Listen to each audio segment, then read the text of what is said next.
Tim was given a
Hey guys,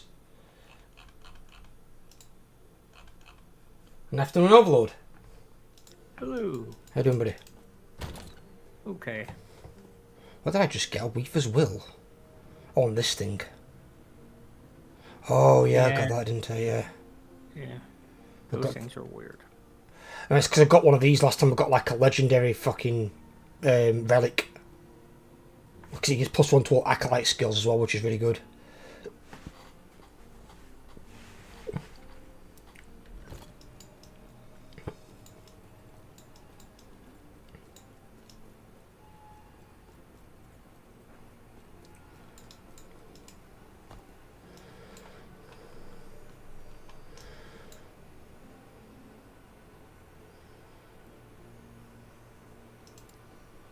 We're just starting this one, I think, weren't we?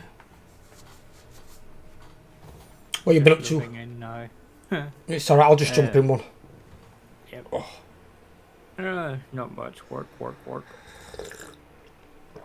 are you, walk from Warcraft? Work as well. Doing work as well. No, I said, what are you, an orc from Warcraft? Sound like one at Peons. Work. That's what fucking orcs used to do in fucking RTS game. Yeah. And then I'm waiting for it. So, I placed an Amazon delivery and chose the Monday delivery date, but apparently it's out for delivery today instead. Yeah, you will generally get it earlier. No, but it asked me which day I wanted it delivered on. It gave me the option of either getting it today or getting it tomorrow. I chose tomorrow because I want it today. Why not? Cause... You're already in, aren't you? Or are you working later? Oh no, it's because I don't want... I knew you were streaming today, so I don't want it disrupting.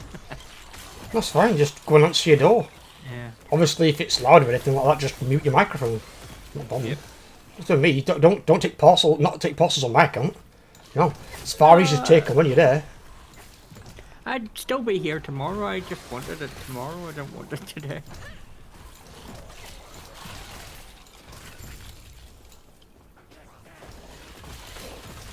Mainly because the guy that does this area usually on a Sunday fucking leaves it outside the fucking building door. Yeah, we had one from Ella's other day, and Ella had ordered from fucking somewhere, I can't remember where, and she sent me a text saying, "Have you received a parcel?" And it weren't a stream day, which is like a normal, like, you know, making content day. And I was like, I'll give me a second, I'll check. And I opened the door, and there's a parcel propped up against the side of the door. And I'm like, well, I've been in all day. I work from home, I'm always here. So the person who's brought it into the building and buzzed me and somehow got in, and also didn't knock on the door. Yep. And it's like, ours tend to buzz the intercom sometimes and leave it just outside the main front door, but it takes a couple of minutes to get down to the main front door from my flat, so in that 2 minutes someone could have just lifted it. Oh, you won't get that here because it's inside a secure building. Because they don't drop it to the building entrance. They drop it. They drop it in the finger in the outside the apartment door.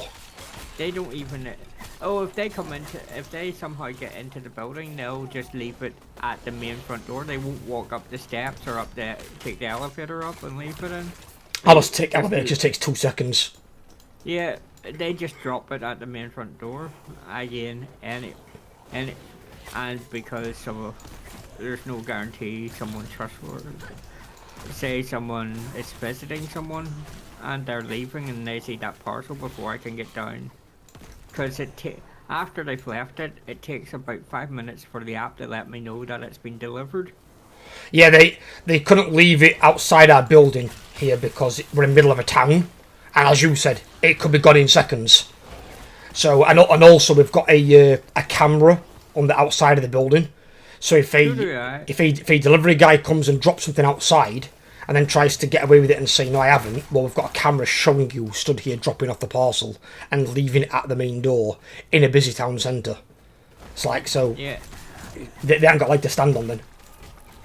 They still do that here. I mean, a number of times where I walk up the street, I see a parcel, and what I do is I lift the parcel and knock on the person's door to let them know. If they don't answer, I take the parcel and then I go like an hour's time, knock their door again, see if they're in, and say, listen. Well, we sometimes get this weird thing that occurs is we'll get a letter or something or a parcel come to our address, but either the person or the company has not put on their full address. They put the building number on and not the flat number, and because the building number is the same as our flat number, it automatically comes to us. So when it arrives at us, obviously we can see a person's name on it, but we've got no idea who the person is. So what we'll normally do is leave it in the foyer downstairs, still inside the secure doors, and we'll leave it in there on top of this like wooden plinth thing. And basically anyone who walks in can see the item and then they can check it and see if it's theirs. Because if they haven't put their full address on it, how are we supposed to find out what the fuck that is? I've got to be bleeding psychic. See, every October, the same item arrives at my border flat. Now, I don't know if the person... someone buys their elderly friend a good thing of malt whiskey and that, and every October there's a bottle of it arrives at my flat. And unfortunately, because they don't put their address on it, there's no way of letting them know that this person doesn't live there anymore. So, the number of bottles of malt whiskey I get every October. You've been drinking somebody else's stuff? Well, the person's... I don't drink it, it's just I've got bottles of it. It's not the type that I'd actually like to drink anyway. I'm going to say, I wouldn't do that, that's mail fraud. There's no return address, it just... All I do is just, if need be, if you can't find who it is, just write on it, return to sender. And then literally just mail it. They will have one of the mail office. No, it's just sent with loads of... they litter it with a shit ton of postage stamps. It's not like a tracked delivery. No, they don't need to be like... Even Amazon, in England, we get some... if it's coming to our address and we don't know who the hell it is sometimes, we'll repost it and just put return to sender, wrong address. Because they've sent it to us and it's like, well, we don't want them to keep sending them to us thinking they're coming to us. Because one of them at one point was a court summons. And they're things that you can't ignore, you can face repercussions. So as soon as we got that, we put on it return to sender. Because it wasn't for us. So we don't know where it's supposed to be going. Yeah. I've tried a couple of times to return them, and they just end up back at my flat because they don't have another address to send it to. So, and today, as long as you've reposted it and put return to sender, yeah, it's out your hands. Then it's mail. Yeah, then it's mail department things to deal with. And it still ends up back at my flat even when I put return to sender because they don't have it. The last time I did it, it came back and they said, listen, we don't have a return address, so we're just returning it to the address that it was being sent to. That makes a lot of sense. Well, I'm thinking it's someone who lives somewhere in Scotland where it's like a wee village town or something. Still very well. If they're aiming at Scotland and they've got Northern Ireland, I'm not being funny. They're not even on the same landmass. Well, it's coming from Scotland based on the postage stamps that I can see on them. Some people are weird. They are weird. Yeah.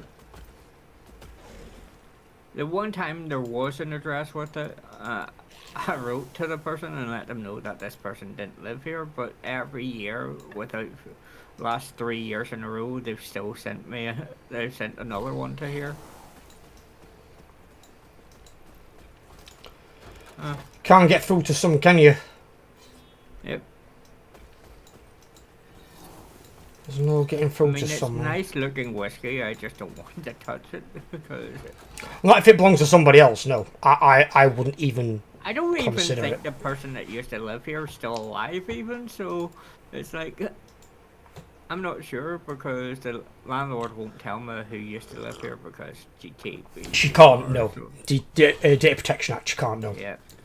Otherwise, she'd be in more trouble than you.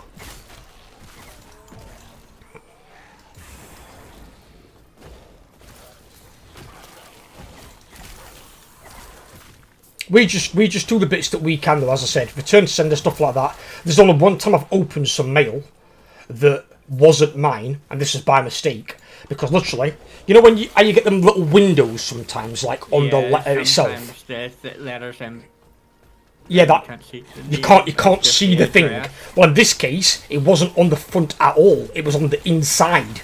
Because the letter had like a cover letter, and then you opened it over, and then it gave you the details of the actual person. So all it said were my apartment number and my address. So I'm like, all right, what's this then? So I opened it up. I'd look at the thing up front, flipped it over, and I'm like, well, this is not me. So straight away, I took it to a person downstairs whose flat number was on the thing, and I'm like, I explained to him, I said, I just opened this by mistake because on front all you can see through thing is that. And he's like, oh, don't worry about it. But sometimes some of the mail's just so poorly developed, it really is, with things like that. There'll probably be a point in the future, it wouldn't surprise me, where you probably won't receive physical mail anymore. I bet it's all just going to be email. But then you might have to say put in some sort of code so you can actually open the email up, and that code will be unique to every single person. So like somebody else can't access your email.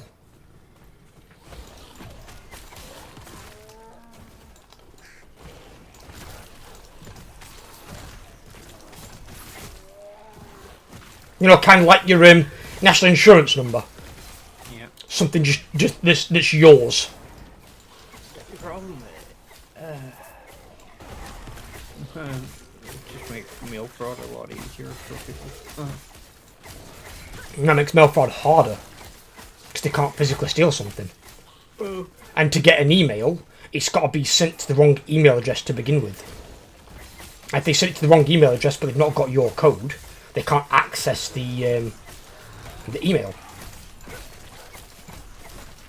That's what I mean. So, and you've got to think most mail fraud people aren't computer savvy. They're like dumpster divers. They'll go around and, like, you know, get all the stuff like that. They're not They're not skilled individuals.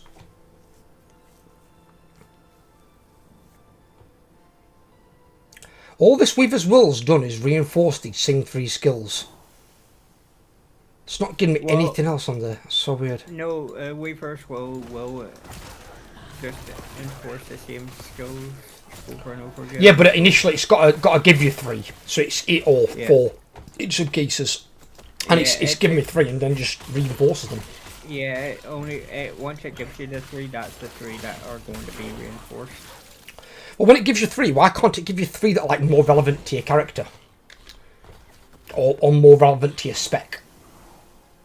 Because it's randomized. It's got to be randomised though within a degree though, because obviously it's not going to give something completely fucking random, otherwise that'd be stupid. Well, it depends on the piece of gear as well. Some items are earmarked for certain types of classes that would use it more beneficially. So it depends what the starting stats on the item were to begin with. Well, this one's an acolyte only item anyway, so it'd only be for my type of class. Yeah, but Acolyte's your base class. It's the secondary. Yeah, you've got the Warlock, the Necromancer, or whatever the other one is. Yeah. Lich, I think, isn't it? Yeah. But yeah, this one's Ambitions of an Erased Acolyte. And then it's just, varying things on it. It does say +1 to Acolyte skills and not to like Necromancer skills. So it increases all your skills, which is really weird. So they give it some degree of flexibility. Yeah, so ordered myself a wee smart plug for my fish tank, so that I can get the timer for the LED lights for the fish tank to come on and off at a certain time. You're giving the fish a night and day cycle, are you? Well, they have a night and day cycle as is, but the problem is once I go back to college, I won't be here to turn the damn thing off. So make sure they've got food before you leave.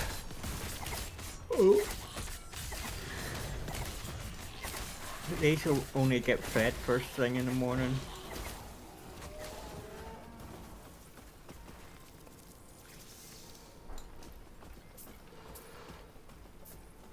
And there's some live plants that they like to nibble as well, so... So like our old grass carp we used to get, they were plant nibblers. Yeah. They're little moss balls. Not only do they help keep the nitrogen levels down, well, they had to bring in, I remember it was in America, I think. There was a lake like overflowing with algae, and this algae obviously was like reducing down the oxygen levels in the water, and the fish couldn't really swim around that much. It became more like a swamp. So they sent in this breed of like really big algae eating fish, and it solved one problem and created another. So these fish, they defecate and then create more. No, not because of that. No, because there was so much food, these fish came in and took care of all the algae and reduced it to a manageable level. But then these algae fish, because they got so much food, bred out of control. And then any other plant-eating native fish struggled to compete. So once the algae started to run low, they started eating their food as well. So then they had to have more predators in the area to then eat these algae fish. And it's like, it just creates a cockcat after another.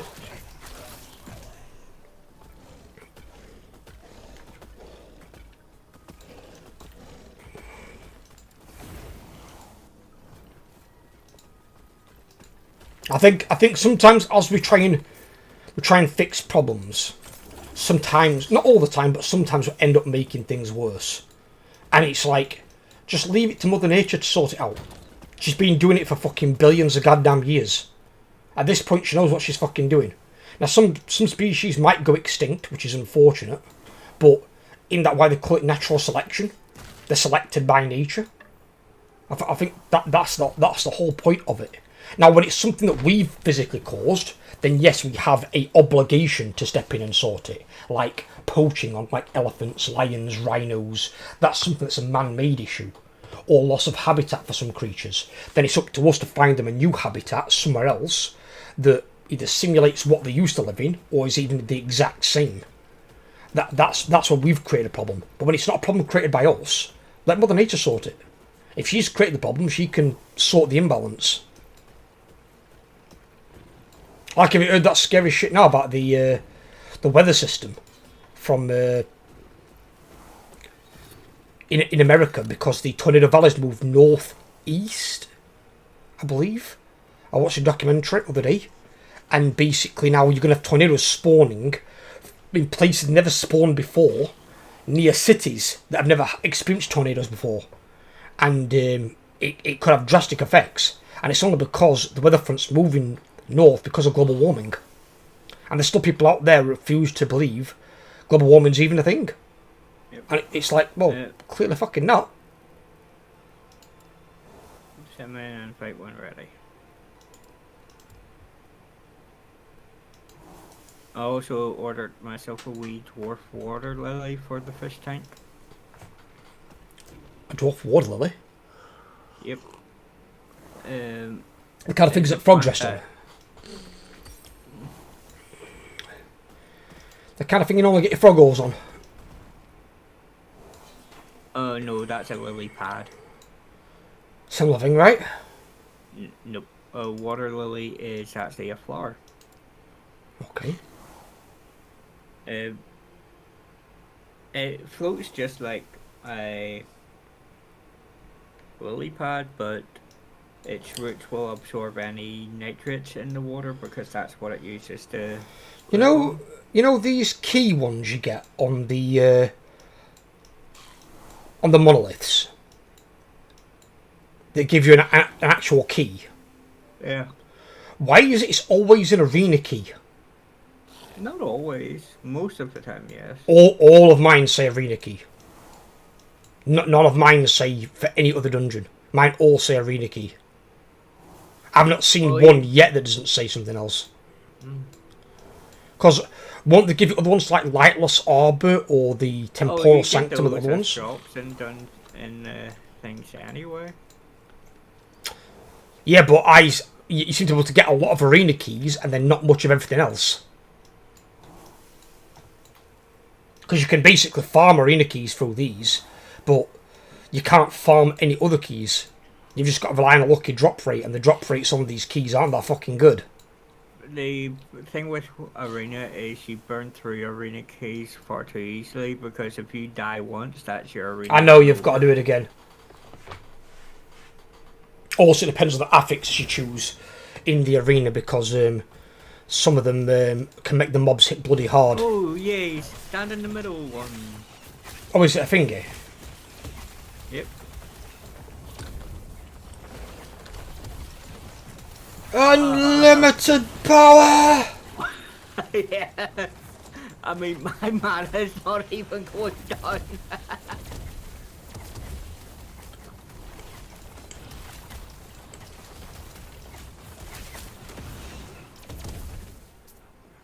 They almost get to me. You've got all my minions in the way. So some of them on the other side they might have a chance. No, they run into the fire beam before they get to me. My minions are up there just tanking them.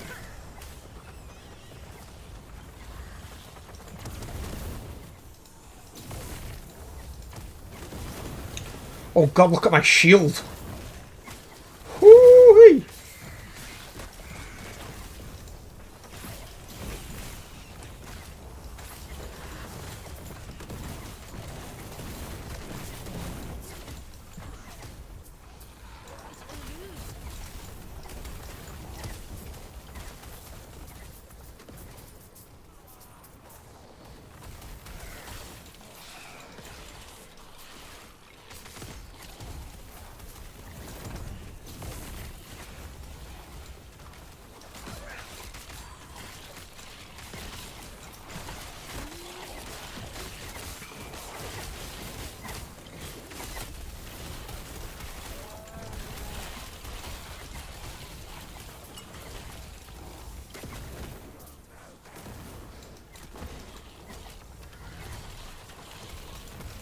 Big bear! Metric foot ton of archers.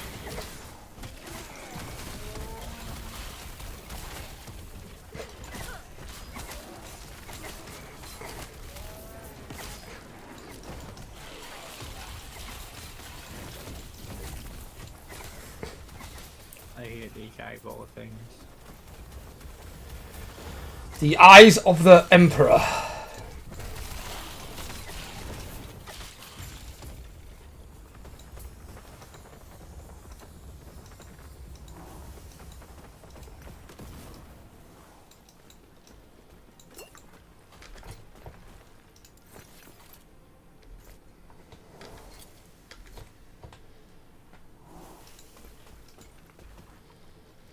Yeah, I'm on to the second tiers of the dungeons now. Hi, Ethan.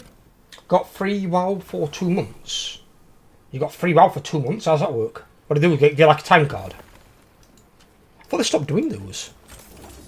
You can still buy the time codes from any site that still has them in stock. The things are still valid until they're used. I remember when I went back in Shadowlands, I didn't have to pay for like the first 6 months. Because I'd got so many of these fucking cards, I just input them one after another and I just got constant free time.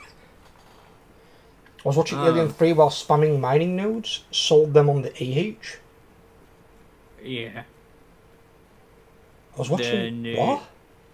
I was watching Alien... What's Alien 3 got to do with mining nodes? He was AFK mining, basically, and just selling the ore on the auction house, and bought 2 WoW tokens because the ores sell for so much. Oh, the WoW tokens, of course, yeah, okay. Yeah. I'll be honest, I don't waste money on WoW tokens. I don't waste gold on it, shall I say. Because the game's never really gone up in price, pretty much since release, so it's not expensive in all honesty. Especially not if you get the 3 or the 6 month package. Are they still the same price? Is it still like £4 to £6 for 6 months? They've went up slightly, but not much. The reason why inflation has gone mental, they've done something to the minimap. You can no longer see the nodes on your minimap for the ores. Want someone to make a mod for it? More than likely an add-on. Yeah, the problem is they changed how it works. They don't have set spawn locations. It can spawn anywhere on the map now. I didn't think they had set spawn locations anyway, because they changed that in Cataclysm. Because there were people doing it in the first 2 expansions, and then they changed it. There's the... Let's see what I get. Got anything good? What's this thing? No, that's a bit bad. Not really. No. No. Man are all shit. Banish. Yours. Let's see. That's a rogue one. Is compass on? I'll just fly about and see from about 1,000 metres away. So they've changed that. It's a bit weird. I don't like what they've done with flying though. What Overlord told me, I looked into it, and that's a bit shit. So you can't just fly around anymore. You've now got to use this stamina gauge bullshit. So I don't like that. I think that's crap. But they did make one change that I do. They've changed herbalism and all that to all the crafting professions for the new expansion. To what? So basically, I can discover it, but you can also specialize into different things. So it's not like just you can specialize to create more of a certain type of item, or yeah, you could do that anyway, but that was for your alchemy. Yes, but this is for every profession. Every profession has set different specialization trees that you can research into. You didn't used to do it for like herbalism, for example, because herbalism you're just collecting plants. But for like alchemy, you had like potion master and flask master. For herbalism, you've got ones that actually allow you to gather more of a certain type of herb or benefit increased. So each ore, herb, every collection material has 3 different qualities. Bronze, silver and gold quality. So 1 star, 2 star, 3 star. Think of it, have you ever played Final Fantasy Online? No. It's similar to their crafting system. But how does What's that got to do with the gathering, though? How do you put it on something on the gathering side? So You're just picking up a fucking herb. Because your specialization allows you to pick up better quality of the herbs. Yeah. So you're more skilled at collecting, so you get a better quality herb, which allows you to make better quality potions. It's not even a specialization, then, is it? You have a better chance of getting higher quality herbs from a node. Sort of. So one of the specs is like very gathering heavy. So it'll be like, oh yeah, you have a higher. So you just get more quantity or something. Yeah. So one gives you more quantity and one gives you better quality, or chance of better quality. More quantity, quality, and then there's a third one, which usually is you can mount up while gathering, which I know you can use the Sky Golem for herbalism, but it lets you use any mount to just like gather around stuff. Not true, because I tried that one and You need a certain skill level for it. It would make sense in a way, Overlord. Otherwise, the third one would be utterly useless.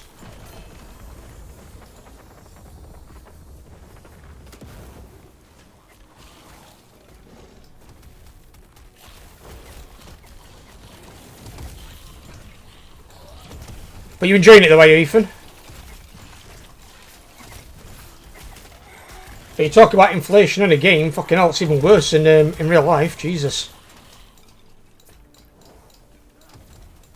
And it probably didn't help much that the first 7 days of the new expansion, the auction house was out of order because it kept having lag problems, so they closed it down. To be fair, that might slow down the bots. No, it made it worse because they had more time to go around collecting everything, and then they dumped everything on at a high price. See, it was so much better when they had Games Masters, because Games Masters usually they used to get one guy, and they'd sit in the town cities and they'd watch the town cities all day long and basically just ban every single bot they saw, and bots would just stop showing up after a while because they'd be like, alright, I've got to wait until this Game Master fucks off, because they were getting accounts banned faster than they could create them. A unique two-handed sword. Does fuck all damage though.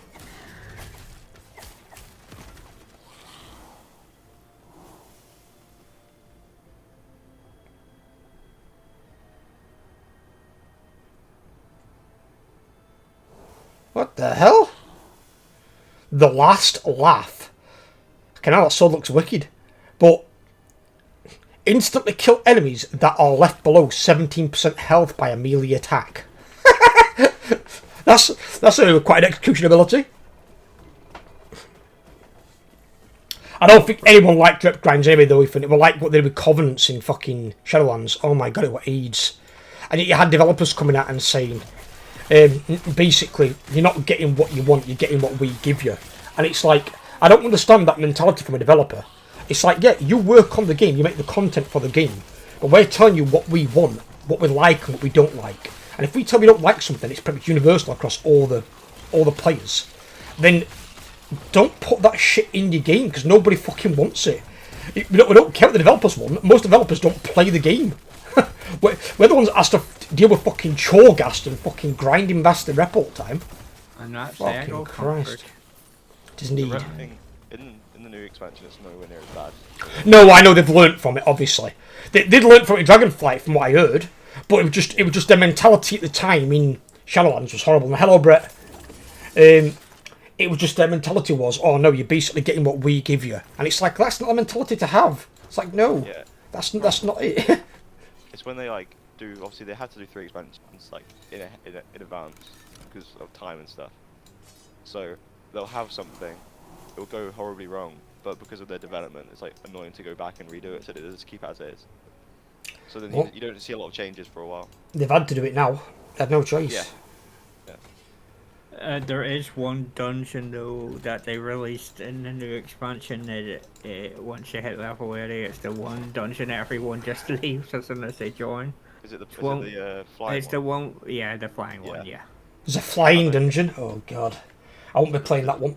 That reminds me of what was the one called now in Cataclysm, where you go and fight the blue dragonflight fucking dickhead, and you've got to mount up on them stupid fucking drakes. Oh. You know what I mean, don't you?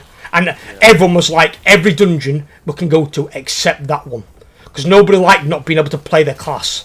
Because you weren't playing your class, you had to play on a fucking Drake that had got 3 abilities. Oh no, this one's worse. So you have to literally fly around the little town killing off the ads to make another boss weaker.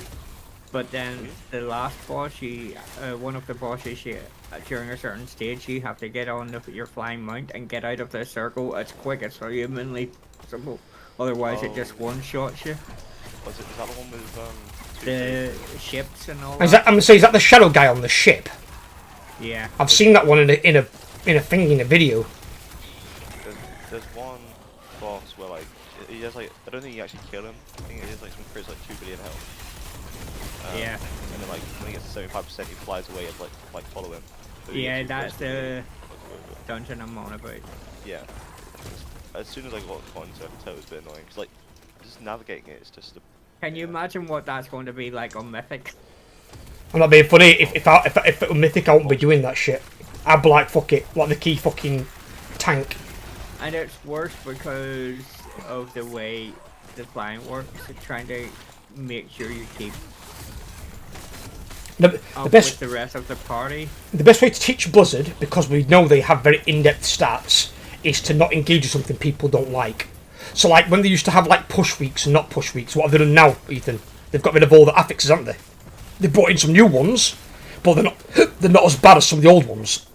The old ones are complete ass. Like storming and bursting. Fucking hell. Even some of the best Mythic Plus dungeon players didn't want to go near a dungeon when those were the affixes that week. They were like, no chance. Oh, I got another resident. I don't understand though why they make affixes that make them the trash mobs stronger. Just focus on making the bosses stronger.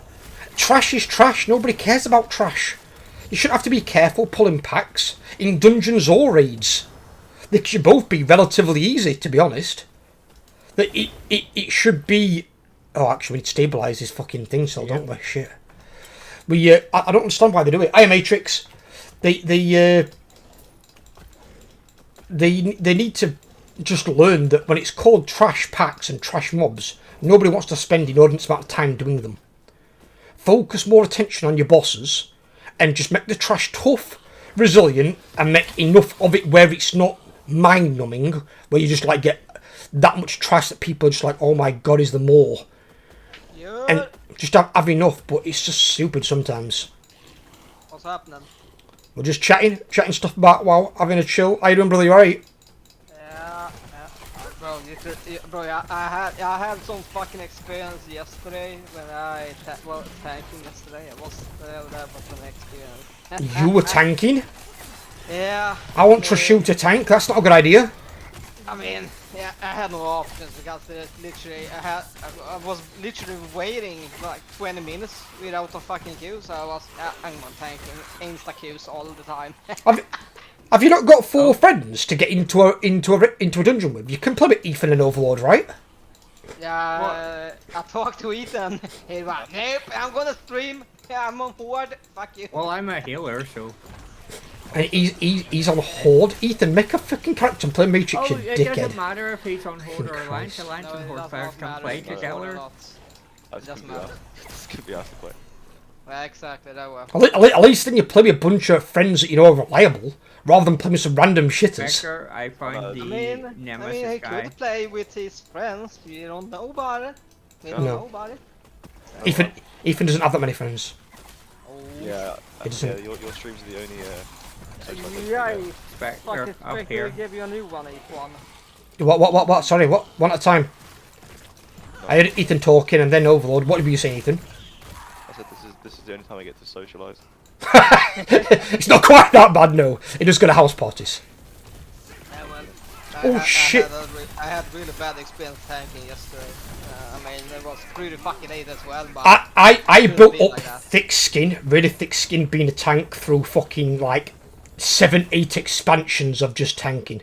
I tanked because I enjoyed it. I just happened to get a lot of dickheads in some Well, cases, you know but what you happened to just me deal with instead? them. Instead, I know it's fucking heroic, but everyone was literally fucking ninja pudding, and I was so fucking tired of it, bro. Like, are you the fucking tank or you like they had one fucking healer pull the whole fucking dungeon and I was like, yeah, no, I'm gonna get out of from here. How did he pull the whole dungeon? I mean, Because he went ahead. it's so easy to do in this. In I these mean, new that dungeons. dungeon I did. The whole dungeon. The I mean, spider- that dungeon is that I did one is really kind of small, so it's not that hard to do. The spider one, that you can pull so many things really easily. I did that.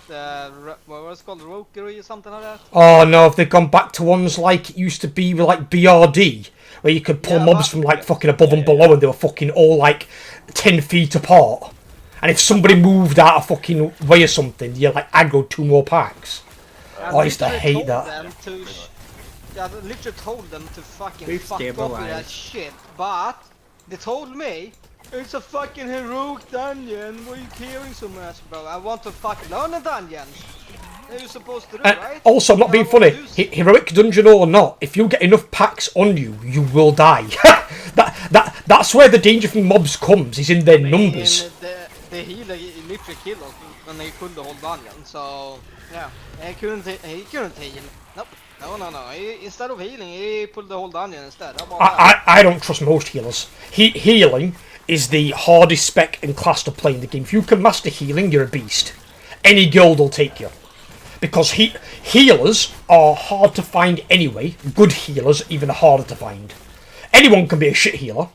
But being a good healer, to be honest. you're in like fucking top 10, the fucking not. Spectre. You try playing... Sorry, what? We've stabilized. Alright, okay. You try being a fucking healer, Matrix, in a raid, 20 or 30 people strong, with a bunch of fucking mongoloids who don't know what to step out of fucking fire. Believe me, it's painful. I miss what was it called again? Wassa or something? He Oh, played what? like the Holy Paladin. Wassa was a beast, Oh, yeah. yeah. I asked you a question yesterday, you didn't respond to me, Matrix, you're right? Ignorant twat. What happened? I asked you a question yesterday, you didn't respond to me. You probably. Check your fucking DMs, Oh shit. dickhead. Oh yeah. Fucking sent it him days ago. No response. Like, alright, Specs, alright, I didn't not answer all, Matrix. Okay, bro, relax, okay? No! The only jab I have at the dungeons is that one, like the holy one, with like a bunch of priests. Yeah, the problem I was having, I was trying to farm a waste item, and the only waste it drops is from 3 dungeons. Literally every fucking dungeon I was playing, there was literally one that was gonna ninja pull. Every fucking dungeon. I was playing like 1 a.m. to like 3 in the morning or something like that. Every fucking dungeon I was in, there was some guy ninja pulling all the fucking time. I was so fucking literally tired of this shit, so I went to the DPS again. No queue for like 30 minutes. To be fair though, I'll be honest with you, right? We used to have ninja pullers back in even vanilla. And when some guy would run ahead, like usually it'd either be the healer for some reason, I don't know why, or like one of the ranged DPS would like run ahead. And they'd pull the mobs and come back. And I'd be like, what are you doing? Yes. And they'd be like, just put it next pack. I'm like, we haven't killed this one yet. I'm like, how about you stay here and do your fucking job? I'm like, I'll pull when I'm ready to go on to the next pack. I'm like, let's kill these first. And then at one point he pulled too many. I'm like, look, now you're causing a wipe. You're slowing us down even more. So we all left and just kicked this guy from group. And then we just got another person to replace him. And like, we're just saying, we just got rid of a guy, just so you know. Don't be ninja pulling packs. If you do, you're fucking gone. We'll just get rid of you. Yeah, that was my one. That was one rule I have as a tank or a healer. Yeah, over aggro or you speed through and you die because you're running so far ahead of everyone. The weird thing is though, that mentality now has been reinforced by Blizzard with the timer that you've got in Mythic Pluses. Because you have that timer now, everyone's got that rush mentality. And it's like you can't do that, because if you pull too much, you're still going to die. Even if the mobs have no affixes, nothing to make them stronger. If you pull too many packs, you will still die. Because your healer's got to keep up and heal every single person. The problem with Heroic Dungeons, no one can heal in Heroic Dungeons, no one wants to heal Heroic Dungeons, that's a fucking problem as well. They don't fucking give you flying packs, everyone wants to rush the whole fucking dungeon. I don't have the gear to rush a fucking dungeon. Nobody will do Matrix. Nobody will do. No, I know, but I don't really have it because I'm literally on the season 2 weapon. I mean, still. a Verger can gear up. Both a one-handed and a shield from season 2 still. A Verger can gear up from delves. Personally, I'd just do delves. Solo delves Yeah, you for gear. I think is it a daily retail? Because You don't they can gear use like Mythic those, Zero gear or some shit? You can gear. use those copper keys, but I'm told you need to like kind of save those for Yeah, season okay. 1 to start. Well, no, it's either you wait for season 1 or you can tier 8. I'm still seeing. You can also gear up through the special assignment world quest. Yeah, I as know. well. I did one like 2 days ago, and I got shit as usual. I didn't need it, so. And then you can use your. You But can- can't you just spam Oh, delves then? Can, but I think you only get a limited amount of loot if you do them that like more than once a day. Because there's 3 or 4 different ones you can do. Because they've said it's supposed to drop you equivalent to some end game gear, so people who don't want to engage in group activities can play solo. I'm not sure what level of gear it gives you. I'd assume it's got to be at least Yeah, like but normal or heroic grade the, level. the problem with delves is if you're not so that great in like solo things like that, they're like that is like an item level thing you need to have before you can go even into delves. Yeah, sure. You need to be in like a certain level to do delves. If you go in like low gear into a like say like into a level 5 delve, you're gonna be fucked in the ass Yeah, I mean, because you're too low gear for it. the strat being most of like this one is get to level 80. buy Yeah, that gear, gear. that is something to do with the Shadowlands in whatever that fucking thing was called again. Torghast. Shadowlands. Exactly. You need to be a certain item level to even do Torghast.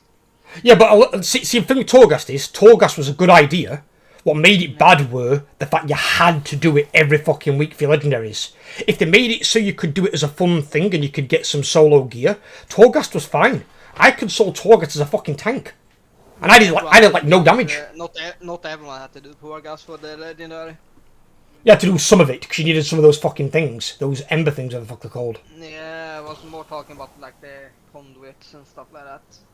Oh, right. Some dropped in Torghast, yeah, but for me it dropped in dungeon. I had to do a certain dungeon for my conduit. But you can, yeah, you can do normal flying in this tiny as well. It's not Alright. You can normal Matrix said you can't. Said you need to use your stamina all fucking time. No, so there's the Pathfinder achievement, right? But it's much easier to get than the previous expansions. So all you need to do is do the main story and explore the zones, and then you have it. And you can fly normally. What, at full speed or at reduced speed? Full speed. It's like normal flying. Like flying used to be before the Dragonflight bullshit. Yes. I would fucking hope so, because I'm sick and tired of this fucking So dragons. now there's actually a reason then to get the Pathfinder achievement. Yes. Right, okay. So that's fine. At least they've got a workaround with it. I'm okay with that. What I don't like is you need fucking stamina bar to do this bullshit. Because I don't want to do that Dragonflight flying crap, I'll be honest with you. To me, it's not something I engage with. I care about two things. Be able to get from A to B as fast as I fucking can, and be able to fucking do my raids. I don't give a fuck about dungeons. I might have a look at delves, to be fair with you, because I might have a look how they work. They're bringing Brawler's Guild back. Obviously, I'm definitely going to go and play Brawler's Guild. But other than that, I just want to raid. I just want to raid my guildies. I don't give a toss about fucking dungeons and shit. I thought you were just mainly doing classic. I would in Classic when I go back, but if they make the changes in retail after World Soul Saga, I might go back to retail and restart our Guild of Spooks. 'Cause I've still got the guild, so I'll just basically re-invite everyone who wants in. Or to make a small raiding guild. 10 plus people. Ella said she'd join if it's on console. So we've already got another reliable person there. She'll join me when she's able to. She'll come and raid with us. Okay. And we have stabilized. Good. How many people are in the spooks? Not a clue. I don't think. I haven't been on it, buddy. I haven't been on it. No, I'm gonna. It's a simple matter of just inviting people back anyway. Obviously, the reason people aren't there is because the guild's not active, which I don't, disagree with at all. It's like when you've got I can't literally see no one in the guild. it's like when you've got YouTube channels. Other day, Brett linked me this YouTube video from this guy. Bless him. The video actually weren't bad, to be fair. I watched the video, but as I said, Brett, you don't realise this channel's dead, right? He's like, what do you mean? I'm like, well, this video uploaded 5 months ago. If he's not done a video in 5 months, his channel's dead. You, in most cases, especially with gaming channels, you can't go a week or two without doing a video. Otherwise, they'll assume your channel's dead. You have so you have 77 members in the guild still. I bet a lot of those are probably alts. Was still here? Is Wasser in there with his character? Yeah, he has like 60 holy paladin in there. I'm still in there on one of my characters. My guess is then that's in case we come back because Wasser said he'd rejoin us. Because I think that was Wasser's character for that server, weren't it, to play with us? Because I know he's made in another guild, hasn't he? Ethan, isn't that your character? Like they call this Nimbo? Yes, yeah. So Ethan's got one there as well, so there you go. So I assume it'll probably notify you in some way when the guild goes live, I'd assume. No, the guild is still live, even. No, I mean like when people start doing things, like sort of thing, I mean. Or if we start inviting people. Old Knight is still here in the guild. Odd Night. Is that Hellbrokers? Oh no, that's Nova. No, it's Nova. Soul is still there. Yeah, I thought so would have one, yeah. Right Hammer, there's you over the wall. Holy shit. Film set explosion causes players opposite O2 Arena. What? What? What? There was a film set explosion causes players opposite the O2 Arena in London. Alright. What the hell that is Night it? last night about 8 p.m. Yeah, there Jesus. was like there was a Swedish guy that died in what's it called? It was like a festival in somewhere in England. Notting Hill, probably. Yeah. Oh, Notting it Hill. was a controlled explosion. Someone died in Notting Hill, why? Oh, no, there was Yeah, a lot of things happening. It was like I think it was like a festival or something. Why would he die though? It's not they didn't riot all, did I they? know, he got beat up and Yeah, died it was- from. What, in Notting Hill? Yeah, Oh, Notting Hill. yeah, oh, There was a Swedish guy and some lady that died. I think it was like 3 or 4 that died in there. US rapper Fat Man Scoop dies at age of 93 after collapsing at his concert on Friday in Connecticut. I saw the thing about that, but not the thing in Notting Hill. 'Cause that's obviously a lot closer to home. But also, you don't normally get like riots and beatings in fucking Notting Hill. Yeah, there was like a festival there, and the Swedish guy was like a famous chef or something. He worked with like Gordon Ramsay and some other famous chefs and stuff like that. Oh, this is a standstill one. Oh, is it? Okay. Right, into the middle then, and just let my zombies do their magic and my minions.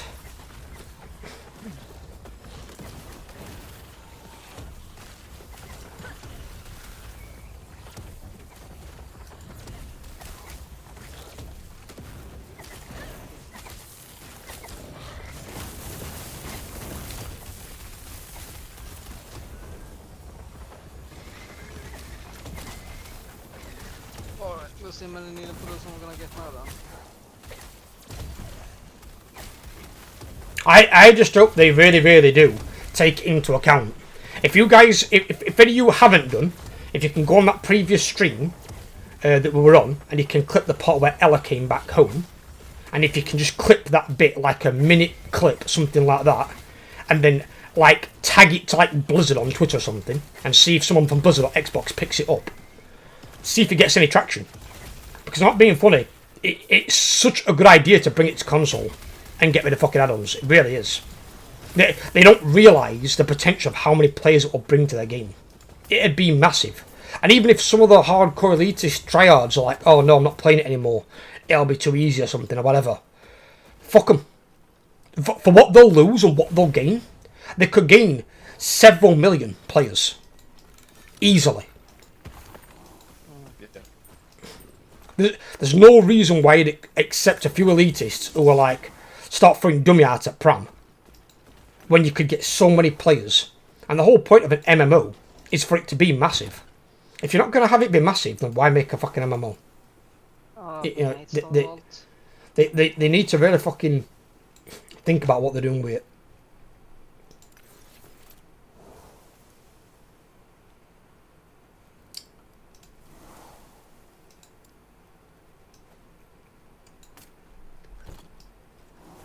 Cause I'll be honest, I'd love to play alongside Ella in a raid. That'd be fucking right funny. she said she'd be a fucking DPS. So obviously she's gonna take one of the easier classes. But then it's siege. No, she's gonna play melee. She wants to play either warrior, ret paladin, or death knight. And she said she might have a look at a demon hunter because she likes Illidan. Demon Hunter's pretty I don't think on the whole list. I think if he wants to play DK, I think the Frost one is kind of more simpler than. You can play either. You can have dual spec, can't you? You can put up both. You can have arms on Fury and Warrior. You can put obviously just ret on Paladin, but then you've got Unholy and Frost on DK, and then you've got what's the DPS spec on Demon Hunter? Is it Vengeance? Which one's which? I think it's Havoc. It's Havoc DPS. I don't know, I'll be honest with you, because they both sound offensive anyway. Yeah, I think Havoc is the DPS.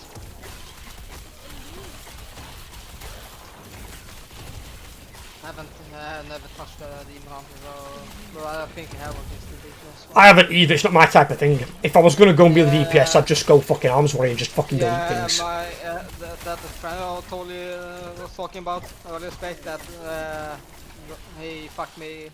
Yeah, they've nerfed holy paladins to Yeah. retro times are actually quite decent now. The thing is, they can nerf them, right? But if they nerf them, it's because they were too strong to begin with. If you've got a good player playing them, it means they'll still be playable. Like if you put Wassa on a Holy Paladin, I bet he would still out-heal most players on other good specs. Because he's fucking good at playing his character. That's why. When you're putting out 9,000 healing per second on fucking Shadowlands in normal, and he's out healing some fucking heroic geared fucking healers, it's like, how's he doing it? Because he's fucking good at what he does. It's not a matter of you've got more gear, just that he's a better fucking player. And that's what if I was going to play DPS, honestly, I'd either play Arms Warrior or Enhancement Shaman. Because I can play both. And I'd probably start damage most people out there. Even if they've been nerfed, I'd probably still beat them in damage. Because I know how to play both of them. When I can take on people 5v1 in PvP, Raid is child's play. You're not getting CC'd, you're not having to fucking deal with any of the bullshit that the players put up on you. When I can kill 5 players, killing raid bosses and dungeon bosses would be nothing. We have a fucking arcane mage ninja pulling out. Hey, love it! Why are you guys pulling this for? I wanna know that. Everyone's so fucking real. Everyone wants to do this so fucking fast. The only thing I'm annoyed about Dungeon so far is the Orc House being pretty fast. Yeah, it's fucking laggy as fuck. Yeah. Like, It's insane on laggy. there'll be like 100 listings, and you just have to go through each one and then hope it works. It's like, Yeah. I was trying to buy Dark Moon trinket yesterday. Yes. I couldn't literally buy one. It was so fucking laggy. I couldn't buy one. yeah, no, I was trying to do that as well. I brought 2 of them in the end. Sounds like they've got some issues then. It's not the no. I'm gonna cry. When are they bringing out Brawlers Guild? Yeah. Oh my lord, they put the whole fucking room in, even the fucking boss. Oh brother, What rate's that? Oh, dungeon. I'm doing the fucking stone vault. Oh. They literally pulled the whole fucking room with that boss scam rock. Welcome to. I'll say welcome to open. Welcome to. It's how World of Warcraft is now, not how it used to be. You won't get that as well if you go to Classic. Because people like Classic don't play like that, they don't play like fucking Yeah, I'm gonna full need fucking moron nice, mongoloids. I got the waste. Now I'm fucking done with the tanking. I got my waste. I'm done. Fuck you all. I was literally just doing this for a fucking waste. I was literally doing dungeons for like 2 hours, no fucking waste. Yeah, for like it's all personal. Three It's different all- dungeons. It's all Zero fucking waste. Oh what, sorry, Overlord? personal loot now anyway. That's good. I prefer that, because then you can't be ninja looted. Personal loot is the best thing they've ever brought to the game. Because one of the biggest gripes I had with PvE was ninja looters. When ninja looters would take things they couldn't even use, it set you back even further. And meant then if this item had low drop chance and it dropped, you'd have somebody else that'd run off with you and either vendor it or fucking disenchant it. And it's like... Also, there was one other change they made to gear. You can have a cloth wear mail. Priests can now wear mail and plate armor. How the hell does that work? What's the point of the armor classes then? You get better thing if you keep to your armor class, but say you want more stats and different piece actually gives you better stats. What? Oh. You explain that terribly. So what is the point of wearing a higher armor set if you can't fucking wear it? Because it might have better stats on it than what you're currently wearing. Yeah, but you just said you're not going to get the full stats or something. You just said. No, you won't get your armor proficiency bonus to your gear if you wear your. But will your armor proficiency bonus out-level the fact that you're going from wearing cloth to wearing plate? I'm not sure. I haven't actually looked into it any further than that. Because if you're wearing cloth and you get fuck all armor, but then you can wear plate that gives you, I don't know, 6 times the armor, you're probably not going to need your armor proficiency bonus because you're going to get more armor from the item anyway. If it's only down to the stats, then you just go with whatever stats are best. All that means is you're going to have every fucking person in game wearing the same armor set. Or same armor class. That's fucking stupid. Who thought that were a good idea? Yeah, I mean, another thing I think they might do before the World Soul Saga finishes is potentially another faction. Oh, by the way, you do that. Yeah, no, I'm just looking at some shit. Because obviously now there's not really a fight between the Horde and the Alliance. Well, there is in some cases, like no one is. I know that there really shouldn't be, and this is why I'm hoping at some point that they'll wake up and realise, right, no one plays PvP, let's remove fucking PvP from the game. It's like, who the fuck actually plays it? PvP's been dead for a long fucking time, and there's nothing they can do that's going to bring PvP back. PvP's heyday is gone. Anyone that's saying different, all they're doing is trying to cling on to the past. PvP is dead and buried. The best way they can do PvP now is through something like Plunderstorm. That is going to be the future of PvP, something like that. Plunderstorm was so fucking fun to play. There you go, precisely what he just said. Is that, and that's what they want, is something fun to play. So they want Plunderstorm, something like that for their PvP version of WoW. Remove PvP from the game and make all the abilities and all the specs PvE based. And then at least then you ain't got to try and balance them all the time between PvE and PvP, which is a massive issue for the devs, and has been for a long fucking time. Because they can't do it. It's so hard to try and make go for it, buddy. It makes it so hard for the devs to try and balance it when they've got to make the sim ability usable in both PvP and PvE. And it's like, how's this supposed to work?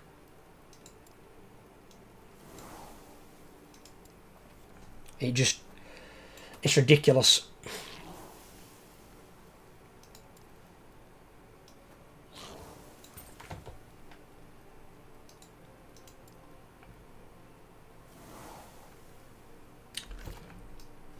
But it is what it is.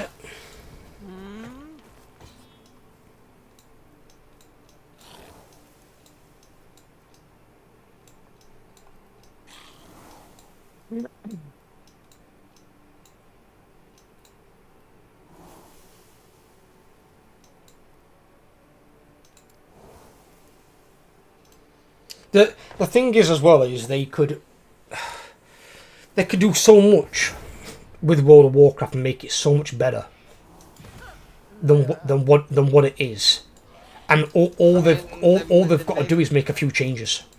I mean, the main problem I'm having with World of Warcraft is just basically when you're done with the raid, the only thing you have basically left is dungeons. There's literally nothing else to do in World of Warcraft. Yeah, but you're not actually done with the raids, are you, though? I mean, technically you are, because if you got your things that you want, then you're basically done with the raid. There's nothing more to it to do the raid. If you have your items... Not on that character, no, I agree if you mean that way. But example is, you can gear up your character. Obviously you can gear up alts, so you can always go for alts if you want to go back for it and gear up alt characters.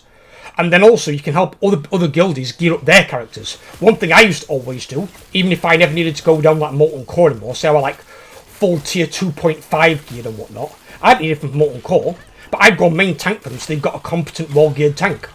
I just go and tank and help the other guildies either gear up their alts or new players to the guild gear up their shit. I don't mind. I just like to be in the raids killing the bosses. I don't mind killing the same bosses every week. To me it's interesting. I'm good with that. I literally just want something to like more to do, and you basically are done with the raid. But so basically you only have the dungeons left to do if you don't want to do like deaths and stuff like that. I don't want to do dungeons. Fucking dungeons are boring as shit. Yeah, but some people it's not. But there needs to be something more to do in World of Warcraft than just raid and dungeon. There needs to be more to it. Yeah, but you're saying that's the core foundation of every single MMO on the planet. What else are they going to bring in that you can do long term? I mean, and bear in mind, most guilds. I mean, did you clear Mythic? I did some bosses, but not the whole Mythic. Right, so you didn't technically clear raiding then.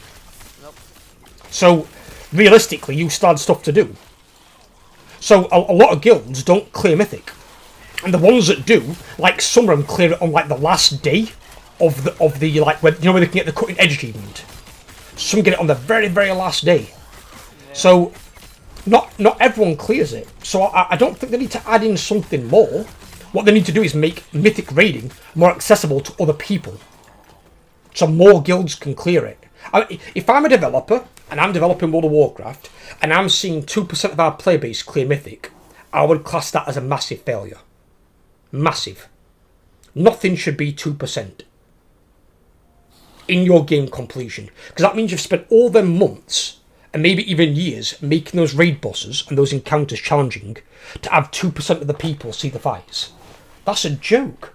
It's an absolute joke. That should be at least 10% of the player base. At least double figures. I'd probably say even close to 15%.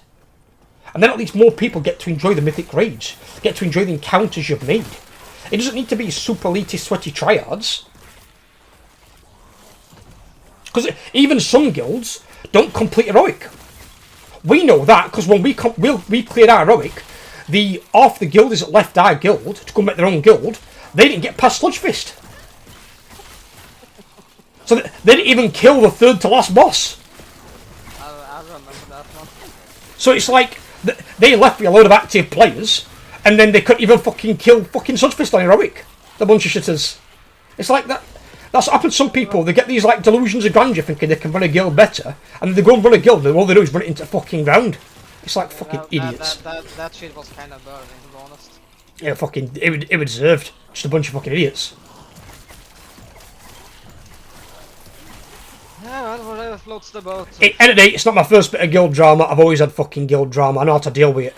And best part were when they tried to like coax Ethan to join them, and Ethan straight away come and told me, and it's like, I've known Ethan years. Like, why is he gonna go with some random fucking butt-kiss strangers that can't even clear fucking heroic fucking Nathria? Fucking Christ. I don't think so. And then there were that other guildmaster were forced him to do something like, I want to say dungeon runs and charging people something like 100k gold or something to put it in guild bank. But I don't know what that word because I don't understand it. Maybe a boost run or something? Is that what it is? What is that to boost? Is that to boost the gear or the key? I mean, basically they can, if a buyer wants to buy like a boost, they will get like four random people to help them in a dungeon to get the whole fucking gear from that dungeon that they pay for. And this is the thing that got me though. This is what burnt me out a little bit with it. Is I didn't mind doing heroic sire. Heroic Cyber a bit of an annoying fight because of his stupid knockback. Because his knockback, he could knock you through him off the platform, even though you were stood in the correct location. Because we caught it a number of times on stream. Even Sidetrack sent me a clip of it and saying you were stood in the right location. It said glitch on the boss. I got knocked through the boss off the platform. Yeah, I was stood in front of the boss when the knockback came. That's why I hate knockbacks off platforms as a boss mechanic. Because it's just a shit way to fucking, like, code a boss. It's like, come up with something fucking original than a fucking knockback. So crap. But what burnt me out were losing active players, and then we had to try and get replacements for them to get enough healers so we could kill Sire. And the thing is, if we'd have got, say, 2 or 3 more active players, we'd have killed Sire like a month earlier. Because some points we had to cancel raids because we couldn't get the players. And that's all it were. All it did was just slow us down. It didn't stop us, it just slowed us down. And it's like if they'd have just stayed, we'd have killed Sire more than once. We'd have killed him multiple fucking times. But You only killed him one time, right? Or did you kill him? I only killed him once. I'm not sure if the rest of the guild did. Because once we'd killed him, I'd said, right, I said, now Heroic's technically on form. So if you guys want to do Heroic runs now, you can do them to your own free extent. Because technically now would be a Mythic guild. We're technically moving on to Mythic. But I was just burnt out at that point. I was just burnt out because of people fucking just like, oh, really, my bad? What are you saying you're bad for? Not to do with you, Brett. It's about you. Talking about the other fucking backstabbing fucking traitors we had at guild that fucking left to go to other guilds. One thing I'm always proud of, and I always impress upon myself and others, is loyalty. If you're with a guild and you enjoy playing with the people that you're playing with, don't get any fucking delusions of grandeur. Don't get any fucking over-ambitious bollocks about being a fucking guild master yourself or whatever. Just fucking play in the guild and enjoy yourself. You've got an active guild that can play at the same time you can play. What more do you fucking need? That's it. That's all you need. Maybe we had some fun times in the spec. We did. And only thing I will do differently is when I go back to WoW, I will make a separate Discord server specifically for the guild. I'm not going to have it linked in my YouTube server. It'll be just for World of Warcraft. And I'm not sure. I'll actually ask your two's opinion. Should I make 2, one for vanilla and one for retail, or just have one and just separate the chat rooms? I think you need to separate them both. Separate both. Into one Discord.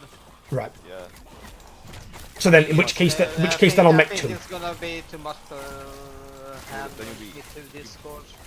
Well, I suppose as well, some people that play Classic won't be playing retail, will they? Yeah. Because then you'll have 3 Discord channel servers to manage, and there'll be like intersections between each one. There's no point separating them. Well, Matrix said I should separate them. When I have the same, I'd say have one for both. But I have one that has both retail and classic in it. Just have different channels. Just have different roles. Because if you just ping only people with the classic role, for example. Yeah, I could put in roles. I could put in like Classic Raider, Retail Raider, Classic Officer, Retail Officer, that sort of thing, and just keep it simple. Yeah, that's the best though. Because you'll have a lot of overlap anyway between. You will have some that'll play both. Just you might have some that might just play retail and some that might just play classic. Yeah. I think I became active at the start of raiding. I think I did 2 or 3 runs. I'm not blaming you on that, Brett. That's nothing at all, buddy. That's not a concern. That's not a thing. It were people that were in the guild were being active and then fucked off and left to make their own guild, and their own guild proved to be shitter than what they thought ours was, and then we surpassed them and actually cleared heroic. I got what is it ahead of the curve? What is it you get for fucking heroic? Head of the curve. We got ahead of the curve. And I would have gone down there multiple times and cleared heroic more often. The only 2 things that really bothered me about the raiding. One with the raid itself was both what the fuck was that guy called now who summons the fucking all the goddamn mobs? Is it Vale? The Sun King. Dickhead. Oh yeah. Him. I hated that encounter because it was half trash after fighting through corridors of trash to get there. Then half the boss fight's trash. So you've got trash, then a boss, then a trash, then a boss. And it's like, why have we got to have more trash? We just went through shitloads of it. I hate encounters like that. They're annoying as fuck. And there weren't any more of those encounters for the rest of the expansion. fucking ridiculous. And then the other one, Denafris's knockback. I know they had a knockback on Sylvanas as well, and I think they had a knockback on Jailer. So they had knockbacks on all the 3 top bosses of the raids, which were annoying. They had some on the jailer. So it just That boss was fucking annoying as fuck, to be honest. they never got rid of stuff like that, which were just cancerous. And then it were mainly again because active guild is left to go and join other guilds, and it's like if you're with a guild and you're enjoying playing with them guild members, why leave? Why leave? It's like if you want to go and raid another guild, do what Wassa did. Wassa had a main in one guild and his alternate character in our guild. But because we raided on different nights, he'd raid with his main guild on their days and with our guild on our days. And he was always there. Don't know why that's so hard to fucking do.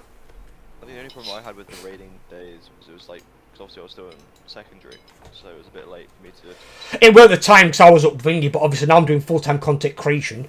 It'd be basically the times I'm streaming at now. It'd be a lot more manageable. Like, the guild I'm in at the moment, it's run by a guy who's the carrying Overwatch. I thought I just joined for a bit. And as I've said, if enough guildies want it as well, I might even do a 3rd stream a week again, and a third stream, a third like raid day, sort of thing. But I'd have to factor that in accordingly at the time. I think you could, yeah, have a WoW stream, probably bring like more of your old audience back. Potentially. I can't do it yet though. I just haven't got the money. Well, when the money's consistent, and when I'm able to cover all my own bills, because I've got over £100 in personal bills, I like to call it, and I'm covering some of the household bills that Ella's not covering. So I need at least, let's for argument's sake, let's call it 130 a month. I need 130 a month coming in, and that covers all my bills. If I then get another 15 on top of that, or whatever it might be, I mean, I can probably get the 6-month one for World of Warcraft. I can then basically come back to World of Warcraft. Yeah. I mean, I think if you want to be like purely economical about it, you could try and do the monthly one and then just get WoW token farming stuff. Like if it comes to that. The 6-month one is cheaper though. I know. What I'm saying is like you'll spend £9. I think it's like £9 something. It's $14.99. I paid £9 for my first month. It might have been because the first one, I don't know, but I'm pretty sure it's £15. It's 15 a month. It used to be something like £25, 17 for 3 months, but I think that's gone up slightly, as Overlord said. And then it used to be £46, 14p for 6 months, which is why the 6-month one was the best deal, because you're actually paying less per month overall, but you only got charged twice a year. Yes. So what my idea was for you is obviously buy 1 month. It might be more expensive, like per month than the 6-month one, but then farm for WoW token so you get free game time. No, because then I've got a farmer, just something I don't want to do, and that'll just kill the game for me. I'm not one of these fuckers who wants to like farm WoW tokens and try and play the game for free. I can't be arsed with that shit. I just want to log on, game my character up, play with my friends, and do my raids. I'm happy to pay the money. I'm just gonna wait until YouTube generates the money. YouTube's already generating money now. I'm getting a payout this month coming up. That'll be a bigger payout as well. What's the minimum payout on? You've got to make 60. It's basically £10 more than Twitch. Twitch was 50. That's 60. That's not bad actually. Well, no, it's not. No. Obviously, you can increase the threshold if you want to, but I don't see why you would, unless you know you're bringing in a lot of money. I don't know. I think if you're probably for tax reasons, if you do that, it'd be like a monthly thing. By the way, are you gonna farm BOEs this raid? No, sorry. I was talking to Ethan if he's gonna farm BOEs. Yeah. The raid. I think Are you doing the mythic one or heroic one? I'm not sure yet. A lot of people in this guild at the moment are old mythic raiders. Like my friend who there's a guy I played Overwatch with 8 years ago. He brought me BFA and stuff. He bought you BFA? Yeah, because I carried him from like low bronze to high plat, low diamond from Overwatch in that season. But I think he was like 9 out of 10 on Taurus or some shit on Mythic, and he was a healer as well, so I thought he has to be half decent.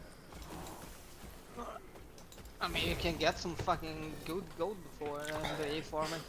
Yeah, oh yeah, I think I did it a bit in Shadowlands. Yeah, I did the BO farming in season 4 and Dragonflight in season 3.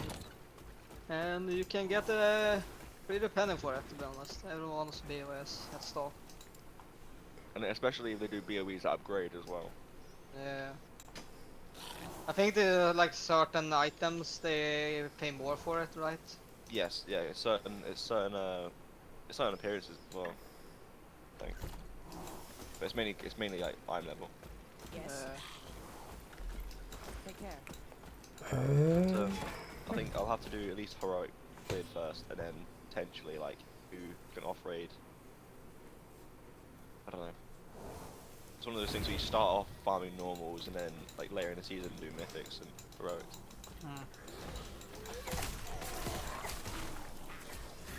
But I think overall this expansion looks like it's not had too many complaints. So, I mean, I don't think it's too much to complain about it yet. yeah, The only true. thing is they complaining about it's fucking the option. It depends on how other things go. Yeah, it's probably too early to tell. But I have to see what they're going to do with it, and then again, what they're going to do after World Soul Saga, because that's almost interesting. Because as Mitson said, when he came back, they were already like 70% complete with the War Within. So he's not been able to change it. He's got more input on the next two in the saga, but he's not been able to change it to like OG vanilla. So if he comes in and makes the appropriate changes, he's the kind of guy that could say, hang about, well, we need to change this game for the future. How is it going to be relevant in the next 20 years if people are still downloading fucking add-ons for a game? When you're already paying full price for an expansion and then a subscription on top. How does it make any sense? And why would a console player want to play this game if they need 17 fucking add-ons? And if they haven't got the add-ons, but they're on the same server as PC players, nobody's going to take them. Yeah. So, it depends how they do it. Yeah. I think I was watching an interview with Jamie and someone else, I don't know who it was, and he said like the dynamic now is much more like group orientated rather than like single person. Well, you'll think of it, right? You think of all those popular games out today. Call of Duty, right? So you've got Call of Duty, right? And that appeals to people of all fucking ages. Old, young, whatever, right? But imagine if you had to play Call of Duty, pay 50, 60 quid, 70 quid for a fucking game, and then you had to download 8 add-ons for the game to actually be playable, to actually work. How many people would realistically play that fucking thing? And that's what I think's pissed off and scared away a lot of people, because they want that to change. Now, a lot of people probably do want to come back, but just like me, they're waiting for that to happen. That's why I said I'll go back and play vanilla, because in vanilla I don't need any fucking add-ons. But I do for retail. Yeah. You can also make the argument for the classic rating is much easier inherently.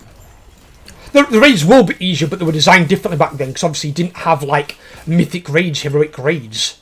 You didn't have that. You didn't have like the challenge mode stuff.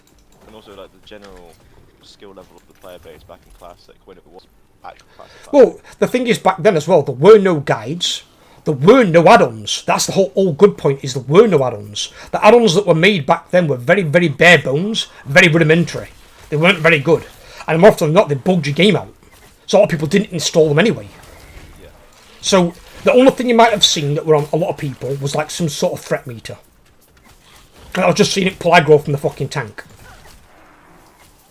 Yeah, I mean, I think when classic actually came out, like the raid kit started happening, you saw people clearing everything much faster than original. And obviously that'll be because they know what the mechanics are, but also just like the general difficulty of the bosses was easier. Like there was less like mechanics that are hard to understand. I don't know if it makes sense. Like now you have like 10 or 12 of them.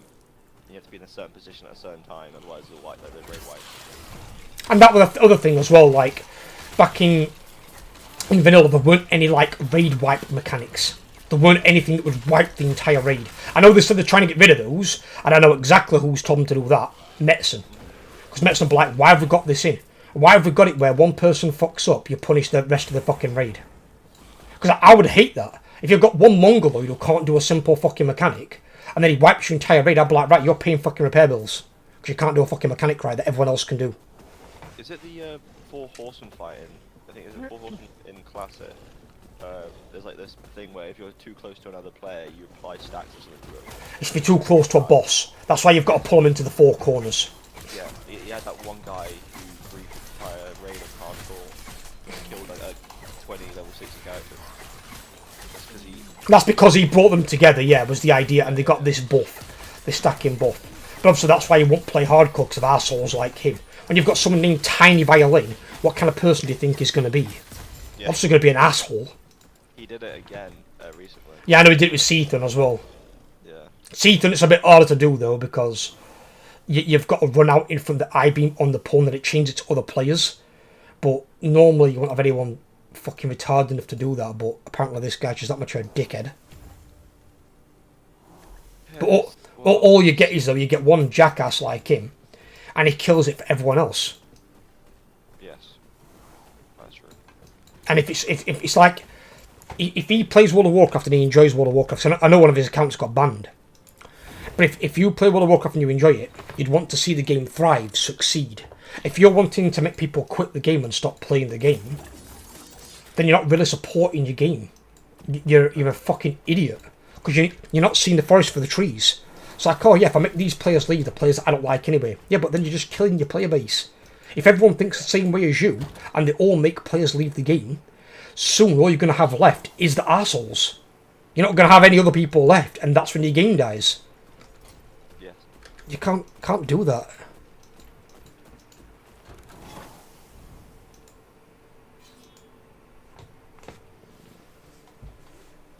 You're always going to have players like that, though, right, regardless of what you do.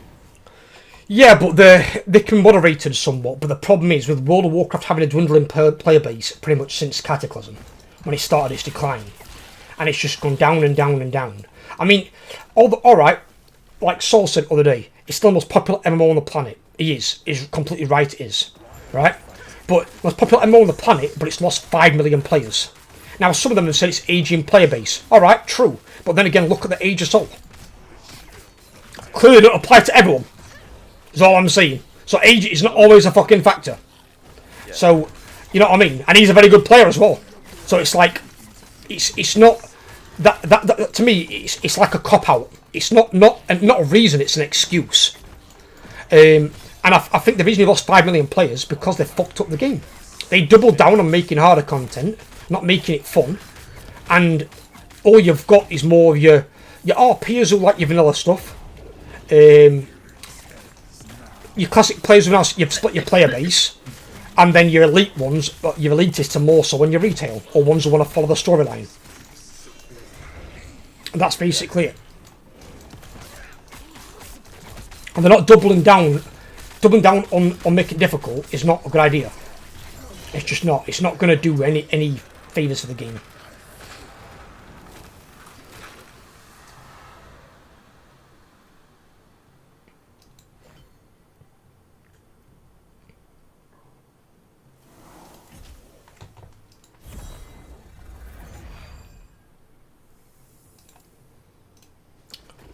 I don't know. It's just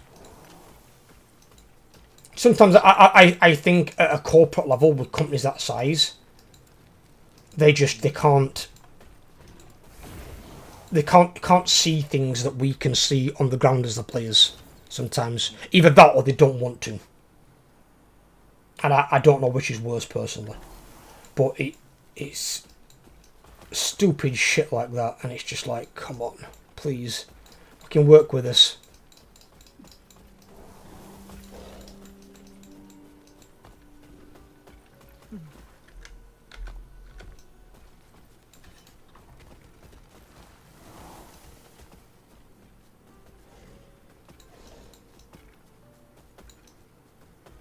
The only problem I'm having with dungeons in in World of Warcraft, recently they have been bringing back like old dungeons. I fucking hate some of the old dungeons. I can't fucking stand them. Especially the Shadowlands ones. They are so fucking useless.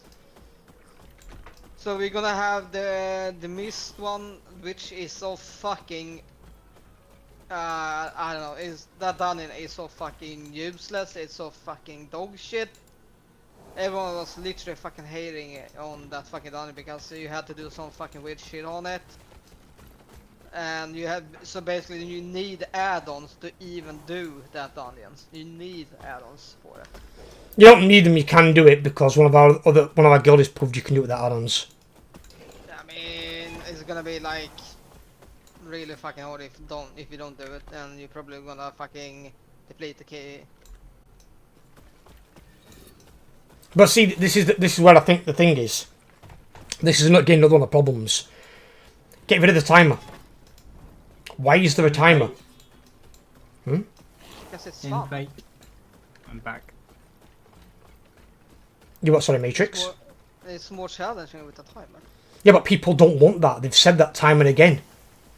It's only a select group of players that want that. Even some of the MDI players don't want it. What does that tell you? And they're the best in the world. If they don't want it, it tells you there's a problem. What's your if you just hit H? Just give me a second, I'm going back to town anyway. You what, sorry, Ethan? I said it gives the element of challenge though at the higher levels. Yeah, but why do you need to do it for a timer, is what I'm saying. You're telling me they're that fucking narrow-minded, the only way they can think to make a game more challenging is by a timer?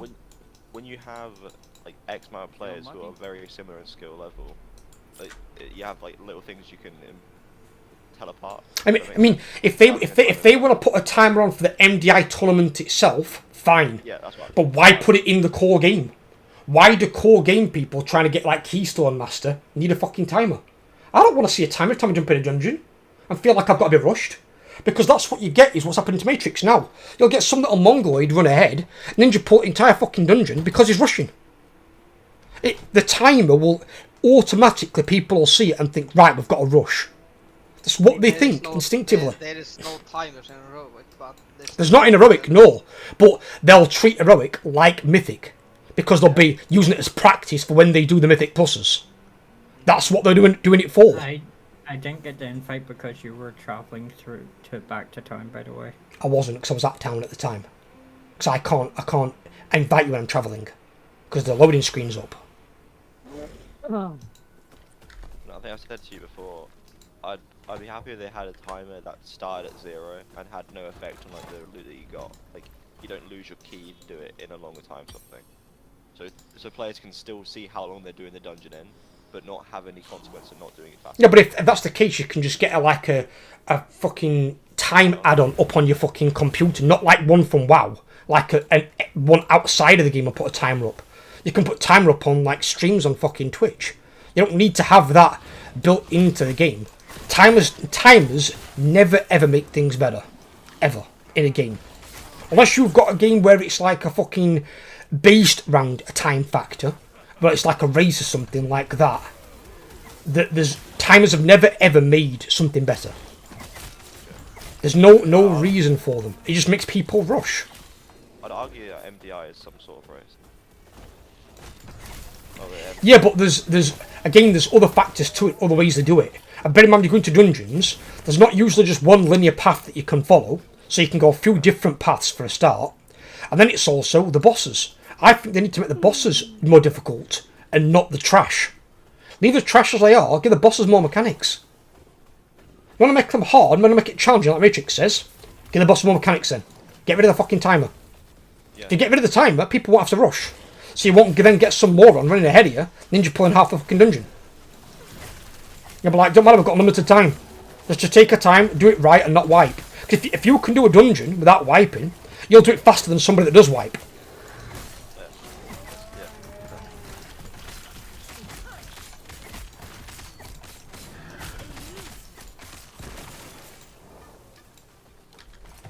It's just, I don't know. Even then, though, as I said, for me, I mean, personally, Mythic Plus, take it, leave it, kill it, I don't give a fuck. I'm not a Mythic Plus person.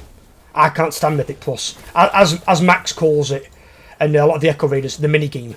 That's what it is to me, it's the minigame. I don't like dungeons.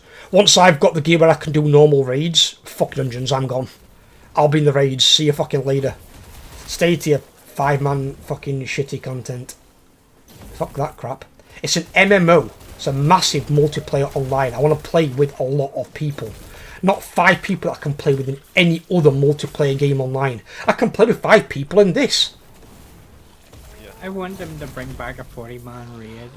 A new 40-man raid. I said, my idea is they should bring out 3 raids per tier. They should bring out a small one, say 3 to 5 bosses. A medium one, say 7 to 10 bosses. And then a big one that should be like 12 to 20 bosses. And that big one should always be a 40-man raid. The others can be like 10 to whatever it currently is now. I think, is it 10 to 30? Is the variable size? 20. What? 10 to I think 20. you can. The basic is to do like 2, 4, 12. That's the basic you can do in the raid. Learn about 2, 4, 12. What the fuck's that? Yeah, that's 2 tanks, 4 healers, 4. No, but I mean, how many number of players can you have at the 20 is max? still the maximum. It's not 30 anymore, but 13 Shadowlands. I think you can do 30. Is it 30 if it's not mythic? I know it's 20 mythic, but I swear it was 10 to 30 in normal and heroic. Yeah. Something like that, I guess. But that's not bad. I mean, you can still take 30 people, but then they need to bring out one big raid where it's just 40 people. 40 people, any difficulty. Normal, heroic, and mythic, 40 people. And that's something I think that would already bring back appeal. One of the players in my guild, we used to have an active Fury Warrior called Arpo. Arpo left when they made the raid 25 man. Because he goes, well, the raids aren't big enough. Because I want to play with one of my friends. So we've got to downsize our guild now, and basically you're exiling 15 players who the guild leaders consider the worst players. So they got exiled and had to go and make their own like smaller guild. It made things worse for the game, and I don't know why Blizzard did it. Because Blizzard's player base was growing, and it continued to grow even into Lich King. But they made the raids smaller. I was like, why? It made no sense. I could understand them downsizing the raids if the player base shrank, like it did in Cataclysm, but not going from Vanilla to Burning Crusade and Burning Crusade to Lich King. It only got bigger. But they're like, oh no, we're going to reduce it so you only need 25 people. What? And bear in mind, back in Vanilla, we had 10-man dungeons. Because 2 of the dungeons, BRD and Blackrock Spire, were both 10-man dungeons. They weren't even a raid. It's like, huh? Fucking weird.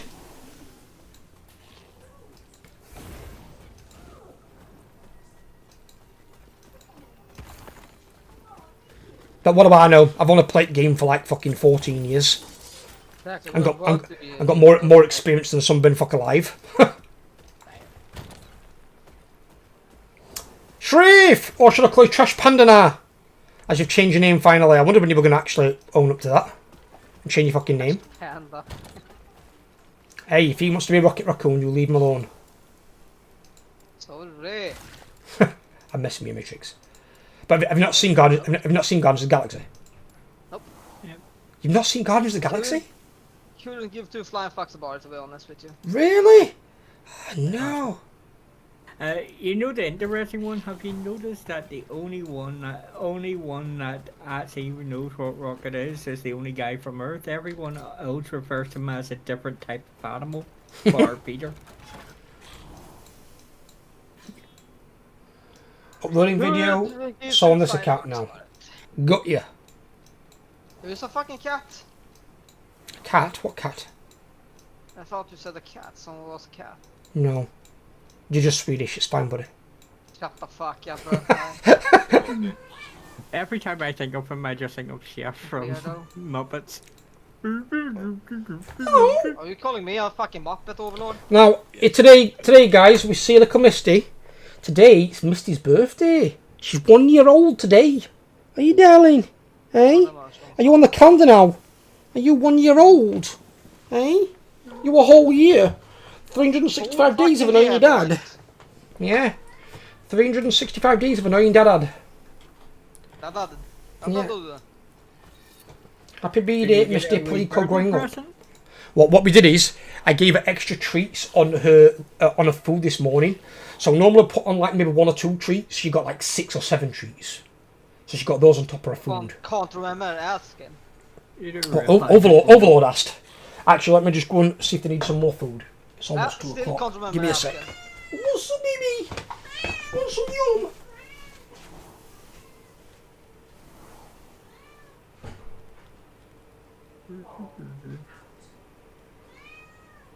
Yeah, interrupt. There's nothing to interrupt.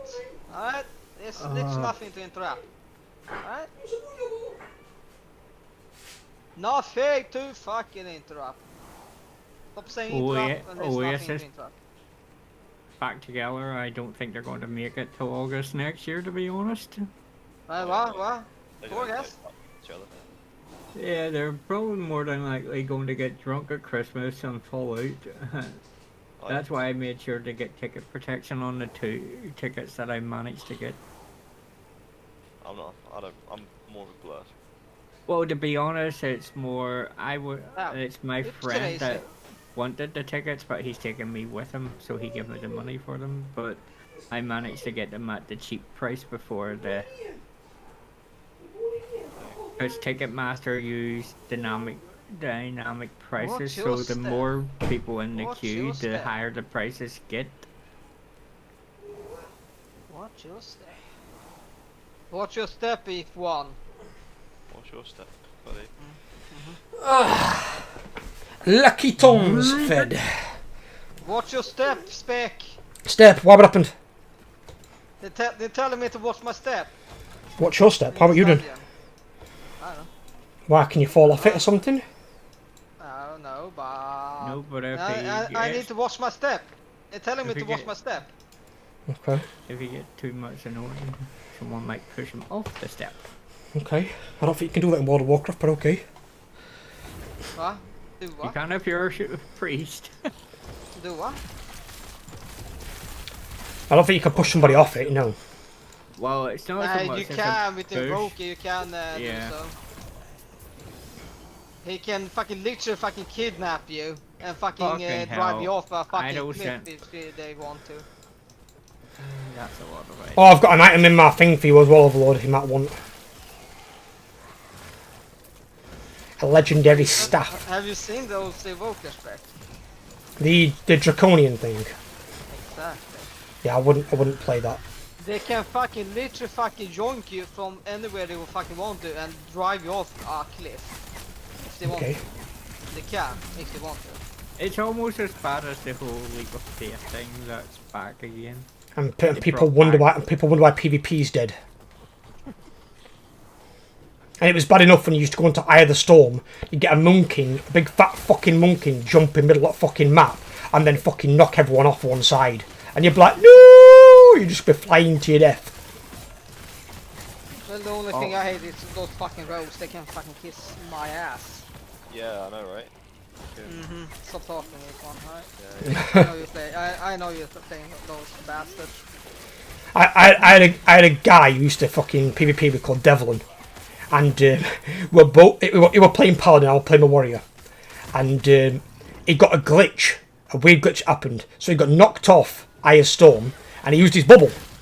And he bubbled, and because when you bubbled, you can't die at all, even from fall damage initially at this time. In the battleground. But it glitched and it made his bubble indefinite. So it was walking around the bottom of the map, looking up at everyone else fighting above. And he would glitch down there with his permanent bubble on and couldn't die. I was like, what's happening? He's like, hang about, I'm taking in a GM. So fucking GM spawned at side of him. He's like, what's going off here? And he's like, well, I popped my bubble as I fell off, but to like avoid dying. But then my bubble's not gone off and I'm stuck down here. And he's like, let me teleport you back up top. Let's hope he remembered to take the bubble off. he took it off him, yeah, he had to. If that was me, I would not done anything about it. I was gonna be... Yeah, but then you're stuck in a battleground where you can't die. You can't do anything. That's the fucking worst. You'd be stuck there until the battleground ended. Which back then used to take a while. Yeah, fucking suck to be them then. I'm gonna fucking... I did that so many times. What's that, Brett?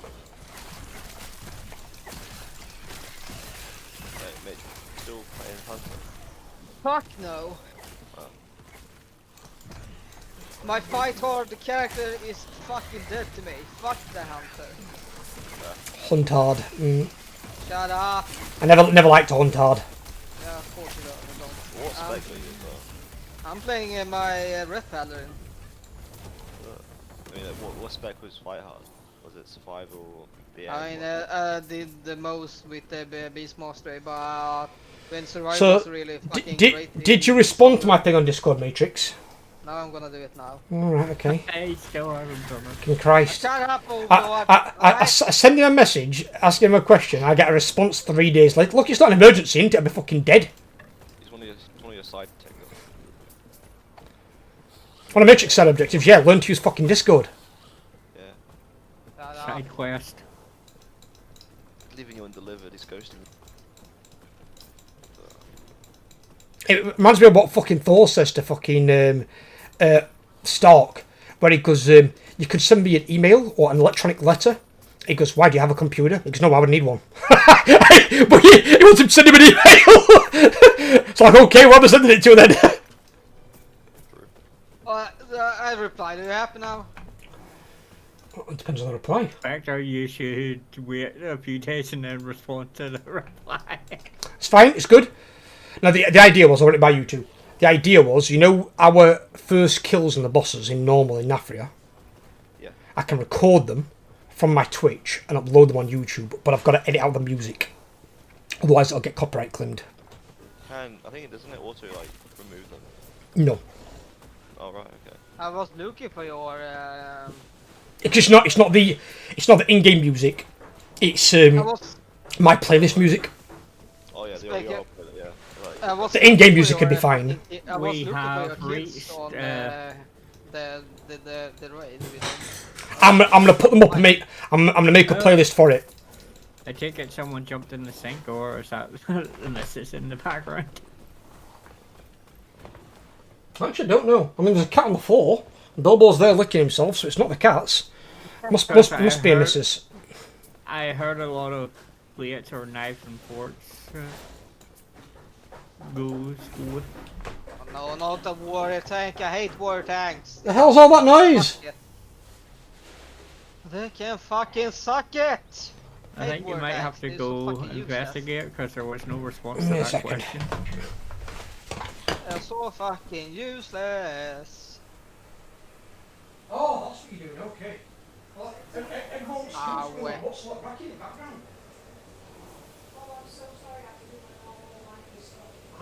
Don't you hate warrior tanks as well, Equan? Yes. They are fucking useless. Don't worry about you. They can fucking suck it. Most useless tank in the game. Yeah, she's cleaning up the litter trays.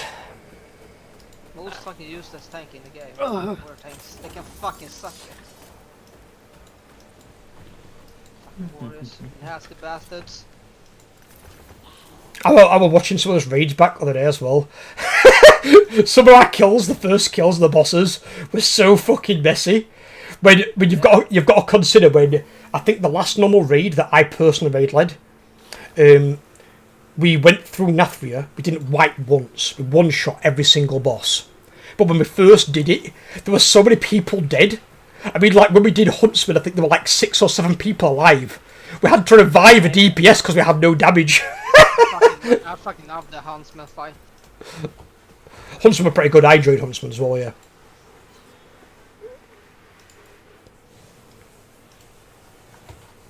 I remember when I was tanking Huntsman with you, Spec.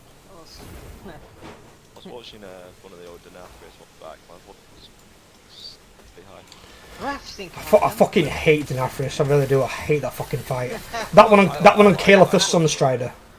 It was just the only thing that got me with the knockback. I hated the knockback. Oh yeah. It was that for me because it mainly affected the tanks, and even if I stood in the right location, I still got knocked through the boss. And I was like, no, why has there got to be a platform? Why? And they're the same thing for Sylvanas and the same thing for fucking Jailer. And then they finally learned in Dragonflight not to put in knockback. I think there was one knockback on Farak, but he didn't knock you back far enough to knock it off the platform. he more so would knock you like into like one of his flaming tornadoes or something like that. Oh, Spectre. Yo. Yellow weather warning for you. Flooding and power outages as a storm is about to hit the UK. Whereabouts, sir? Big massive. Anybody near me? How far north are you? I'm in South Yorkshire. Yeah, that'll hit you. More than likely. Is that South Yorkshire? Heavy showers. But it's in the north of England. Yeah. Because Yorkshire's what we have our country divided up into is called counties. And Yorkshire is the biggest county in all of England. It's that big, it has north, east, south and west. Where most counties either just have one name or they might have a north and south. Where we have all four because it covers the entire middle part of northern England. Yep. It goes from Manchester all the way up to Glasgow, so yeah. There's a storm warning alert for flooding. We're right in the middle of it apparently, according to Overlord. And thunderstorms. Yeah, they were that yesterday as well, though, to be fair with you. And Rougher life apparently hail as well. Hail? Yeah. I'm saying it's only just become fucking autumn. It seemed a bit fucking early for that. Yeah. I was just looking at.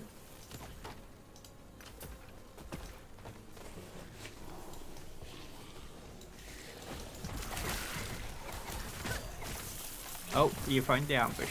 Have I? Yep. See those, sir? Where did I get ambushed by? All these mobs that are spawning. The Emerald Assassin for Fire Root.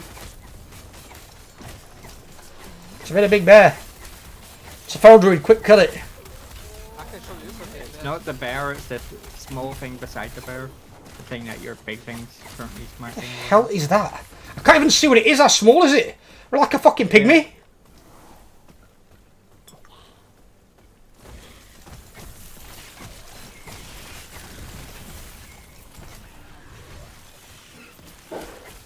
Rogue's fun to play actually. It's just learning it's a bit annoying. But It's in England though. It's Land where it can snow in summer one day and be 30 degrees the next. I don't think it's quite that extreme, but I get what you mean, Brett, yeah. you can do a lot of that as well. It's because I think we're the only country on the planet that has 3 weather patterns, not 1. Because there's 3 weather patterns that basically overlap on England. You forget I'm from Northern Ireland where we have all the weather patterns and usually all in the same day. No, but I mean like big like weather patterns that cover them. I think you get 2, but we get 3. Because we get one from the Russia side that covers part of England. The one that you get which comes from the Arctic and covers the like northwest side. And then one from the south that comes from the bottom of Europe. Which also covers part of your country and part of ours. But the one from the Russia side you don't get. But we still get part of that weather system as well. So we have 3 weather systems that all cover fucking England. So our weather can be extremely varied. Whereas ours is either, is it raining? Yes or no? And more often than not, it's a yes. I don't mind a bit of rain as long as I'm not fucking out in it. Although I walked to work once when I was first meeting Ella again, and I was soaked through my fucking work uniform. It was skin tight on me. I had to go. I was literally in the disabled toilets, drying my ball sack on the fucking hand dryer. Oh, they're like fucking thrusting in fucking midair, fucking drying me crotch. It was fucking terrible. And I'm like, I can't go in chiller because chiller's fucking 3 degrees. I'm like, in this fucking how wet I am, I'll catch fucking pneumonia. There's no way I'm going in there. You get stuck with an icicle up your. Fucking too right, ah. And I'm going to see if there's one of those things down here. Because we've reached the requirement for this one.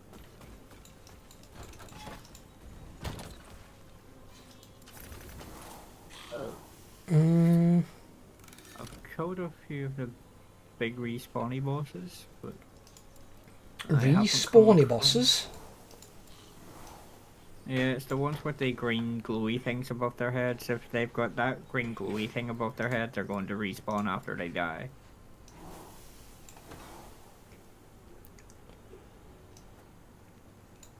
but so far I haven't come across one of those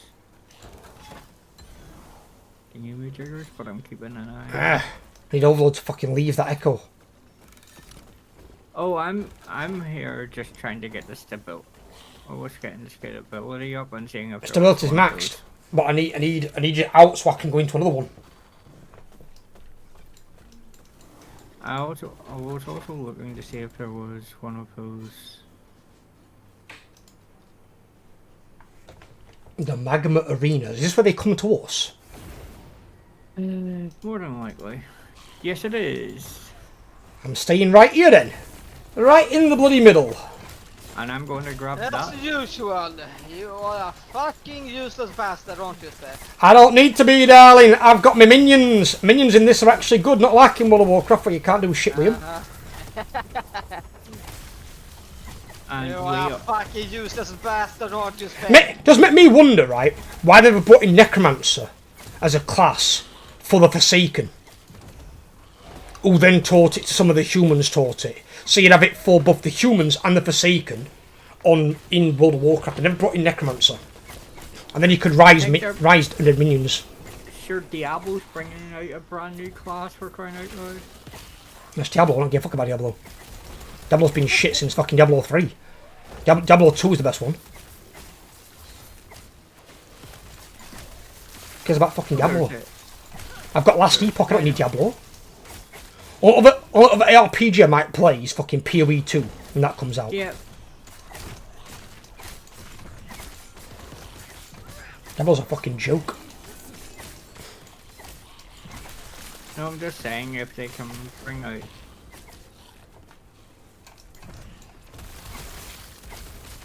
Not entirely sure how they're managing to do it, considering Diablo has such set lore. Well, that's why they fucked it up in Diablo 3. When all the primevals should have been dead, they shouldn't have tried to bring them back. They were annihilated. We destroyed their essence entirely. Hold on, this is complete, but there's ads still coming. Maybe the stragglers? Well, I'm going to collect this gold first. Make sure there is no chest. Sometimes there can be.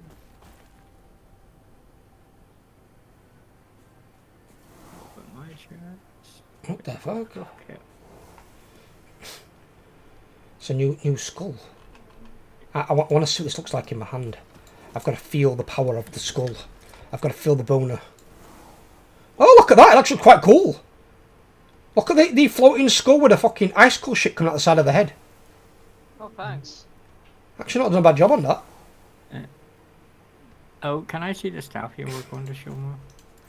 Oh, the staff, yes. I want to have a look at the staff because it's directly for you. It's not a me thing at all. Phrasing. I'm a wordsmith, Shreve. A definite wordsmith. I'm very good with the words. A wordsmith. Yes. Or as What Ella saw with my current the most recent freak out video where I was going and she just starts laughing. Exactly what I was thinking about, yeah. The staff? Yeah. How do I show this fucking thing to you? Oh, I'm watching the stream. Oh, you're watching the stream, yeah. That one there. Aegon's Refuge. Spell damage, mana regen, mana cost reduced by 4 for every single spell. 12% of current mana gained as ward when you cast a fire spell. Plus 2 to flame ward. 120 ward gained when you cast flame ward. 10% less damage taken if you have at least 1000 ward, which I know you do. 16 intelligence and 75% fire resistance. No. It seemed very, very good for a fire mage. Yes. Good. Yeah. It's good. So do I sell it or do you want it? Sell it. Sold. It's a nice looking thing, but I don't care about the look, I care about how good it is. It's one thing with me, someone's always gone, oh, that armour set, that weapon looks nasty. I don't give a fuck. Is it badass? Does it kick ass? That's all I care about. That's it then. Question answered. I don't give a shit if it looks crap. It could be a fucking twig looks like something out of Harry Potter. If it's fucking nails, that's what I want. If it deals the best damage or keeps me alive the longest, that's what I care about. I don't give a fuck about cosmetic look and all that crap.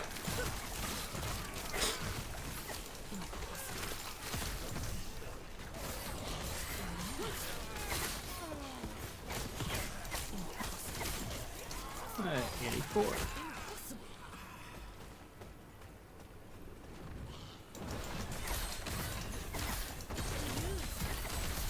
Oh shit.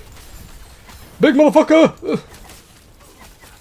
Big dead motherfucker. Yeah, I was running outside of his fire ring of death. Or as I just stood there and went, hey, it's healing me. It's was that? healing me. It's Or as he calls it, Thursday night Vindaloo. Oh, Harbinger nearby. Harbinger? The thing that gives you. Yeah, I know which one it is. Where is it? Can't see it. Where are you, Harbinger? I get a message. Oh, up here. Is that it? Found Oh, what's this thing down here then?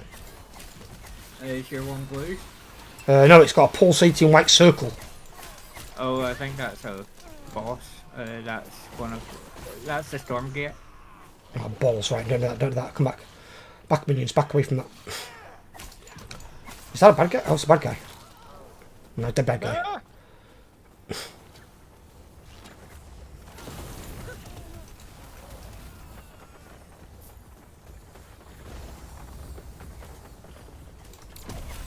Clear out all these mobs. Okay, there's a few of them.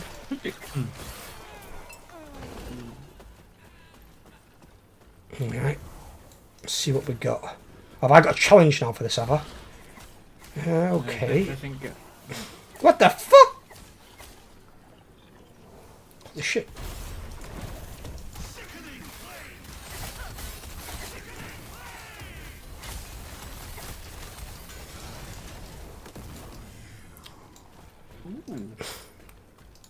I love that, I love that, I love that. Ooh, now that is. That one I something can want. sell because it's something I don't need. That one can be gone to my Sentinel. And this one can potentially replace my Legendary. Potentially. Oh, what the hell?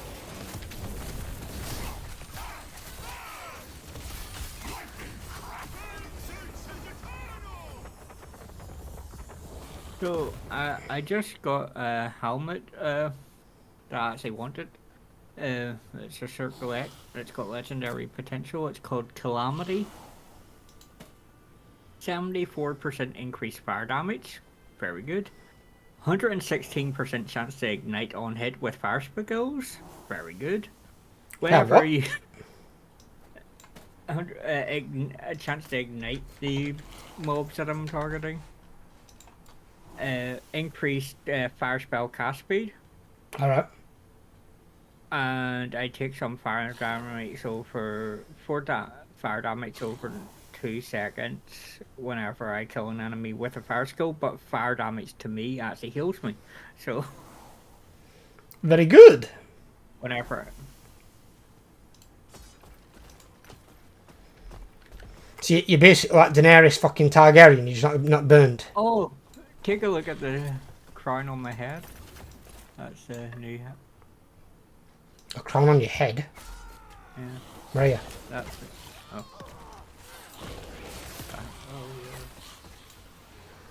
Crown on your head, oh there you are. Overlord. Yes. What class are you playing? Resto Shami.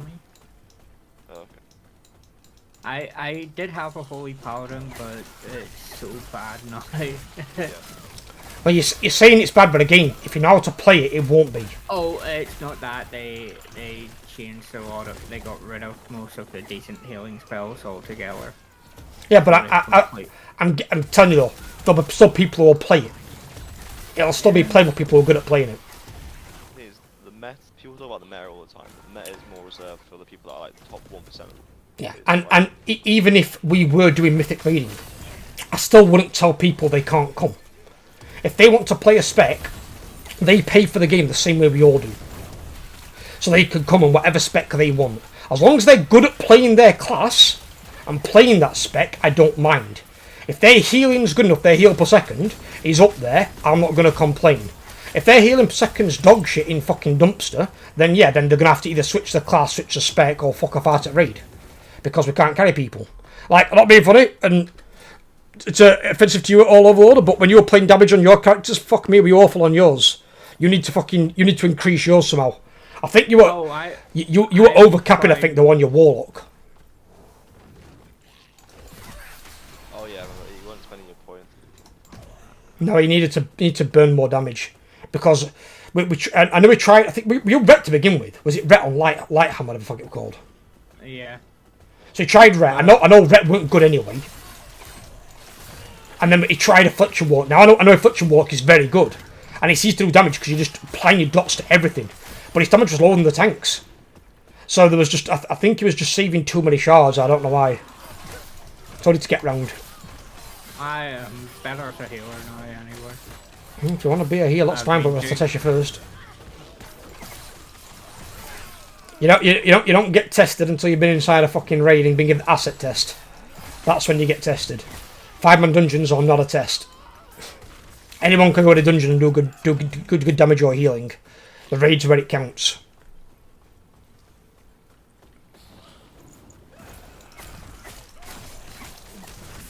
But see, like, example, everyone were telling me, oh, Ret Paladin weren't good or whatever, because Ret Paladin were a bit underpowered compared to some of the other melee classes in Nathria. If Overlord had been doing good damage, I would have said I don't care. And I said, look, he's doing more damage than fucking the tanks, more damage than the healers, and even if he's one of the lower damage on the DPS in the meter, I wouldn't have cared. And I said at least then he accounts for himself. It's more player dependent class. Ret's always had issues though, hasn't it? It's always been a weaker class until recently. So like, for the most part, it's not much point trying to worry about. Oh, this spec's not meta for this season. Let me roll completely. That's what I wouldn't do that to people.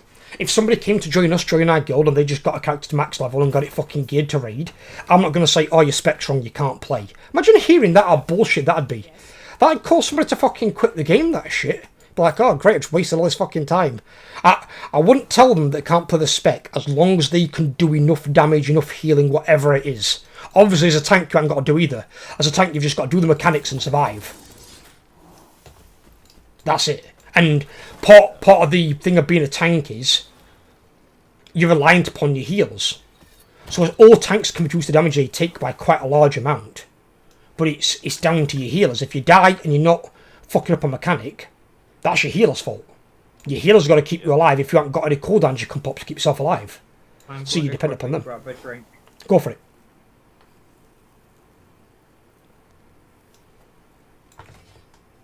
And that's why sometimes I say to people, if they don't think they're good enough at doing damage or healing, try and play a tank. Be my off tank if that's the case. But tank has a lot of responsibility because you've got to get the mechanics right. Because you will have tanking mechanics that you've got to do and you've got to do correctly. If you fuck them up, you're going to either kill yourself or kill the rest of raid. Yeah. I don't know. I think with WoW, I'm probably just gonna play it for a bit because obviously, I don't want to really jeopardize that. So just to get a balance. As I said, I've got no problem going back to it. I'll be uninstalling every fucking add-on. I'm going to be getting reinstalled ever again. Add-ons will be history. I mean, I'd like to say, potentially, can probably maybe do normal raids without add-ons, I think. But I don't know for certain. I think normal would be doable without add-ons. So we could at least clear normal. Just obviously not heroic, because I know some of the heroic bosses, especially the latter half of the raid, are harder than some of the mythic bosses at the first part of mythic. So that's where you'd hit your brick wall.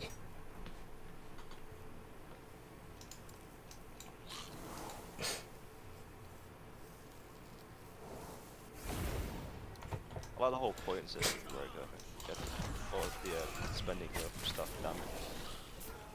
So I was just playing warrior, which was just hit again.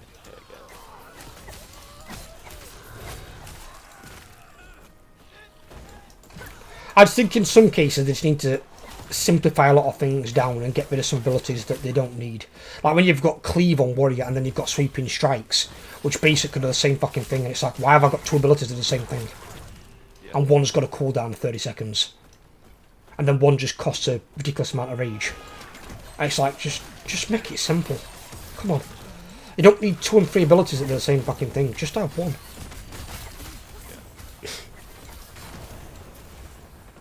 I think Max that said it. Even Max said they could probably remove a third of the abilities from most classes, and their classes would still play the same. Because you wouldn't need those abilities.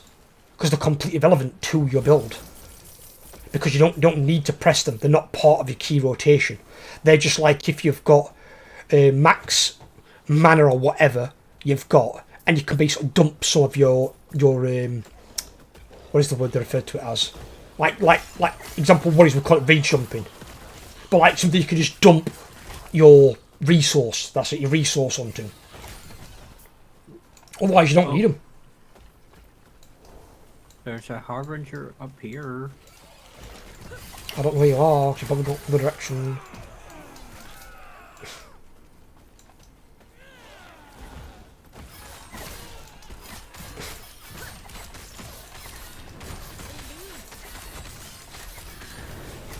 What the fuck? How many purples? What the fuck a duck? You know what that is from? Damn! Back. What? You know why you got so many purples? No. You completed one of your prophecies. Oh, is this a prophecy thing? Yeah. Hmm. So that's the only thing I hate about the prophecies. They dump the stuff on the floor, and you're going. I thought it was a tad more than normal. I was like, what the fuck?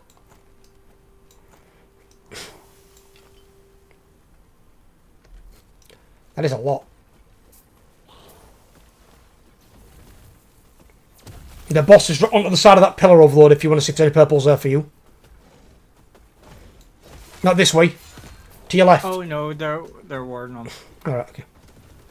And surely we'd have dropped some for you. Not always guaranteed. The hell's this thing? This is the boss for the dungeon. Ain't this the guy that jacked my fucking dude in the campaign? Nicked my fucking... my keeper. Locked him in a cage. He's still a pussy. And I can sell those and set then items. if we go south here, the harbinger's down here. South down here.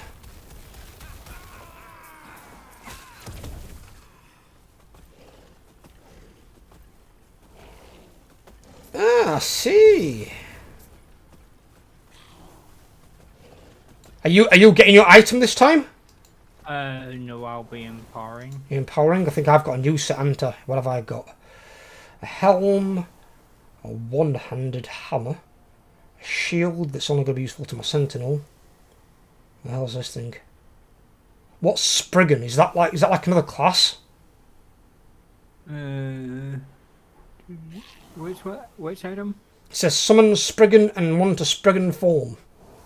I don't know what Spriggan is. Yeah, another class summons that thing. I'll banish them. Huh?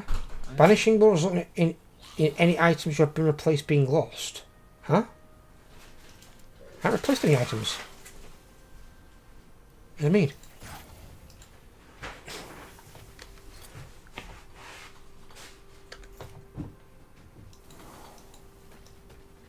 You go then, minute.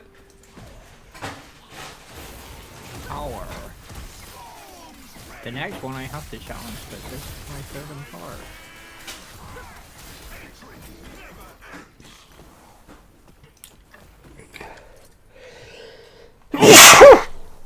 Oh. What does that look give?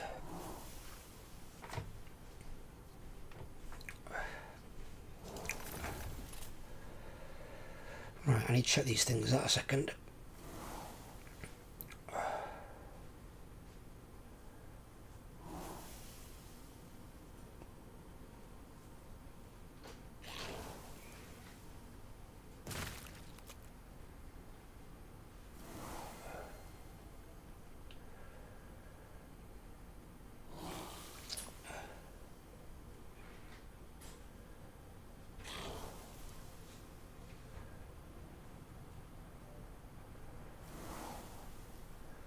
This is for the offhand, isn't it? This is for the offhand. These aren't relics, they're for the offhand. That one's a relic. Is that one? No, that one's an offhand.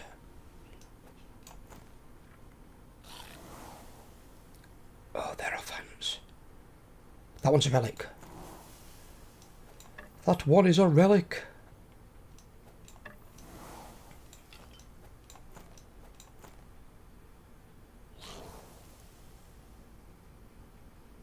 Right, we'll have a look at those when we get back. Let's stabilise just this fucking thing.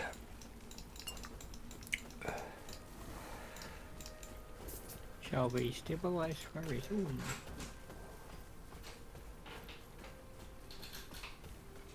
Are you certain? Yes, because I just stabilized it. Oh, look at this here, there's a chest. What the fuck? There's got to be some stuff down here for Overlord. Oh wait, Oh, I came that way. you didn't open it?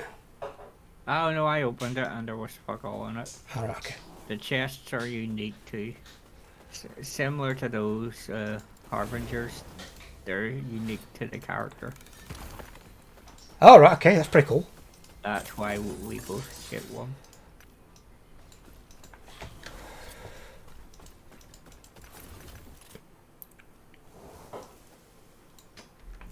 Right. Yes.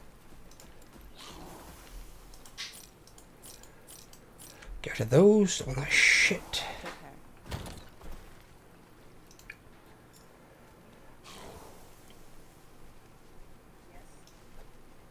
I need to cancel my membership today. Gym. Yeah, I'm not being funny, I don't know why you're going to gym. Join the gut squad, what is that? Caramel macchiato. It's a Starbucks one, but I got it in the big carton rather than your little thingy. So why is it on half a glass? Is that what it fills? You want the whole fucking thing full to the you greedy bastard. You stingy. Do you know what, Joe? First one I thought it were. I thought it was Bailey's. No, Bailey's isn't that darker colour, it's lighter. And besides which, I'd put it on ice. They usually do ice. They're nice. Is she dressing up as Poison Ivy today?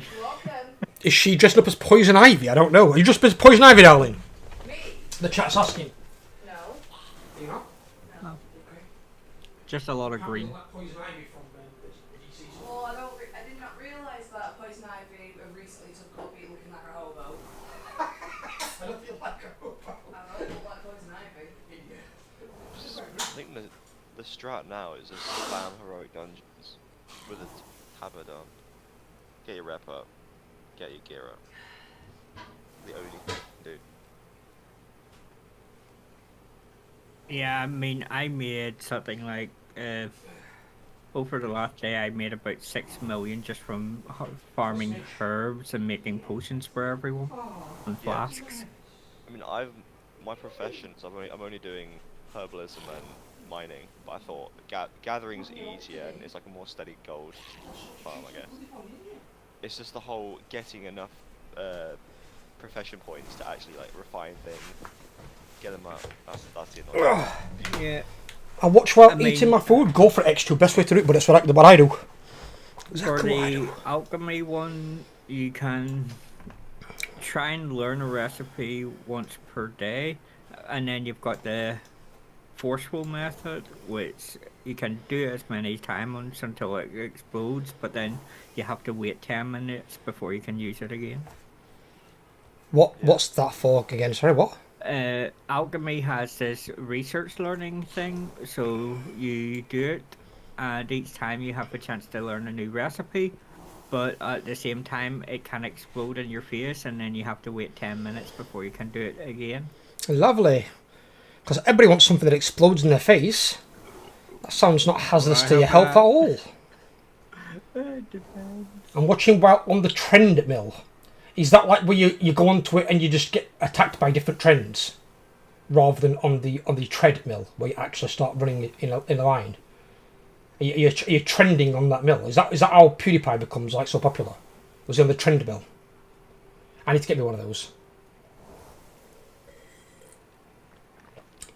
I think the gym's good. It's just very time consuming. We have other things.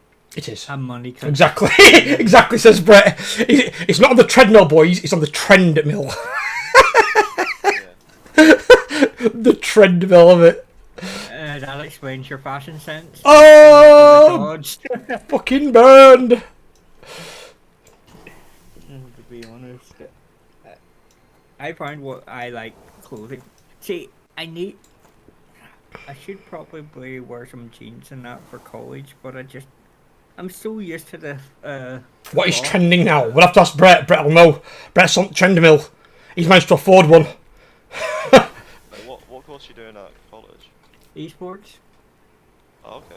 Yeah, he's been talking about it. He gets a lot of good shit as well. Aren't you going to League of Legends World Championships or something? World Final, yeah, in November. Well, what side of it? Like the logistics of it or the actual playing itself? Both. Yeah, but I think they're going for just watch for their particular thing. So that's going to watching all the big teams. Like a field trip sort of thing. Yeah. Not going to drop Overlord and his team in against fucking Faker, where he just fucking 1v5s them. It'd be fucking disgusting. Oh, I'm part of our college's actual League of Legends team, and the opposing teams keep going, what the fuck's the top laner doing down here? And I'm going, I'm playing the way I like to play because it confuses people, and when people get confused, they start making mistakes. Why were you playing top laner, and why were you going at bottom? I thought you were playing jungler. Oh, I play top or jungle, depends on... Mainly top lane now, but most of the time after I push in the first tower, I'm usually down helping for the team fights. Because once I get rolling, there's nothing stopping my character. It's like what I showed in that video with that guy who goes that albino Charizard, and he was just fucking rampaging around, just murdering everything, because he fed the fuck out of his top laner. He just went around devouring the entire enemy team. Yeah, if certain characters get fed, they're just a fucking pain in the ass to deal with. It's quite funny when... I'm playing my Gentleman Showgrass. There's nothing gentle about Fucking it. Julian bought me that skin, and I'm like, that's the worst skin you could have bought me, fucking Gentleman Cho'Gath. Fucking giant alien dressed up in a fucking suit. I'm like, why would I want to wear that shit? There's an actual film based on it now, if you think about it. No, there's not. Box off. Definitely not. Seemingly sports and unfortunately reacts. Sports and unfortunately react. Yeah, reacts. Me and Shrafe are both on the same thing. We don't like reacts. I don't. If I see a video that I think looks good and it's a react, I'll just usually go into the description below the video and I'll watch the actual video of the person who made the video rather than the react. Because the react's also usually like 2 to 3 times the length of the actual normal video. And the normal video is usually like 10 times better. I just think React content is just fucking lazy. Because it's just somebody stealing content. Did you guys, if any of you guys saw it, did you see that guy that responded in one of my comments on one of my Alone in the Dark videos, Warhammer videos? One that was asking for help. I think I've seen that. Anyone see it? I'll screenshot it for you later. But basically, this guy, bear in mind, he's got 7,260 subscribers. So he's got way more than me. Much bigger channel than me. He's only got 5 videos. Now he's been demonetized by YouTube for reuse content. Because basically what he were doing he were taking clips of bigger streamers' streams, stitching them together into a video, and then uploading the video on YouTube as his own. I'm like, well, that's not your content. That's somebody else's content. You've not even asked permission to use it. You can't do that. If it's, I think there's a line with that though. Let's say there's like an element or a theme in a movie, for example, and then you pile the clips. You can. You've got to edit them or add something in some way. If you're adding nothing in, you can't just rip it off and then claim money off it. Because again, now they are clamping down on reuse. I think give it about another year, you won't see React content at all on YouTube getting monetized. They're going to cut it off. Because all they're going to do is either stop you getting monetized on that video, or they're going to give all the ad revenue to the original creator, which is what it should be. Because you're not making any content. Why should you get any money from it? Make your own fucking content. And the job description of YouTube, Twitch, Kick, whatever you want to call it, is content creator. If you're not creating content, then you're just ripping off somebody else's.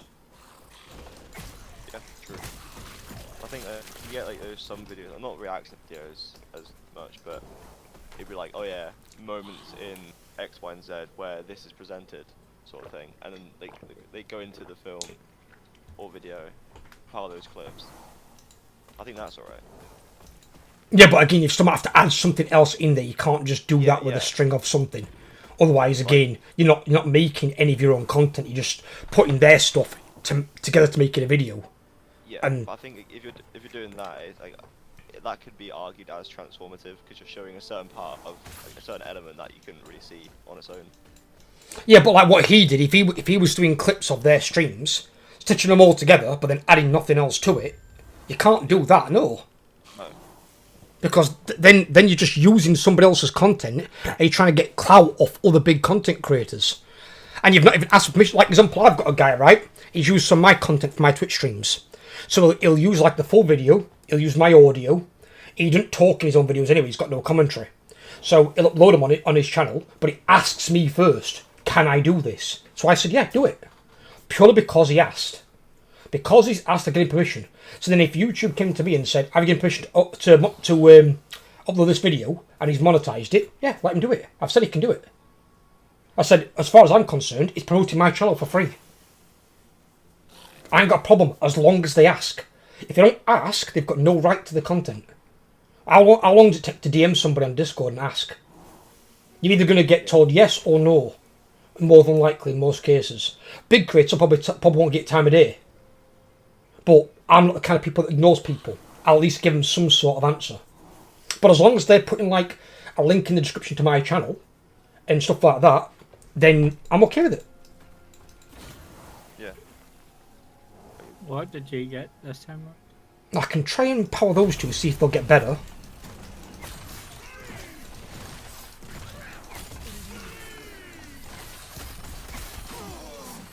And then I have to challenge my one. The membership I'm paying at the moment is a silly price.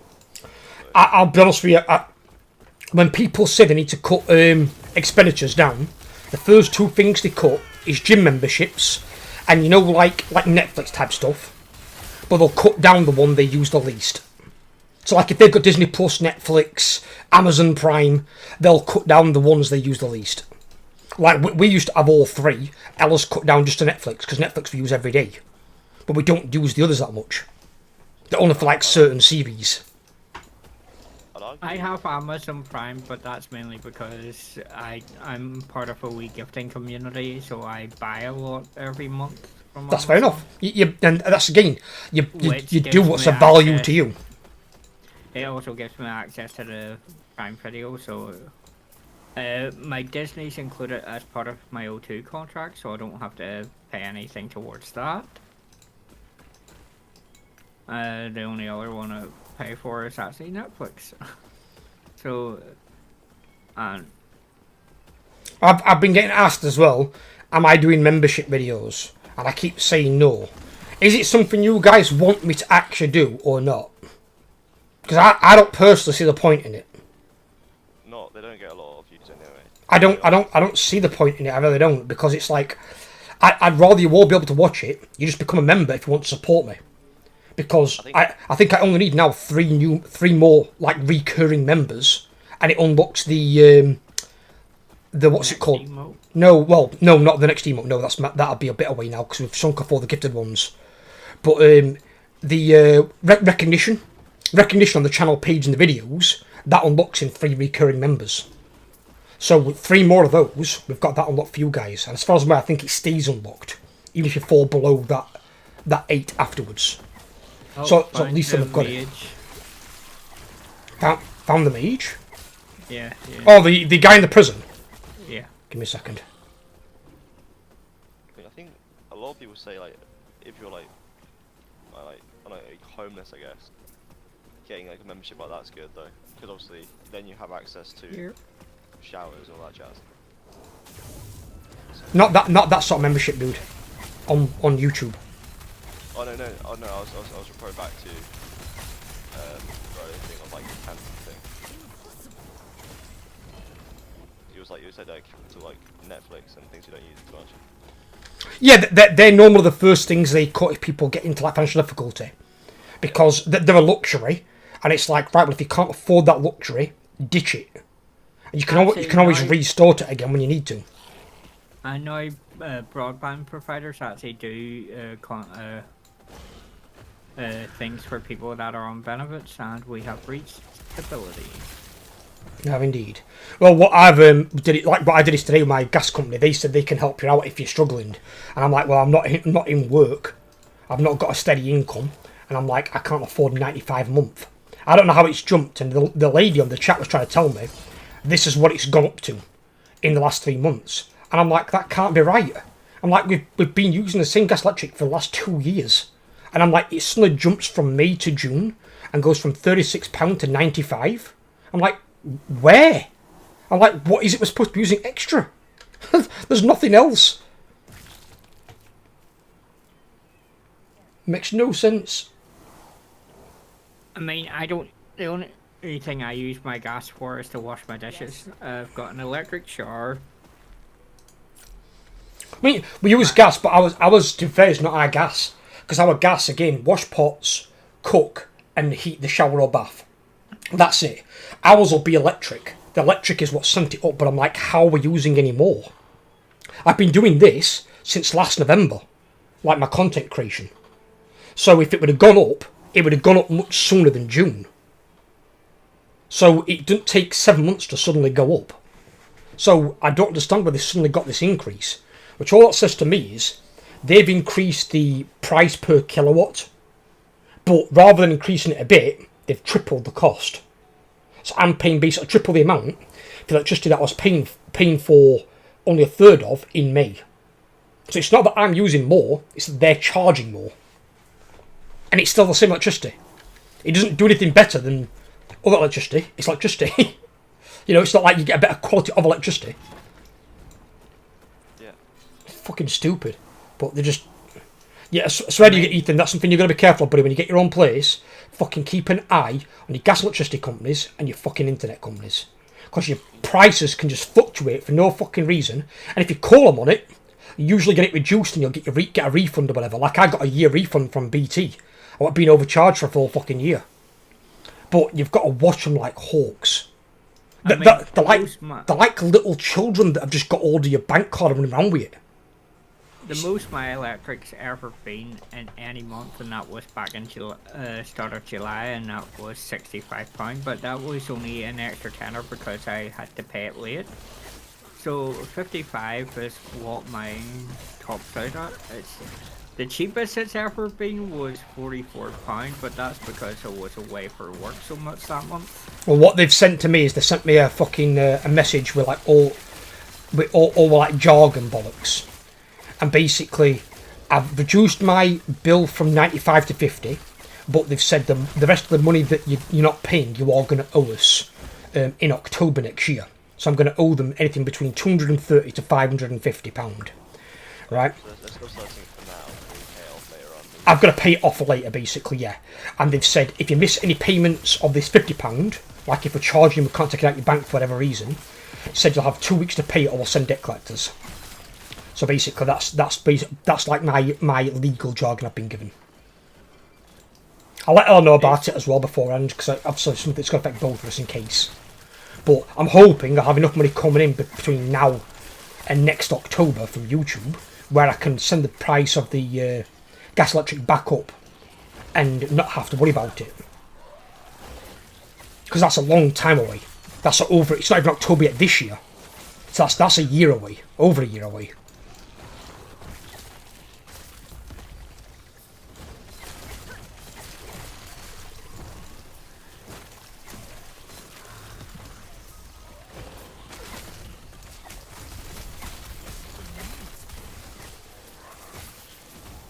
Thank you, Overlord. Who the hell, a shag roll?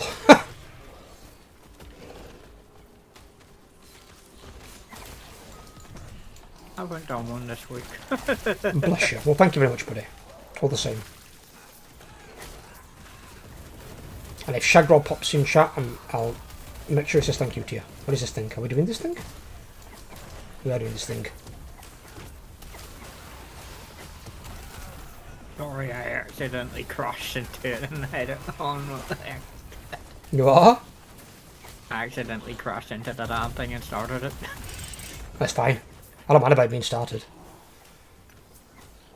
As long as I'm here for it, I get to enjoy the carnage. Like a good bit of carnage. I prefer a bit of Phantom. No. Bad joke. Sorry. Bad film as well. And not being funny, no, carnage is way cooler than Venom.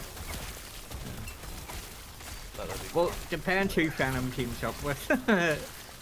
No, it's still cooler. Venom's... He's okay. But Carnage is just... He's more Devil May Care. He is Carnage. He just likes to have a bit of carnage.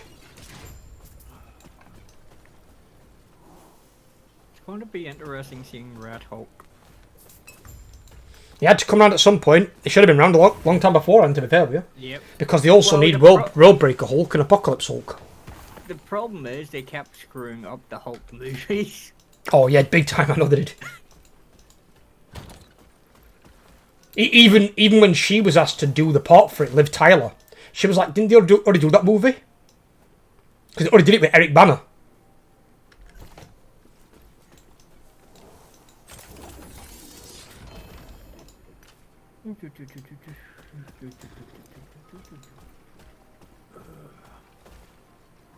Might have to buy a new job.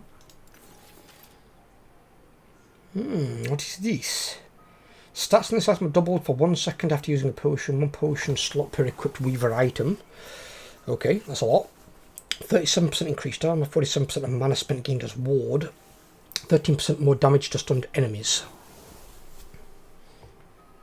But that gives ward decay. Yes, gifting Santa is best.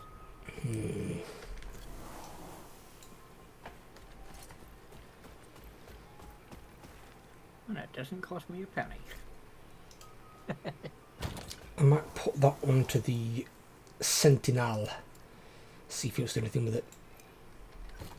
I get all the points because every time I wake up at like 3 o'clock in the morning, I just roll over to my mobile phone and play Hearthstone and get a load of game points.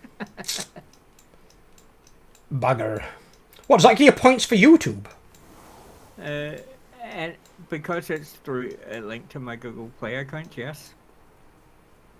It's linked through Google Play, won't it be through Battle.net, however? Well, it's linked through Battle.net, but every game is connected to your Google Play account because you download it from the Google Store. You download Hearthstone from the Google Store? Yeah. Won't it be a Battle.net game? Because I had to get mine It's from still a- Battle.net. Well, yeah, no, on the phone, everything's through the App Store, though. Like, Yeah. company, they all You go- still log in through your Battle.net, but it's still downloaded through the Google Store. Really? I mean, How the hell does it's- that work? 'Cause that's like, what, every single game's through Google? There's like none that aren't. There's got to be some that work independently, is that right? Nope. Well, no, they all work independently. It's just the way you download it is through the App Store. Yeah. And so because that you Right. can earn Google points to like spend on gifted subs on YouTube? Yes. Yeah. What? That seems insanely good for that. Yeah. I didn't realise that was a fucking thing. And I know you could get gifts of those to out points, but I didn't realise that like every fucking goddamn game is linked to it, because that means you can play anything, because some games designed for phone actually aren't bad. Just a lot of them are. The even funnier one is, think how much points you get for one of those crappy AFK games where you just plug in your phone to the charger and set it on auto run. I don't even know how the fuck do those even work though? How's that even... How does that play? What is it, your character's running around killing things and you're not even there? Yeah, pretty much. And why is that a thing? Is that so people can farm things like points on that? Is that what it's designed for? Well, most of them also have pay-to-win elements built into them, so to make your character stronger. And Yeah, but if you're just farming the fucking mobs and obviously the ones that you can kill, and then you're just generating points so you can get Google points, you that's all you don't get need. them as quick. Think of it as Bitcoin mining, only you're gaming. Yeah, but that sounds more appealing to me than Bitcoin mining, because Bitcoin mining is fucking boring and expensive.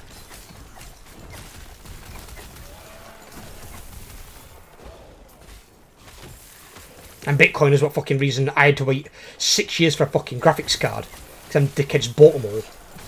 I mean, they should have fucking not been buying them. Card manufacturers now I know they've made mining cards, I know.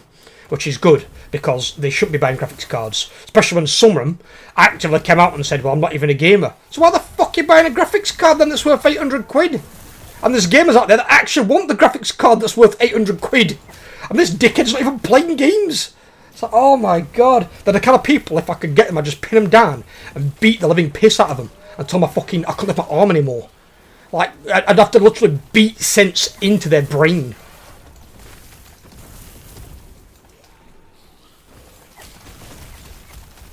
They're the kind of people that needs to read like a how to life book. Because they've got no idea what the fuck they're doing.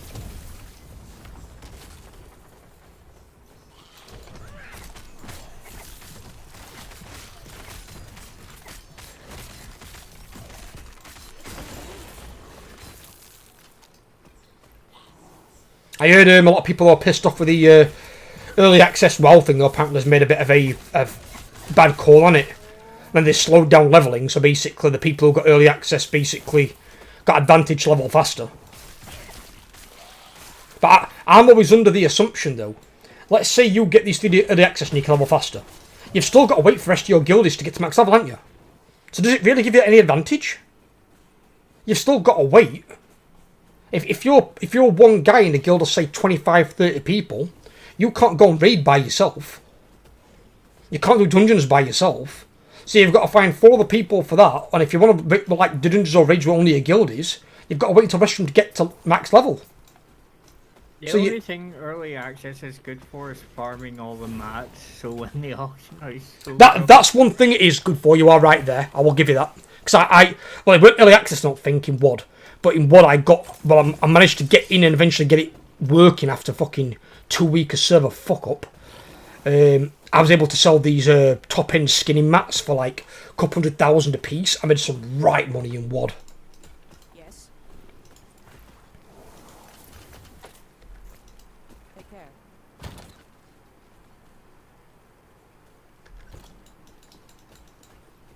Even though it was the worst expansion they ever made. Fucking water Drano. What the fuck were they thinking? Oh, I now know that we Wi-Fi plug that I got, timer plug actually works nicely. Because I was checking when I went to grab my drink. I waited to that time just to see if it had actually turned itself off. The one for the fish tank? Yeah.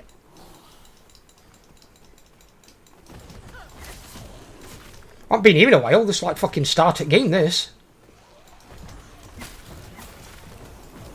It actually reminds me of the one of the areas in Path to Exile for your prophecy thing. Oh yeah. Where you have all that fucking the maze shit. Yeah. And you're around getting fucking lost. You're like, which one's the right fucking door? Yeah. It kind of reminds me of that. Only thing I hope they just get right in PoE 2 is just reduce down the amount of bosses that can fucking, or the things that can one-shot you. If it's going to be bosses, let it just be bosses. Don't let it be every fucking rare mob in the world. Shouldn't be one-shotting the player. Because when they had that with PoE 1, it's just a complete ass. I got the boss spawned on it. Big ass. Well, he's big. He's big and green, and he's not the Hulk.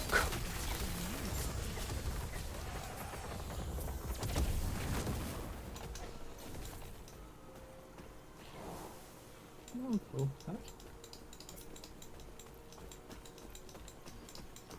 Think about it. Enemies have a 50% chance to receive a glancing blow when hit. A glancing blow? What are they, a tank from 40k? How the fucking are they get a glancing blow?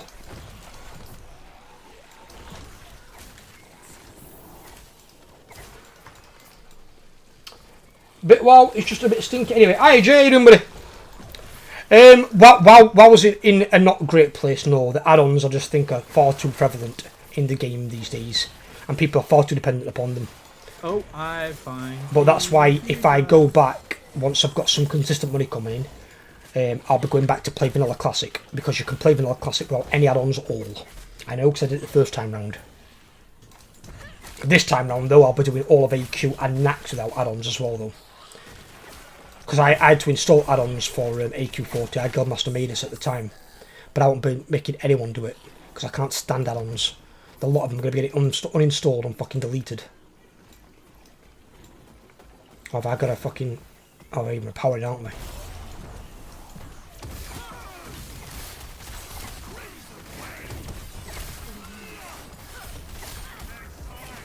Oh. But then, if they do what I was talking about in my video of an AJ, because I've spoke to somebody who used to work at Blizzard. What the fuck? You in Park Air, I'm in Farm 9. If they do make the changes after the War Within and bring it to console and get rid of add-ons, I think the game will be amazing. And that is something I look immensely forward to.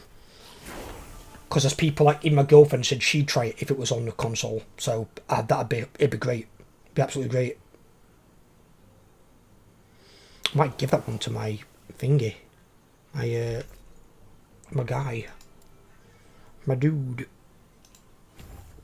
That's now maxed out. Good. I've got that one we can max. And stability is also maxed.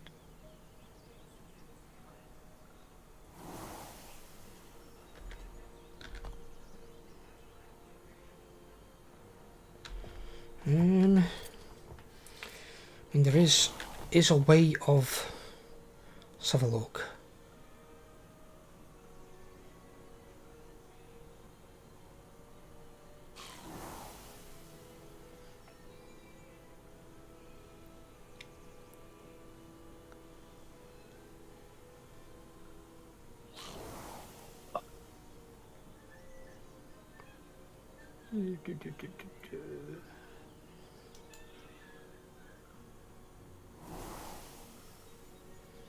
Hang about, how can I put a point in that and not put a point in that? That doesn't make any sense. Put a point in where? This one here I can put a point into, but it bypasses this one here. Because this you need to go... Because it goes backwards. So see the one at 10 at the fiery top at the far right? If you... See the green one to the top right? This one here? No, back one and then up to the right. This? Right? See at the very end? Yeah, see the green one there? If you look, it shows 3 little dots. Because you've got 3 skill points in that, it unlocks that one at 10 to the diagonal of it. Is that how that works? Yeah. I thought it would have been through these lines. Yeah, but that line goes the opposite way to the one that you can't put a point in. So it doesn't start there, it starts at the back end. So it goes down. So if I put points into this, it'll unlock this? Yeah, you'd need 3 points into that one to unlock because there's 3 little dots. Juicy. If I can get to that, that's awesome. Because that's necrotic resistance and damage for me and my minions. And necrotic and elemental resistance is good. Yeah, we'll go that way. We'll go that way. Yes, but you might want some points in either Warlock or Glitch. No, I don't need them. I've got my build. I don't need them. I'm a full Necro boy, and then I put the bare minimum what I need into Acolyte to make it work. And then rest is in Necromancer. I don't need either of those. See, I have 27 in Sorcery, 45 in Rune Master, which is what I am, and then I need 22 in Spellblade. Just to get the aura. I need to put 2 more points into that, and then I can max this fucker out. That's necrotic resistance, elemental resistance, and increased minion necrotic damage and minion elemental damage, which is going to help my zombies, my wraiths, it's going to actually help everything, that to be fair, pretty much. And then the resistances, well, I've got maxed out necrotic resistance as it is, but my elemental resistances are quite low, especially lightning. So increasing those will also drastically help, so I don't get one shot by something. But yeah, I'm doing well, bud. Hope you're too. Just busy. I think add-ons are too core to the game. Will lose a lot of casual players if it's removed. I think the thing with WoW, it's too much of a time sink. It's less of a time sink now than what it was, Jay, to be fair with you. I don't think you'll use casual players because casual players don't want add-ons. They've said that time and again. The people who want the add-ons are the elitist players. The ones that do like your mythic grading. So at most, if they got rid of add-ons, you might lose 2% of your player base. Which is basically all the guilds that do mythic grading. But I don't think even then you'll lose all of them. So if they get rid of add-ons and they make the raids harder, so they're still challenging without the add-ons, and you've got to use like a built-in game boss mods, I think the players will still stick around. Or at least try it out first before they judge it. So that's something they potentially could do. So, but it's... We'll have to see, buddy. We'll have to see. End of the day, though, but if what you've got to look at is Microsoft or Xbox own Blizzard, right? If you lose 2% of your players, but you gain 7-8 million more from Xbox, which one are you going to want more? Because that's going to generate you a fuckload more money than that. That's what's going to matter. These 2% of players who know life the game aren't going to count for 7-8 million more players and double your player base. So you're going to want that one over that. And a lot of these players might end up being casual, but they'll enjoy the game if they ain't got to download 17 add-ons. Your average teenager these days, or someone in the early 20s, ain't going to download fucking 18 add-ons to play a game or something. They're not. I don't want to download it now, and I've played WoW for fucking 14 years. Add-ons are just a fucking blight upon the game. They're a cancer. Can't stand the goddamn things.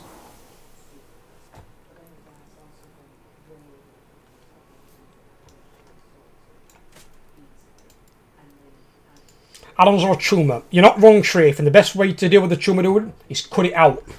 Cut it out, get rid of the fucking thing, chuck it the fuck away. Because a lot of people might say, oh, you might lose some players because of this.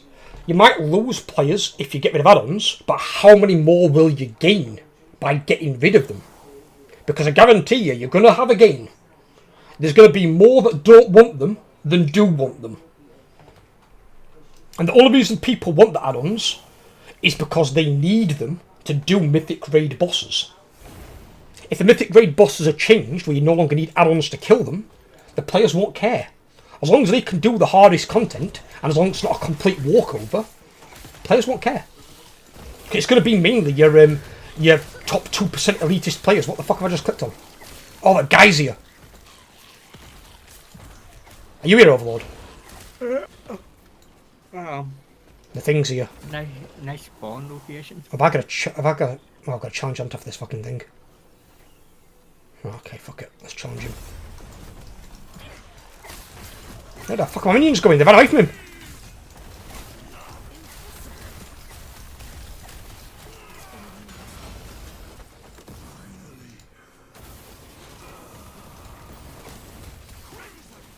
That guy was weird.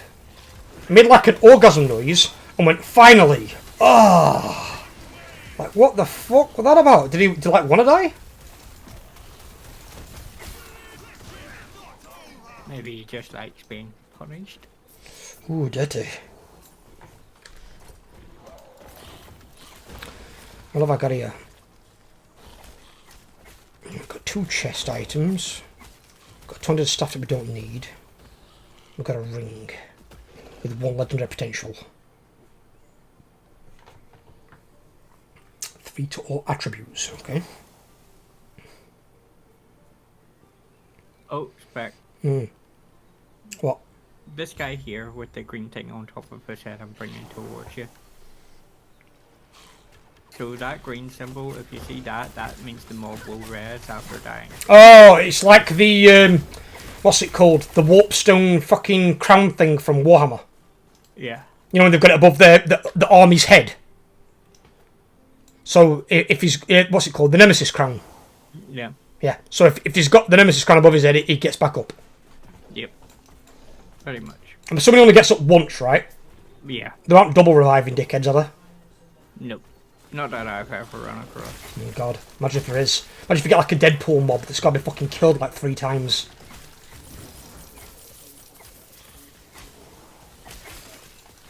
Ella said something the other day about the fucking thing. Have you ever thought about the perfect vessel for Alien? A fucking Alien. Imagine if Alien fucking impregnated Deadpool. It could pop out of his chest, run away, but then he'd heal, and they could actually re-impregnate him again. It'd be an infinite vessel. And can you imagine if it had the Deadpool generation and his fucking his mental state? You'd have a psycho alien that's basically unkillable. Even if you burn it, you've got to destroy every single cell. So you'd have to lock it somewhere. If you were to tear it apart and kill it the normal way, you've got to deal with the acid, and because it can regenerate in any part of the body, it's got basically acid on tap all the time. So that thing would be a beast. It would be a nightmare to deal with. You'd literally have to lock it away. You'd have to freeze it. Its only counter would be, what's the guy's name out of X-Men, darling, who's got the freeze power, the freeze mutant? Is it Iceman? The guy from X-Men that's got the fucking freeze power. Iceman. Yeah, it's Iceman. There's that X-Man dude who's like the opposite to the fire guy, Pyro, and basically he can freeze things. Oh, hey. So he could basically counter it. He could freeze it in like a massive block of ice, and they could lock it in some like cold storage room so it could never thaw out. And he'd be like the main way to counter them. You'd have to just freeze it to death, freeze it on the spot, and keep it fucking frozen. It could actually die.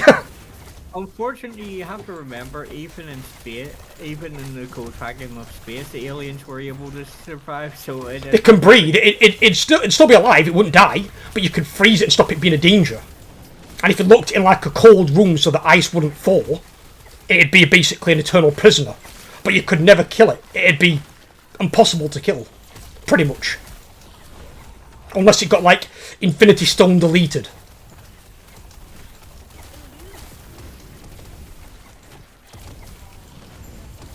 If it came out with his mental state, it might just off itself. It's possible as well.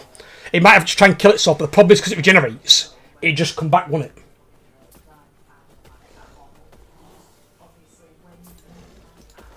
But it's a nasty thought to think of. And imagine all the generators from like Marvel, if they all got imprisoned. So Deadpool, Wolverine, all the other ones throughout the franchise that have got generation as a power. Because it's a low tier mutant gift, it's not like a tier 2 power.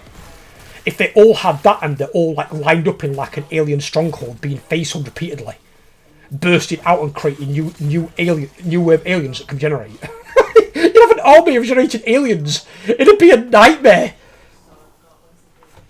That'd be the worst crossover to like face, because even the predators would have no chance. It's like, how are you going to kill it? How? What are you going to do?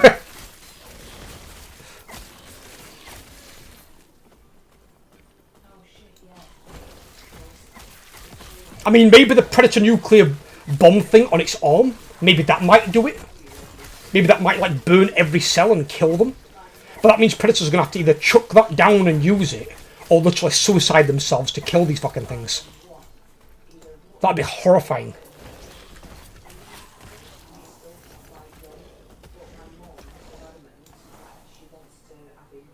I did mention one other though. One other was, imagine if it like fucking impregnated the Hulk. Imagine if you had an alien that could literally be like the Hulk in its Hulk state, or when you made it angry or it goes into like attack mode, it enlarges in size, strength and speed and just becomes an absolute fucking monster. That'd also be quite scary, because the Hulk can also generate when he's in his Hulk state. Most wounds that are inflicted upon him don't stay. He heals from them, and most things can't even pierce his skin. And then he's also got his angrier forms, like his World Breaker. And what's his final form? Is it Apocalypse? What's his third form? Hulk's third form. I know it's got another name, I just can't remember what it is.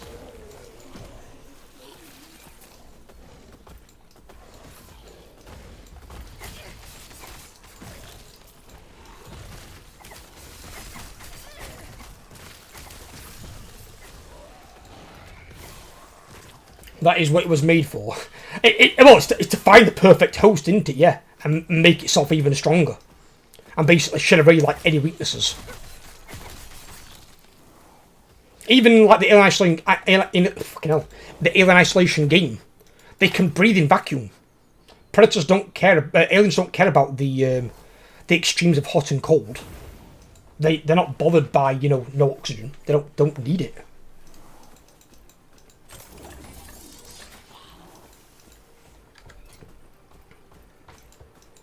There's World Breaker Hulk, Doc Hulk, Sad Hulk. No, there's just Zombie Hulk. Just that he's got three in particular himself normally. He's got his normal Hulk state, he's got World Breaker, and there's something Titan else. Hulk. Is it Titan? Is that what it is? Is that above World Breaker?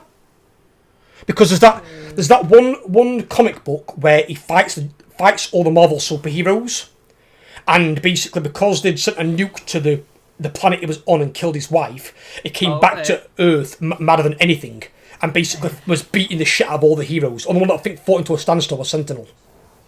Titan Hulk emerged after Banner tried to use magic to control Hulk. So it's not that one then.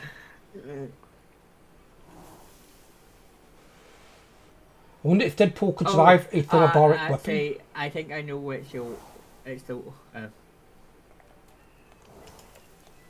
it's a state where he becomes an absolute force of nature, being able to wipe out even Galactus. It's called the One Below All Hulk. Yeah, but the one below all is an actual god. It's the evil version of the god of the universe. Because you've got the one above all, the one below all. But it's not called that. There's a name for it. I just forgot what it is. I thought it was called Apocalypse. The Apocalypse Hulk. But it might not be that. But there was a name for it. I just can't remember for fucking life what it was. Me? No, Metro. But there was World Breaker, and World Breaker he was fighting She-Hulk on a planet. He went to punch She-Hulk, missed, and broke the planet in half. That's how strong he was, and that's in only his second state. Think of it as like him going Super Saiyan 1, 2, and 3. If Banner's normal state is like his Super Saiyan, Super Ascended Saiyan is essentially World Breaker Hulk, and then his third form, Super Saiyan 3, is whatever the fuck the final form of Hulk is. But it's that strong. When he reaches that third form, he's stronger physically than any other Marvel character. Even Captain Marvel wouldn't touch him. If he punched her, he'd probably kill her. Or at very least, like, knock her the fuck out.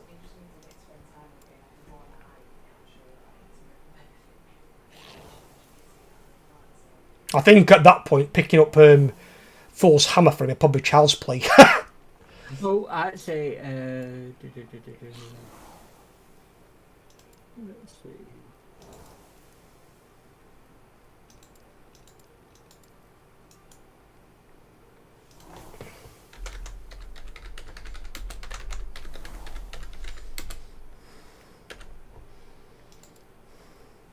I'd say you've got World Breaker Hulk, Immortal Hulk, and then Breaker Worlds. Is it that sounds more like it, Breaker of Worlds. So is it World Breaker then Breaker of Worlds? World Breaker, then Immortal, then Breaker of Worlds. So he has 4 forms. I don't call him having 3.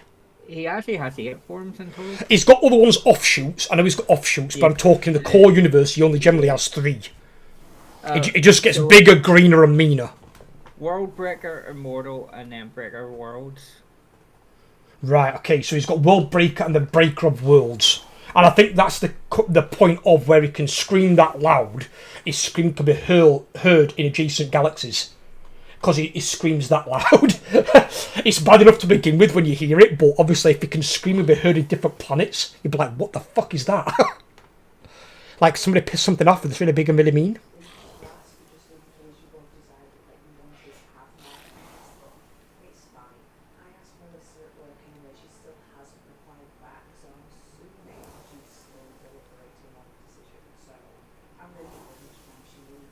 No, we don't need those.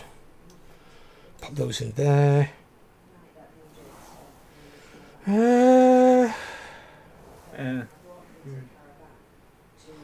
can actually hang on to that one because I can put that with him.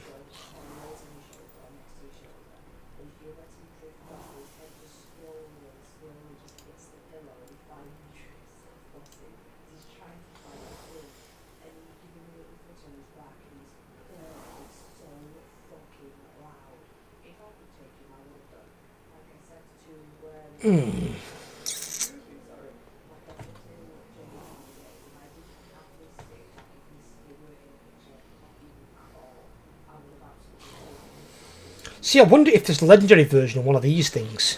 One of these Cryomancer's opulent focus awarding things, because I need one that I can, like, legendary potential and fucking stick this to make it.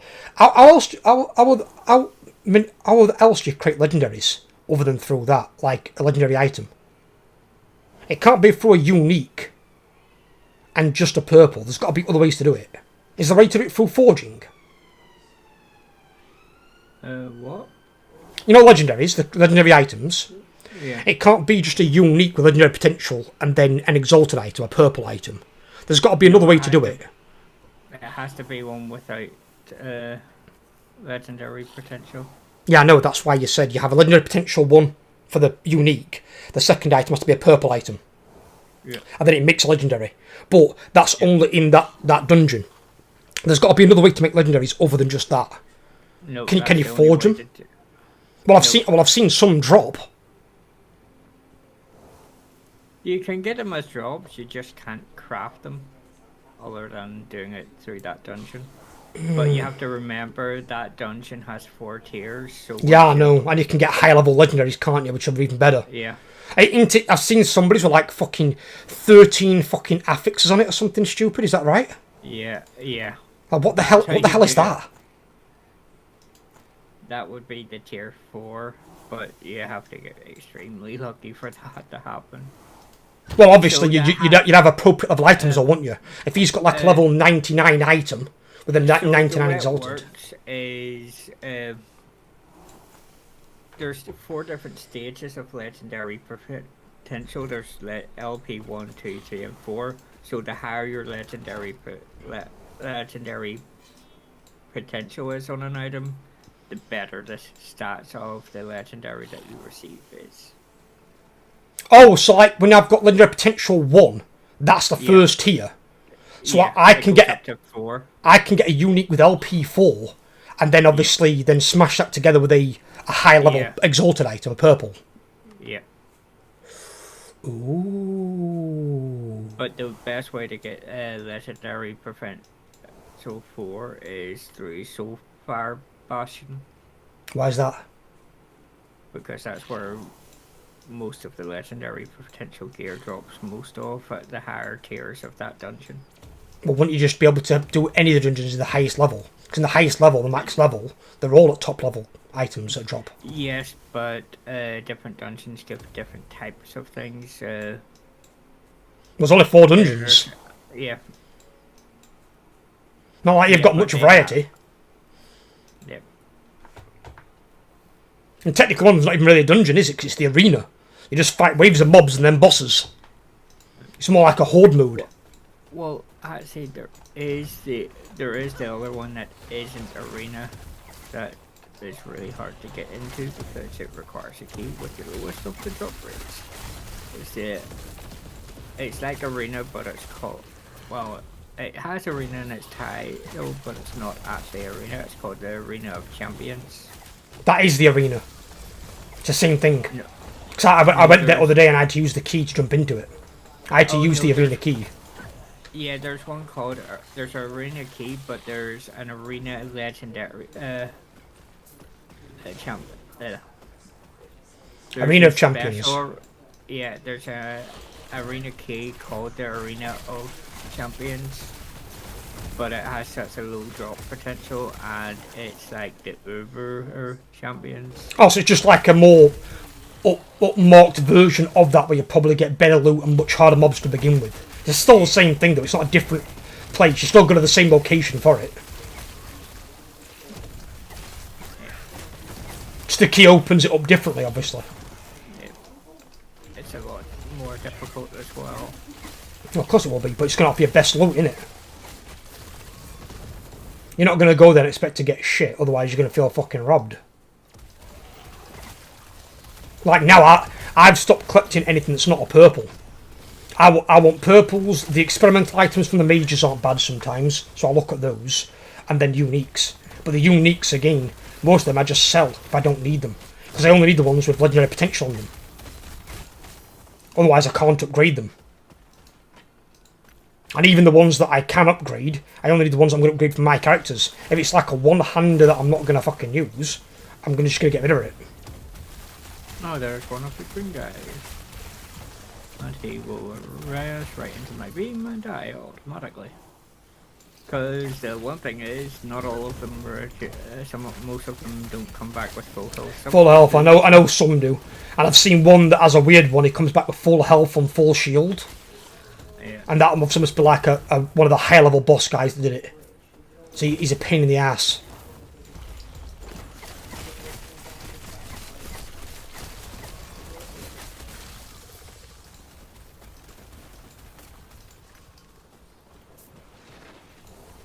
Soulfire Bastion key. Hello. I find your Empower guy again. Is he over there, is he? Yep. What's this? Le purple. Give me that fucking item. Under the purple.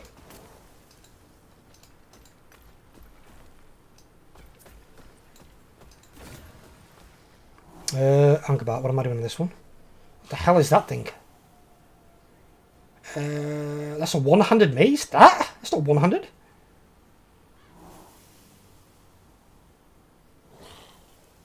What the shit? Depends who's carrying it. No, I don't think it's one-handed for any person. Look at the fucking size of the fucking thing. That'd be significantly shorter if that was a one-hander.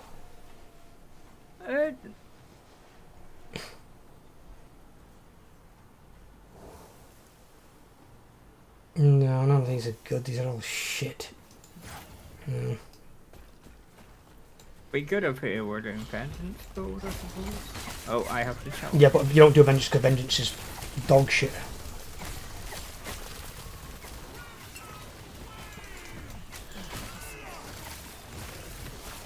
Jesus, he's running away a lot further away from us. I have seen some people though in this who have actually made builds round like a legendary or unique item, and have built it round certain items. You don't use your two-hander, do you? My other character is my sentinel. Well, what type of two-hander is it? Send me a screenshot if you think about like on Discord. I'll just say what it has. Plus 49 melee necrotic damage, legendary potential 1. Plus 10 intelligence. 20% chance to summon a skeleton harvester for 15 seconds on kill. That's it. Yeah. That doesn't sound that good. Even then though, that sounds like it's for an acolyte. Yeah, there's an acolyte one. Why would an acolyte want a fucking two-hander? You want a one-hander and the off-hand thing so you can get loads of war potential.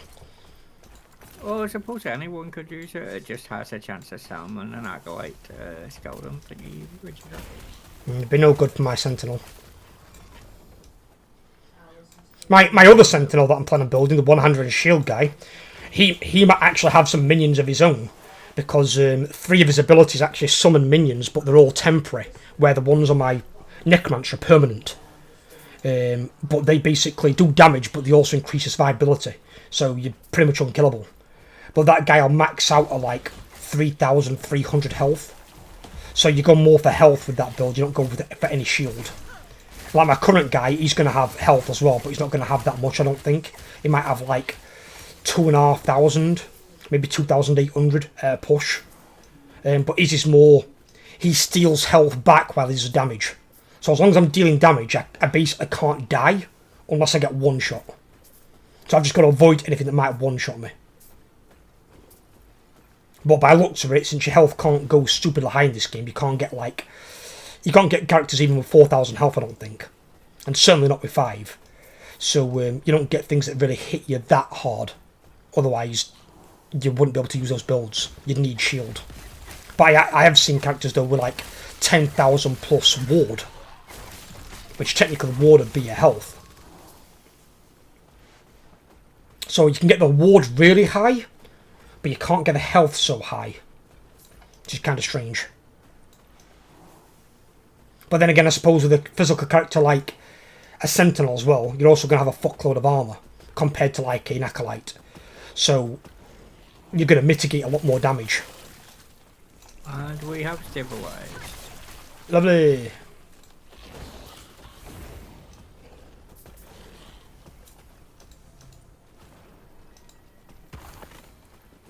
The fuck's all this shit?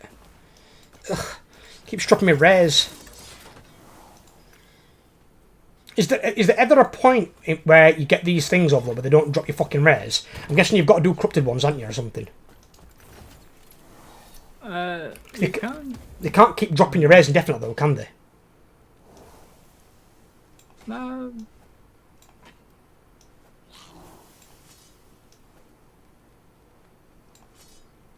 Because, like, you're not going to need rare items, are you, at, like, fucking level 80 to 100, are you? In all honesty.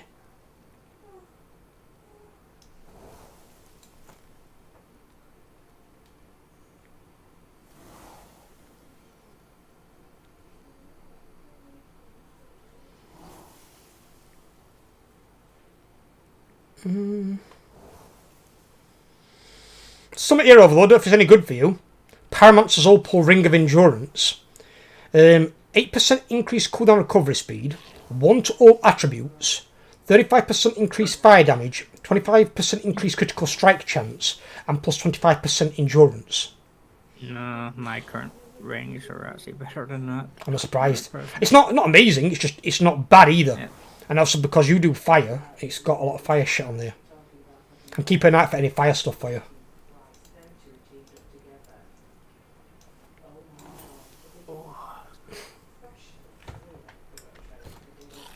Yes. Trying to decide what I want for dinner. I know I'm having some bacon and sandwiches with beans after this with Ella. She's going to get a cook on. I'm going to kick her ass. Aren't I, Ella? What? Nothing, darling. What did you say? Love you. What did you say? Not a word? I heard my name and kicking her ass. She what hears did- everything. What did you say, motherfucker? I said after the stream, you're getting your cook on her, I'm going to kick your ass where we're going to have bacon, eggs and beans. Some sandwiches. I think you might find you're going to end up So being basically, you covered want in me to make bacon, you a eggs, full and beans. breakfast after stream? We'll have one together. We'll sit down and have one. Watch some TV. You're gonna make me get my cook on, are you? How are you gonna make me?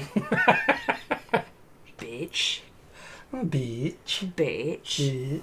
You want a coffee? A hot one this time. Oh, I can do. Because I'm gonna make myself one. Hold on. Cookies. Thank you. Be careful. It's a ruse. She's going to spill it over you. She wouldn't do that to me, fucking hell. That'd be ridiculous. I wonder if Deadpool could survive a thermobaric weapon or keep fucking bomb straight across the body complete. I know, I've had that earlier on. I think anything that vaporizes him straight actually does kill him as far as I'm aware. I do remember one of the comic books where Deadpool did get burnt to basically like his last cell. But basically, you've been... Oh, shit! I didn't even watch what we're doing there. What did I walk into? I walked into something that killed me.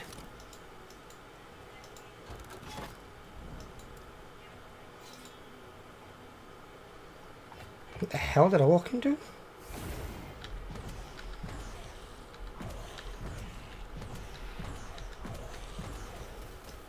Try that one again. Problem is, you won't get them. There won't be a thing for this one in power. Because if you die once, It's fine. I don't care about that. I just care about getting the stability up. If I get the stability up, I can complete the fucking monolith and then I can unlock the next ones in the chain.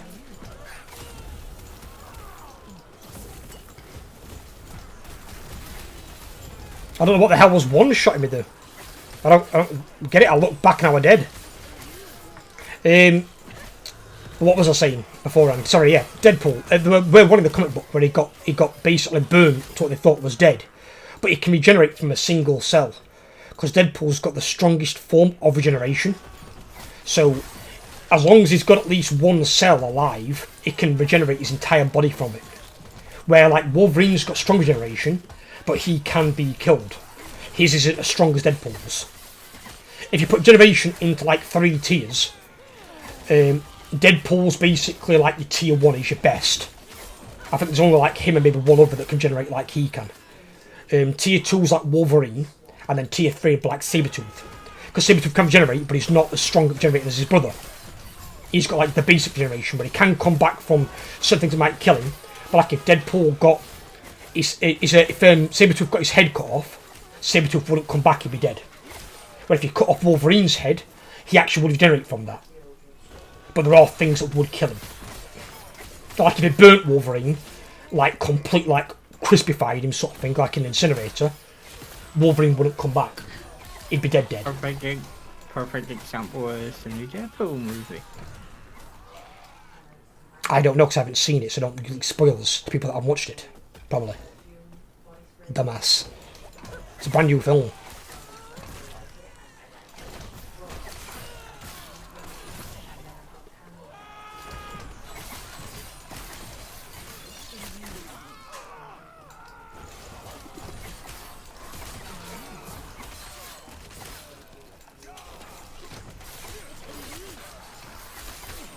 Or in the case of like where in the Wolverine where he played Logan, like just called Logan, whatever it were, in that one he dies, but it's because he's old. His generation is obviously waning a little bit in power, but it's also because the adamantium is poisoning his system. See, if he only had adamantium claws, like in his hands, just his hands and not his arms, and not the rest of his body, the adamantium poisoning his system wouldn't be enough to like overwrite his generation. It's only because it poisons his entire system head to toe that his body's having to work every second of every day to keep the adamantium poison from killing him. Where if they had put vibranium inside Wolverine, it doesn't poison humans. So vibranium, it would have actually had a stronger metal and wouldn't have had to, wear his regeneration down. He'd still be alive.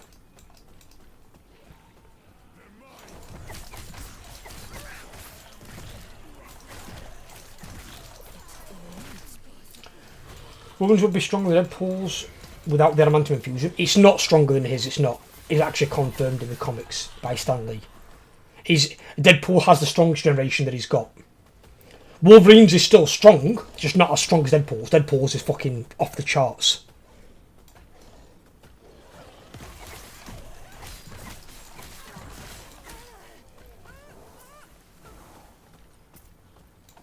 Because like Wolverine in a few of the comics, he gets killed by getting like burnt alive, like burnt to a cinder sort of thing, where you can kill Deadpool down to a single cell and he'll still come back.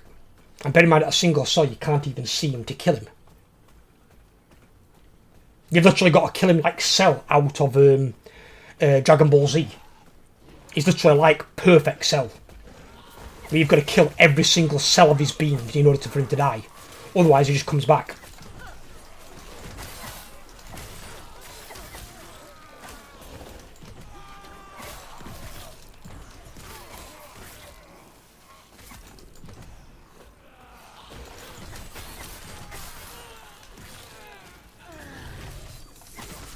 I'd say there's one other way to kill Deadpool, but it requires you to summon the Rider. Ghost Rider's penance there actually kills Deadpool in one comic. Oh, that could actually, yeah, because that basically destroys his soul. So he's basically a lifeless husk. Yeah. But that can kill any living thing that has a soul. But it actually turns out as well, like, Ghost Rider is actually stronger than Hulk. Because they put him inside a Hulk container that was designed to basically lock the Hulk up and the Hulk couldn't get out, on like his basic Hulk metrics. But in one of the comics, fucking Ghost Rider rips the door off. You've got to bear in mind, Ghost Rider is an angel. He's the angel of vengeance. Angels are super fucking strong. Yeah. Perfect example is... Well, he's not fallen.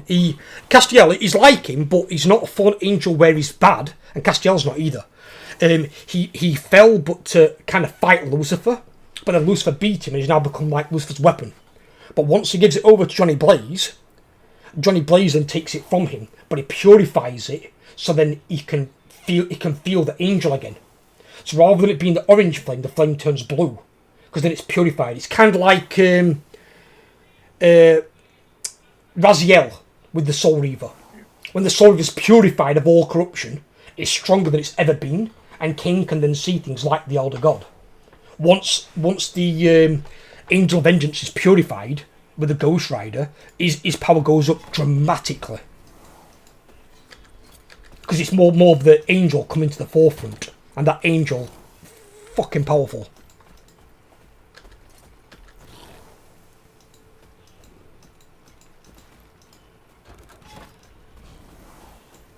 Which makes you wonder if that's an angel. Let's say he's an elite level soldier angel that's powerful. How fucking powerful are the archangels? Because Lucifer's technically an archangel. He's just an evil one. So if he's that strong as a like soldier grade angel, a fucking archangel, Jesus Christ, there'll be something to be fucking feared. I'd say there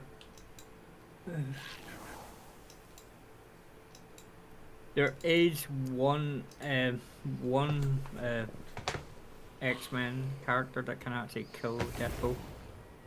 Well, you've already said the one that can Ghost Rider. Well, I said X-Men, not Ghost Rider.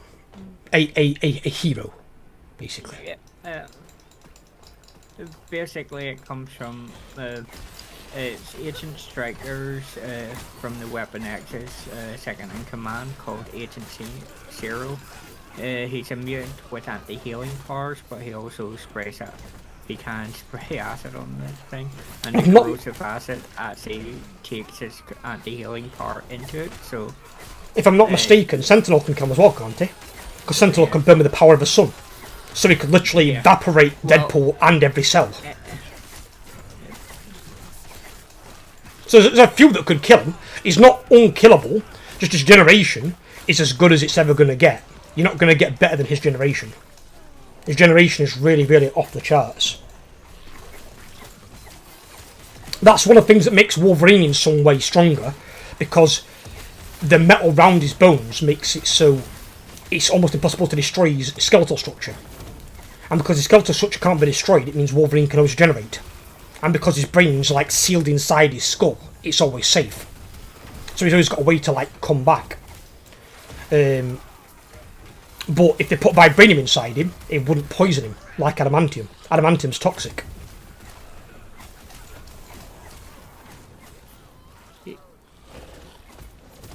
I don't know why they haven't done that, but I'm not sure if in an alternate universe there is a Wolverine with vibranium inside them.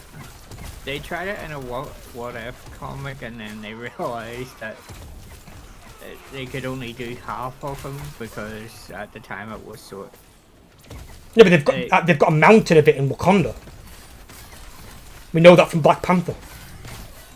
No, I'm on about the Weapon X program, which is how he originally... Oh, they didn't get enough of it from them. They didn't know they had the mountain. Well, no, they worked out that it was too expensive at the time. Well, yeah, it would have cost a lot to buy it off them, yeah. Assuming they'd even sell it to you. Because obviously the Wakandans try and keep it a hidden secret, don't they? The main problem was requiring them melted is extremely difficult as well. Yeah, but it can be melted because they've made weapons out of it, so we already know that. Hold on, why are you still in that thing? What's going on for you? No, I'm opening my chest. Don't. Ooh, one-handed sword. Wyron's penance. Ooh. 2.1% of cold damage leads to health. 100% mana strike base damage converted to cold. 100% of fury leap bias damage converted to cold. 45%. Oh. It's definitely a barbarian sword. There aren't any barbarians in this game, unfortunately. I wish there were. This will probably be my last one. I'm getting a wee bit sleepy. Go for it, buddy.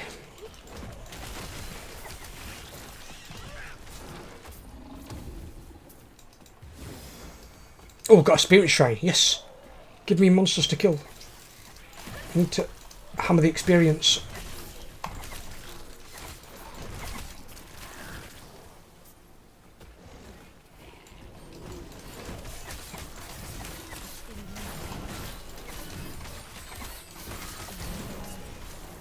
Oh, purple. Purple, purple, purple.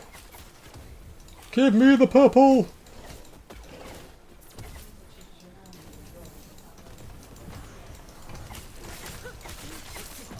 Oh, another ghost. Is there a reviver? Someone's got a fucking Nemesis crown. Imagine if that were a thing overload in fucking Warhammer 3. That Nemesis crown, they came back to life after you killed them with full health. I'd want to shoot myself. Imagine if someone really strong got that. It's bad enough they're a Mortis engine. Well, Oh my god. I had to beat Thingy. I had to beat the Emperor with the Nemesis crown in my playthrough, and he had Nemesis crown, so he's a Mortis engine. He's unbreakable because he's got a skill for the Emperor where you can make him unbreakable, and then he's got perfect vigor, so he don't tire in battle. So he had all the three worst things to make him a monster in combat. Luckily, I had the one counter called Krell, and Krell, my White King, and my Vampire Hero together was enough to kill the Emperor. But Krell came about as close to dying as he ever has, because Krell is an absolute monster. But it was close. It was scary.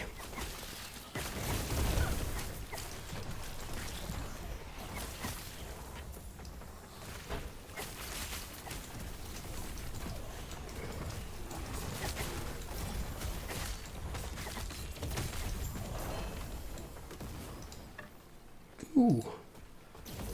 A unique. Woman! How you doing? Your coffee. Not too bad. Okay. Okay, darling. You're welcome.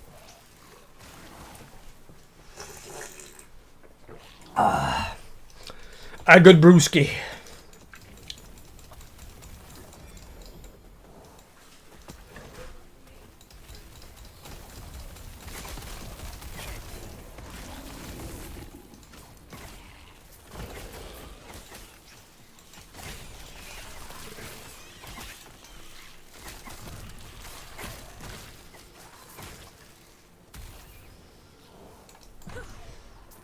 I was watching a thing of the other day as well. Have you seen Big Bang Theory?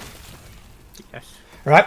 You Multiple times. you won't believe how many people, this is more of an American thing, believe that how the guys are in Big Bang Theory, believe that's what nerds in real life actually are like. It's like, no, they're not. They're not like that at all. And it's like some people believe that's what nerds are like, that's why they pick on them, because they're like that. It's like, no, they're not. It's not remotely a thing.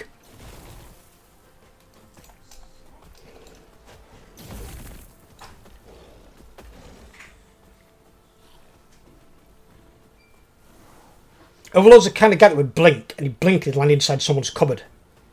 And they'd be like, let me out!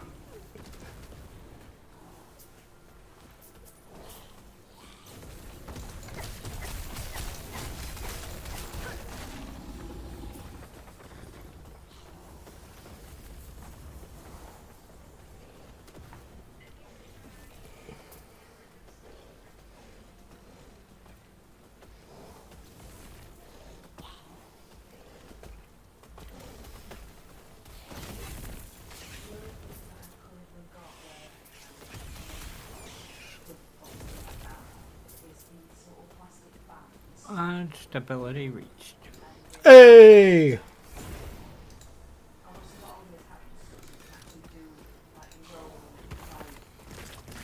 What the hell? Oh, my zombies blew up, I think.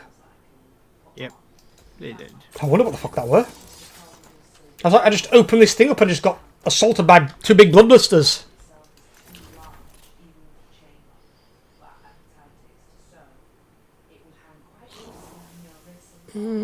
Plague Bearer's Staff. What the fuck is this thing? Okay.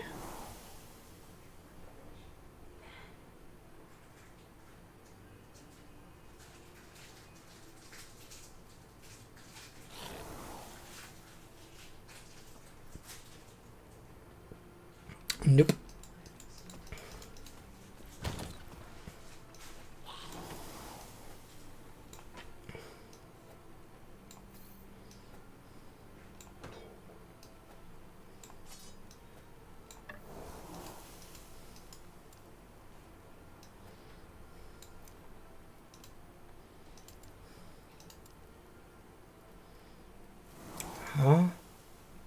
And go, what?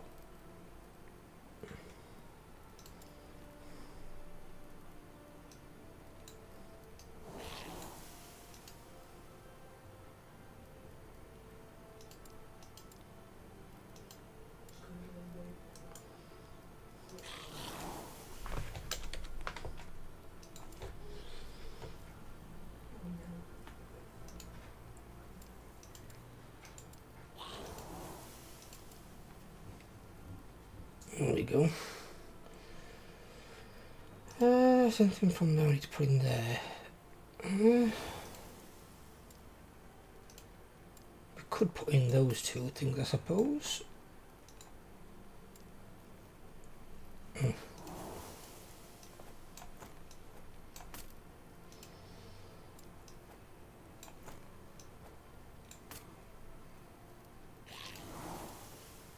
And a dagger there.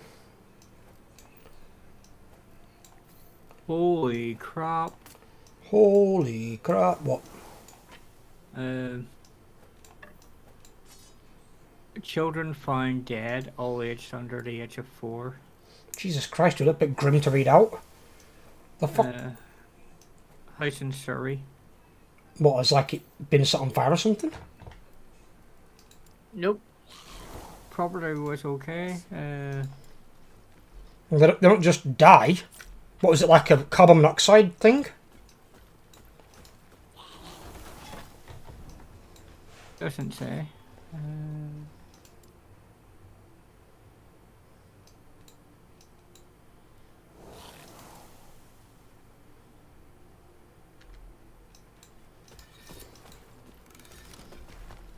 Well, that's a bit on the grim side, I'm not gonna lie.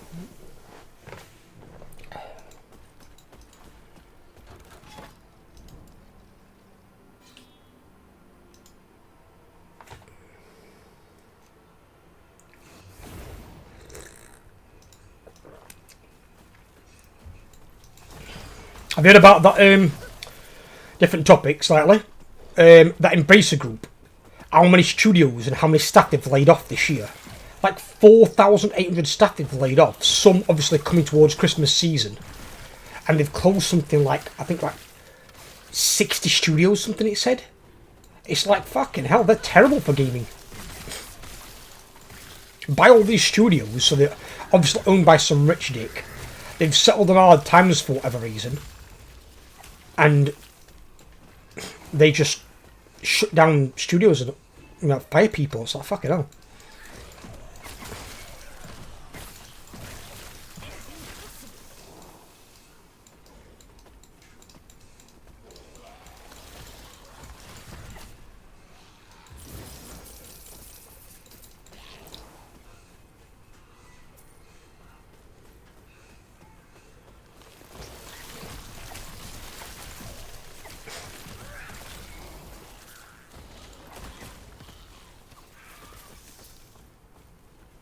Blooming hell, Birmingham isn't having much luck, at least our hospital isn't.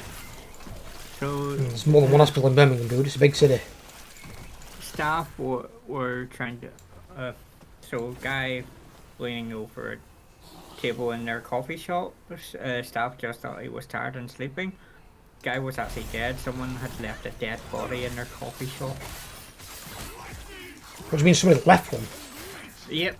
So Don't you mean that he went in there and probably just died at the table? Nope.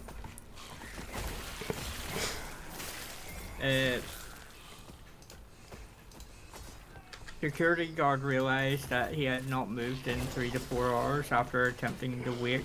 He was found to have no pulse. Now see, I've heard about leaving tips. I don't think that qualifies leaving you a human cadaver. Yeah. He had been apparently sitting at the same table for over 7 hours and no one thought. Oh, Did he not start to like smell? Only 7 hours, it takes longer. Are you sure? If he's in a warm restaurant, and don't bear in mind heat's going to speed up the decay process. Well, don't forget. Did they think he just farted and he was staying away from him? Most hospitals are aircon, so. You're not going to stop me smelling, dude. I'm not being funny. When you smell a dead body, believe me, you smell a dead body. Unless it's like fucking wrapped up in like some sort of fucking bag and stored frozen, it's gonna start to fucking stink. Same with any dead thing, to be fair with you. Animal or human. I just read more news for kids. Apparently it was a Polish family, so it's probably something more to do with, well, you know what's going on in the world against foreign people. You know.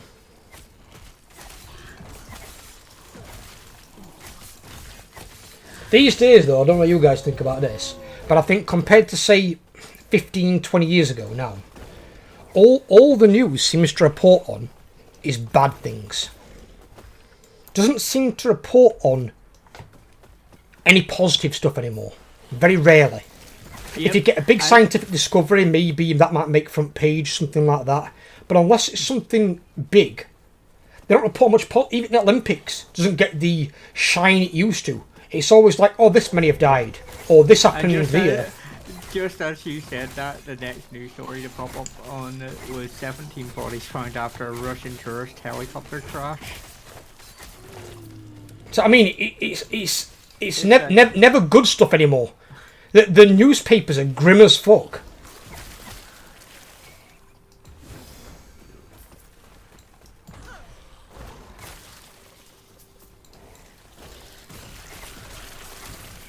It eludes me.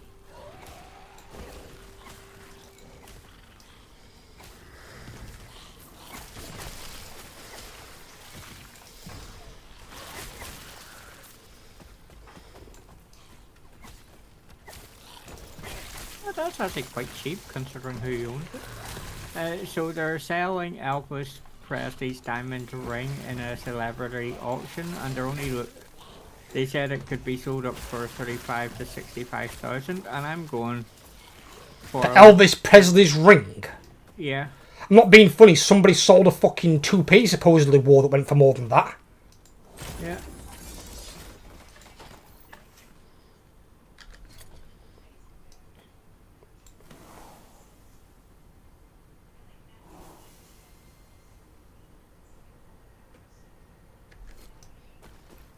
That's weird. Oh fuck no, they're not. Don't They say it if are. it's something bad. Too bad anyway. You know the whole thing with Alec Baldwin and the whole incident around the shooting of people on set? Yeah, he got vindicated, which he should have. It weren't his fault. Yeah. That's no. You know the gun? Yeah, the gun had a round put into it that wasn't supposed to be on set. Yeah. He didn't put it The in. gun is now up for auction. What? Yep. Who would... Unless they're going to sell it and give the proceeds to the family, or some of the proceeds to the family at least, then fair enough. But if they're not giving the proceeds to the family, then that's in piss poor fucking taste. Yeah, it's a auction site in America. 5th generation Royal Auctioneers. They sell celebrity and music memorabilia. They don't sell decency, I can tell you that. Yeah. There's bound to be someone that wants to buy it. Of course there'll be somebody who wants to It's buy more it, but British fucking hell, it's like... Time and a place. Time and a fucking place. Some people are fucking sick. Mm.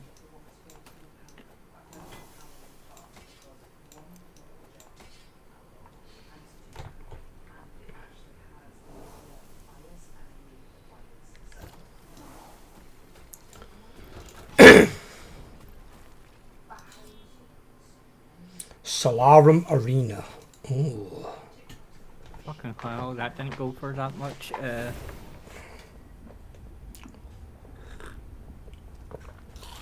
Elvis Presley microphone from his 1969 Las Vegas engagement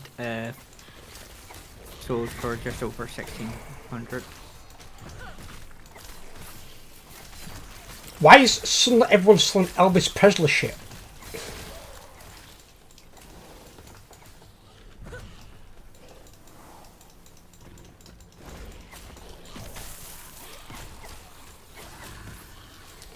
A golem got his dumbass self killed. Golem, stop being dumbass. Come here. Oh, and the worst thing is, there's some of them not selling. 14k gold, 0.1 carat diamond ring reward. Well, not being funny as well, right? I was trying to sell this stuff during the worst economic depression in probably since 2008. Why would you even attempt it? Maybe wait until we come out of it and then try and sell it and people have actually got money. Why would you try and sell it now? It must be someone from his estate selling all this stuff, because here's Well, they're a the word fucking for it. moron. Elvis Presley's nitroglycerin prescription bottle. Elvis. Nitroglycerin? Well, that's not something you take. It'd kill you.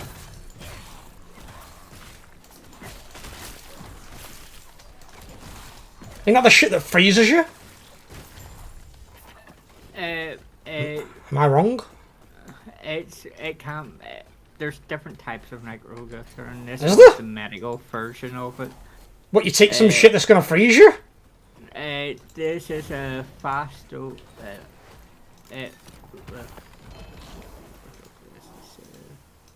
It's a drug that opens up your blood vessels to help blood flow. So it's if you suffer from poor circulation, you take this stuff. Nitroglycerin? Yep. Oh, now there's one I wouldn't have mind buying. It's from the set of Triple X Vin Diesel snowboard. The snowboard he used in it. Yeah. You know, when he jumped off the... Yeah, I know, where he's being chased by, supposedly by the Yeah. avalanche that no one would outrun in real Yeah. life. It only sold for $500. No, It's because it's Vin Double Diesel. it's still...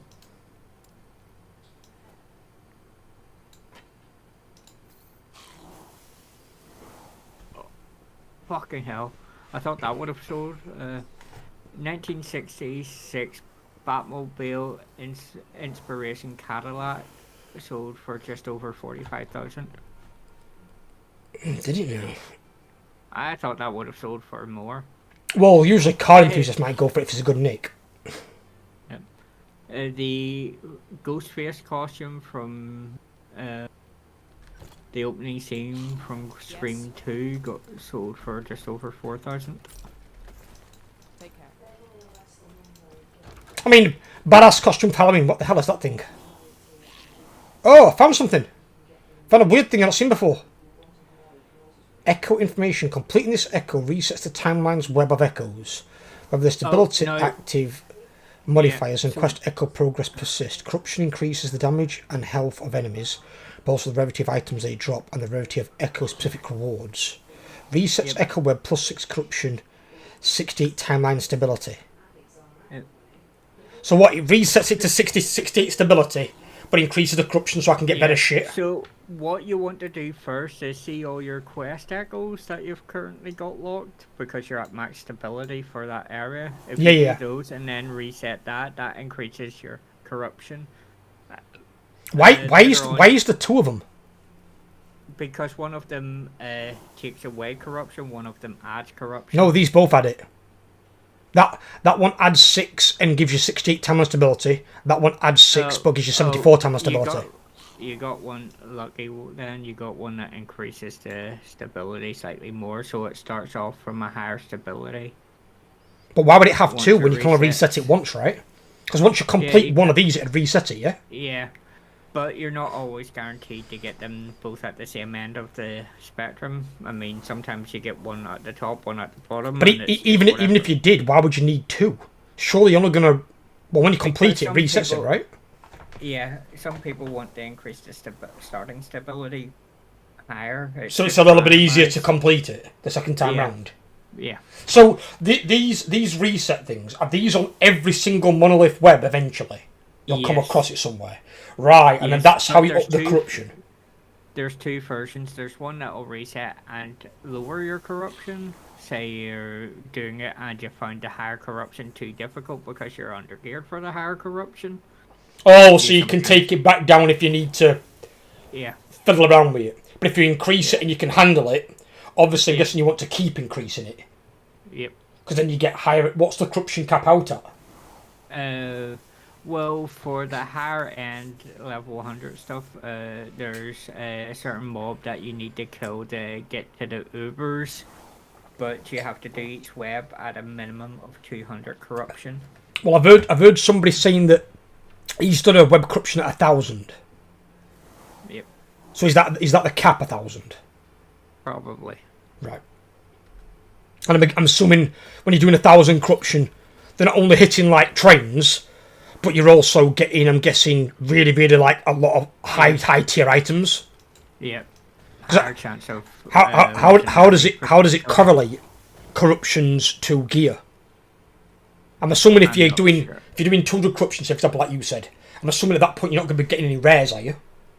Is it going to be purples and above? But the thing about the rares that you get, you can deconstruct them to get stuff to level up your purples. Yeah, but that's fucking around with them in the forge, isn't it? Where you can muck around with the affixes. Yeah. But then you could potentially make an item worse. You could brick it. Well, say you get a purple with the perfect affixes on it, Right. and you're at a higher level gear. If you want to make a legendary potential, the better the affixes, the better the legendary that it produces. Alright, so bump up the purple and then slam the purple into the unique that's got legendary potential. But obviously I'm guessing you want an LP4 though, won't you? Ideally. Yeah. Right, okay, alright. I'm starting to understand how this works a little bit. It's really confusing. It's not that confusing. PoE's worse. I hate PoE by comparison. PoE, this fucking star system skill tree that's fucking... They could just cut it down to make it specific to your character. That's fucking horrible. I hate that fucking thing.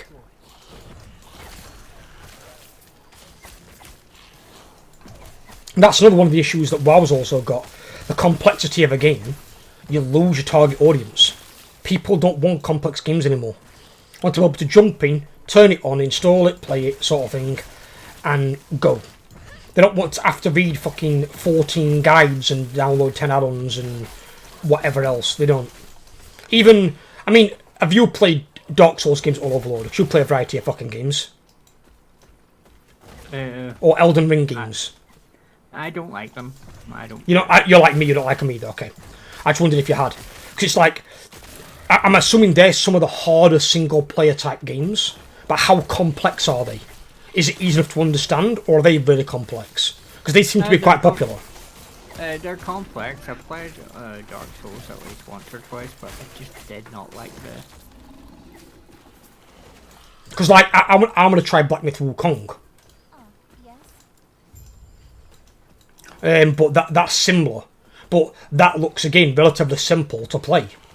It might be challenging for the boss encounters, but how the game plays is simple. And that's how it should be. Doesn't mean it can't be difficult. It just doesn't need to be complex and where it just takes the fun out of the fucking game. Because you're trying to understand all the bloody complexity. Too much complexity reduces the fun. So you've got to find... Well, actually you don't even need to have a complexity at all. You can make the game just really fucking simple. Just have maximum fun. Because you can still make a game challenging without complexity. Oh, that's actually the funniest news story I've seen all day. Kentucky State Fair removes ribbon-winning miniature after realizing it depicted a casting couch porn set. Fucking stupid. How did they not notice that beforehand?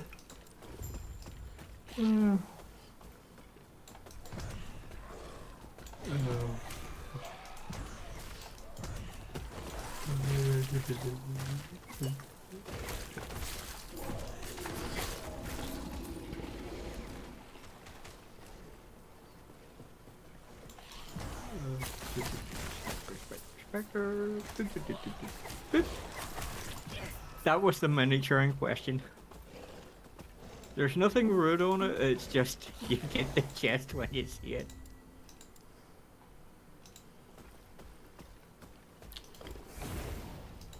Just get out of here into this.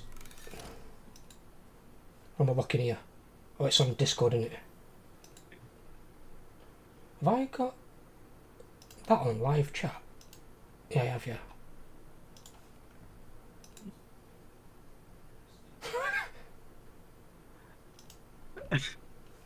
Fucking hell.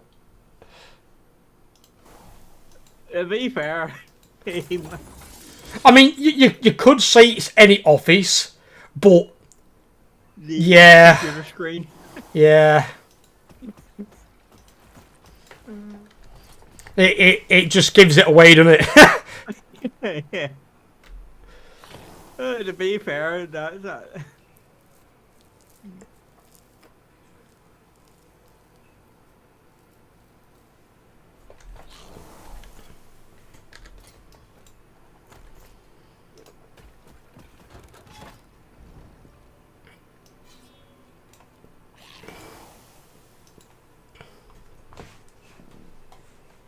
So I'm assuming at some point then as well, these echo reset things must give you more corruption when they reset. Because obviously 6 is not a lot. So if you've got to do 6 every time, you're going to be there a while to get him to 200. I think the lower ones is 6. I've seen some at 10 or 12, but just random. I mean, it's randomized. I mean, look at the ones you've got there. Both of mine are 6. Yeah. But it's like, if it's 6 and you've got to get to 200, 250, if you're only gaining 6 per time, you're going to be there a long fucking time. At some point, they need to be like 15, 20, if not more. Well, that's why the higher stability also comes into play, because it makes it a lot quicker to complete. Finalize it, yeah. But you only reset after you do the quest, otherwise you lose the rewards from that quest. Yeah. Obviously, you want to complete the monolith itself first, and do the big end boss, which is obviously going to drop you the best loot.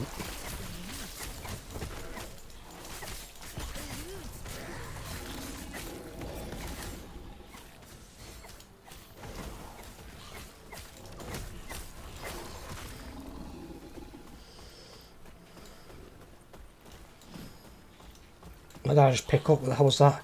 Gather the moon fragments, seal the temple entrance. Oh, right, okay.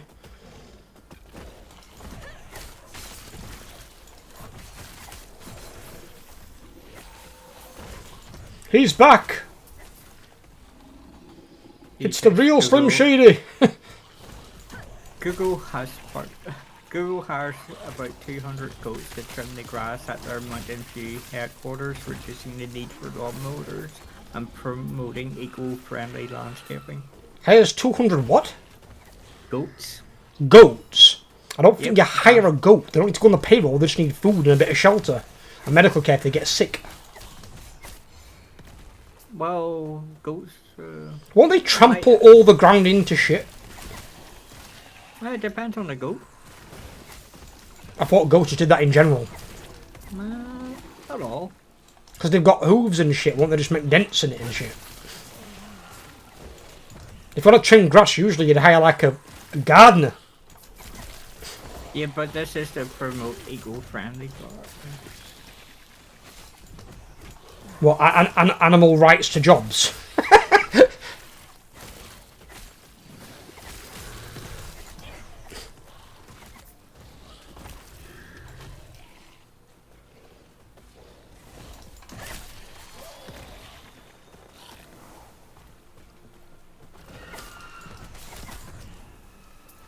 Fucking hell.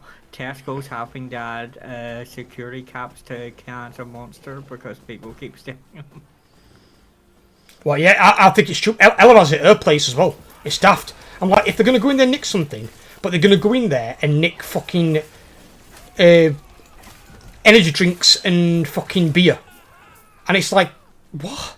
2 of the worst things you can possibly steal. And even then, why would you steal food anyway? It's like, Jesus. What was it?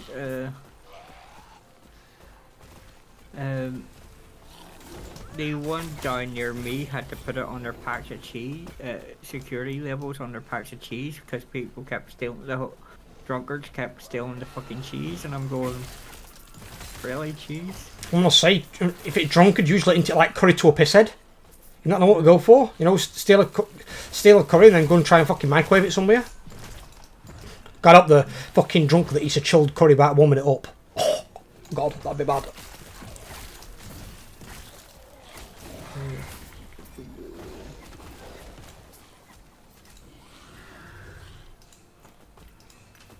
Looks like ooh.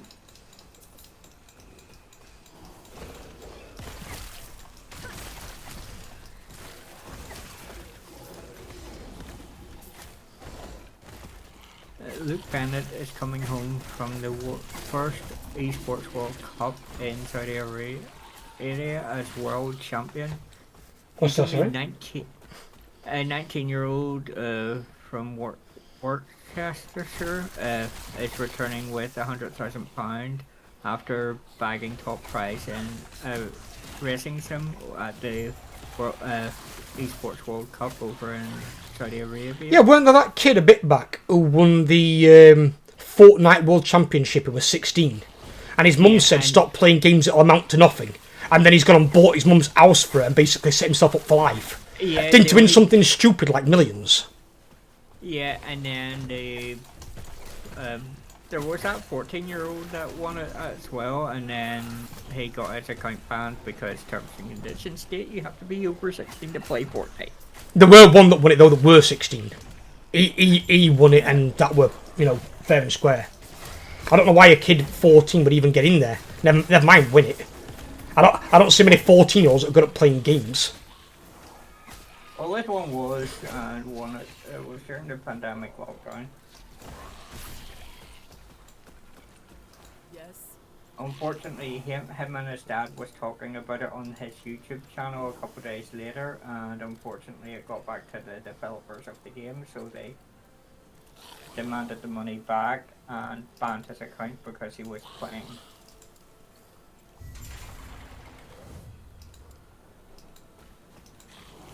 And the problem is, most Fortnite players are under the age of 16, so...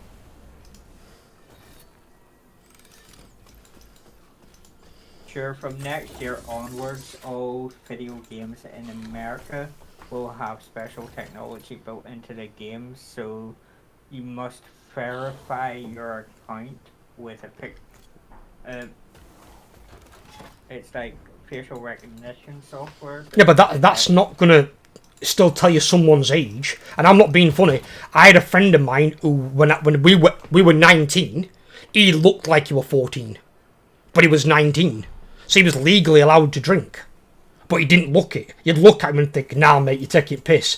Everywhere we went, he always got fucking ID'd. Always. He had to carry his ID on him all the time. Because of how young he looked in the face. Yeah.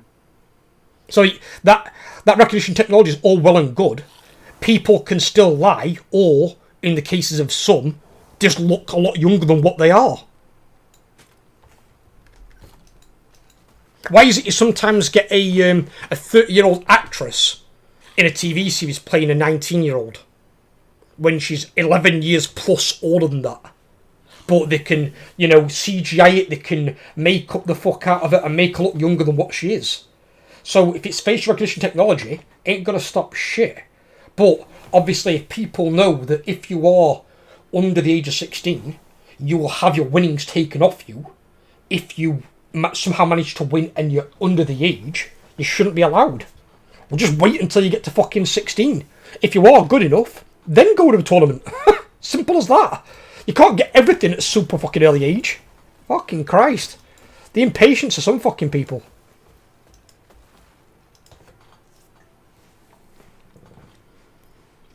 Oh, fucking hell.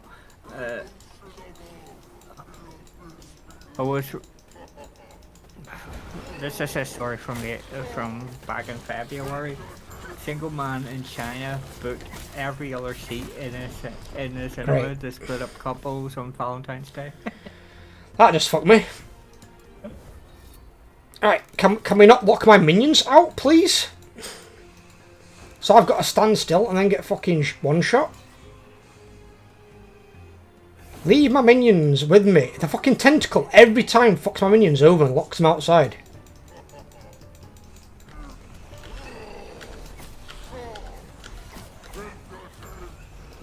What do I want for dinner?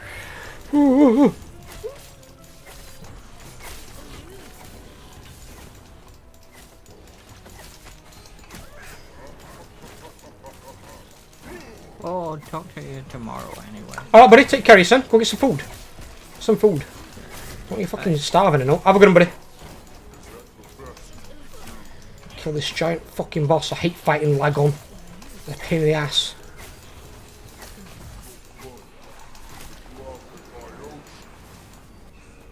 What the hell? Oh.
Oh shit.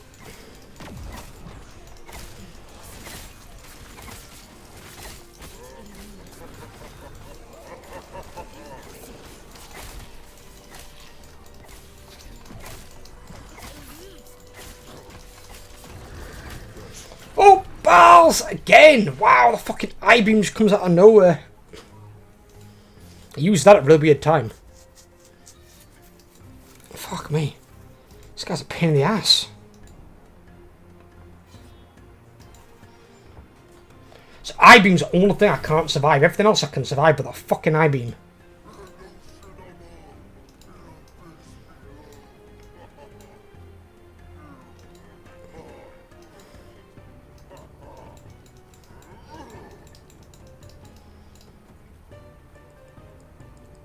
Let me get my shield maxed out up there. Almost had that fucker. I've got that shit again.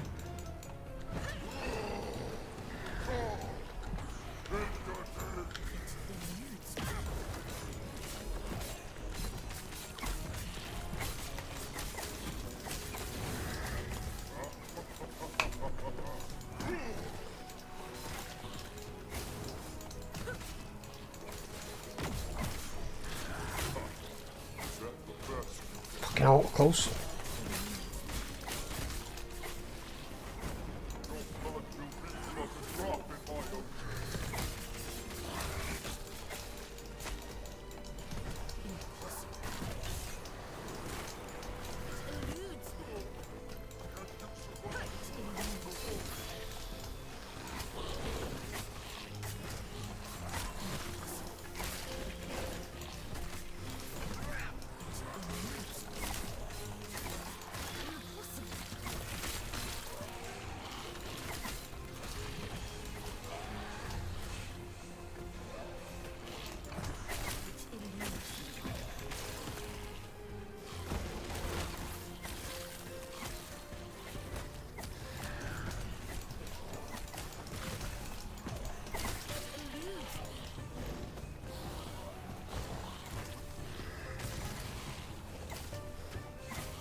There we go.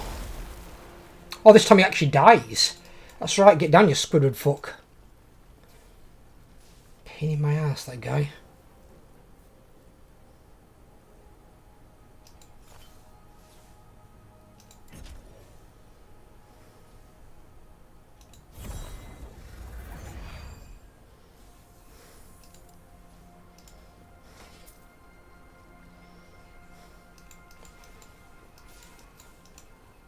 Deaded!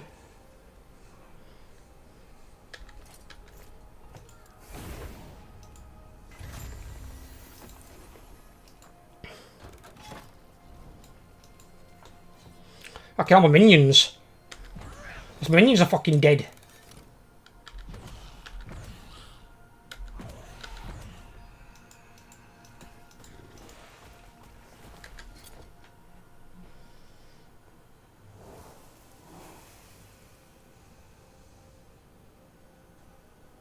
Alluvion.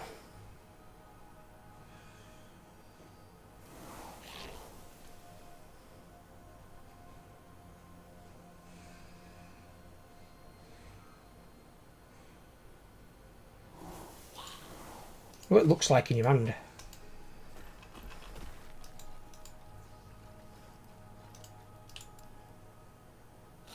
Oh, it looks quite cool. It's not bad.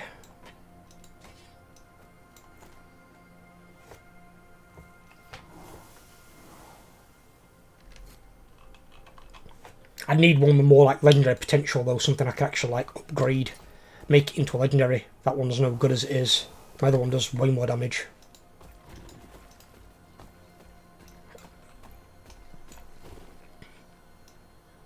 So I've got Fall of the Empire to do next, then Reign of Dragons, sounds fun. And then I'm guessing we've got these two, Spirits of Fire and the Age of Winter, and then Shattered Road and the Last Ruin. So we've got a few more to go through.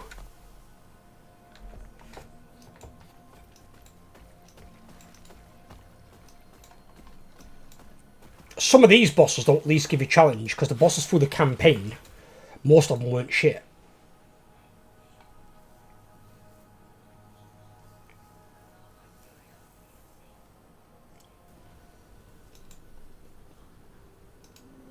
I think they gave my Sentinel more challenge when I played my Sentinel. He had a bigger issue with them.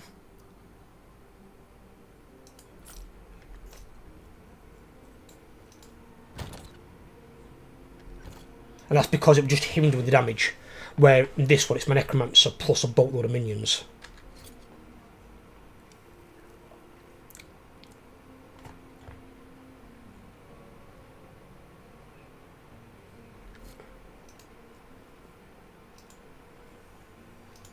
Right, what I'm doing is I'm going to call this here today, guys. I hope you've enjoyed. If you have, leave a like. If you're new around here, please subscribe, and I will catch you guys all in the next, well, stream or video. The next video is going to put 7 o'clock tonight, and the next stream will be on Friday, which will probably be some Lethal Company. So take care of yourself, people. Stay safe, and I'll speak to you soon.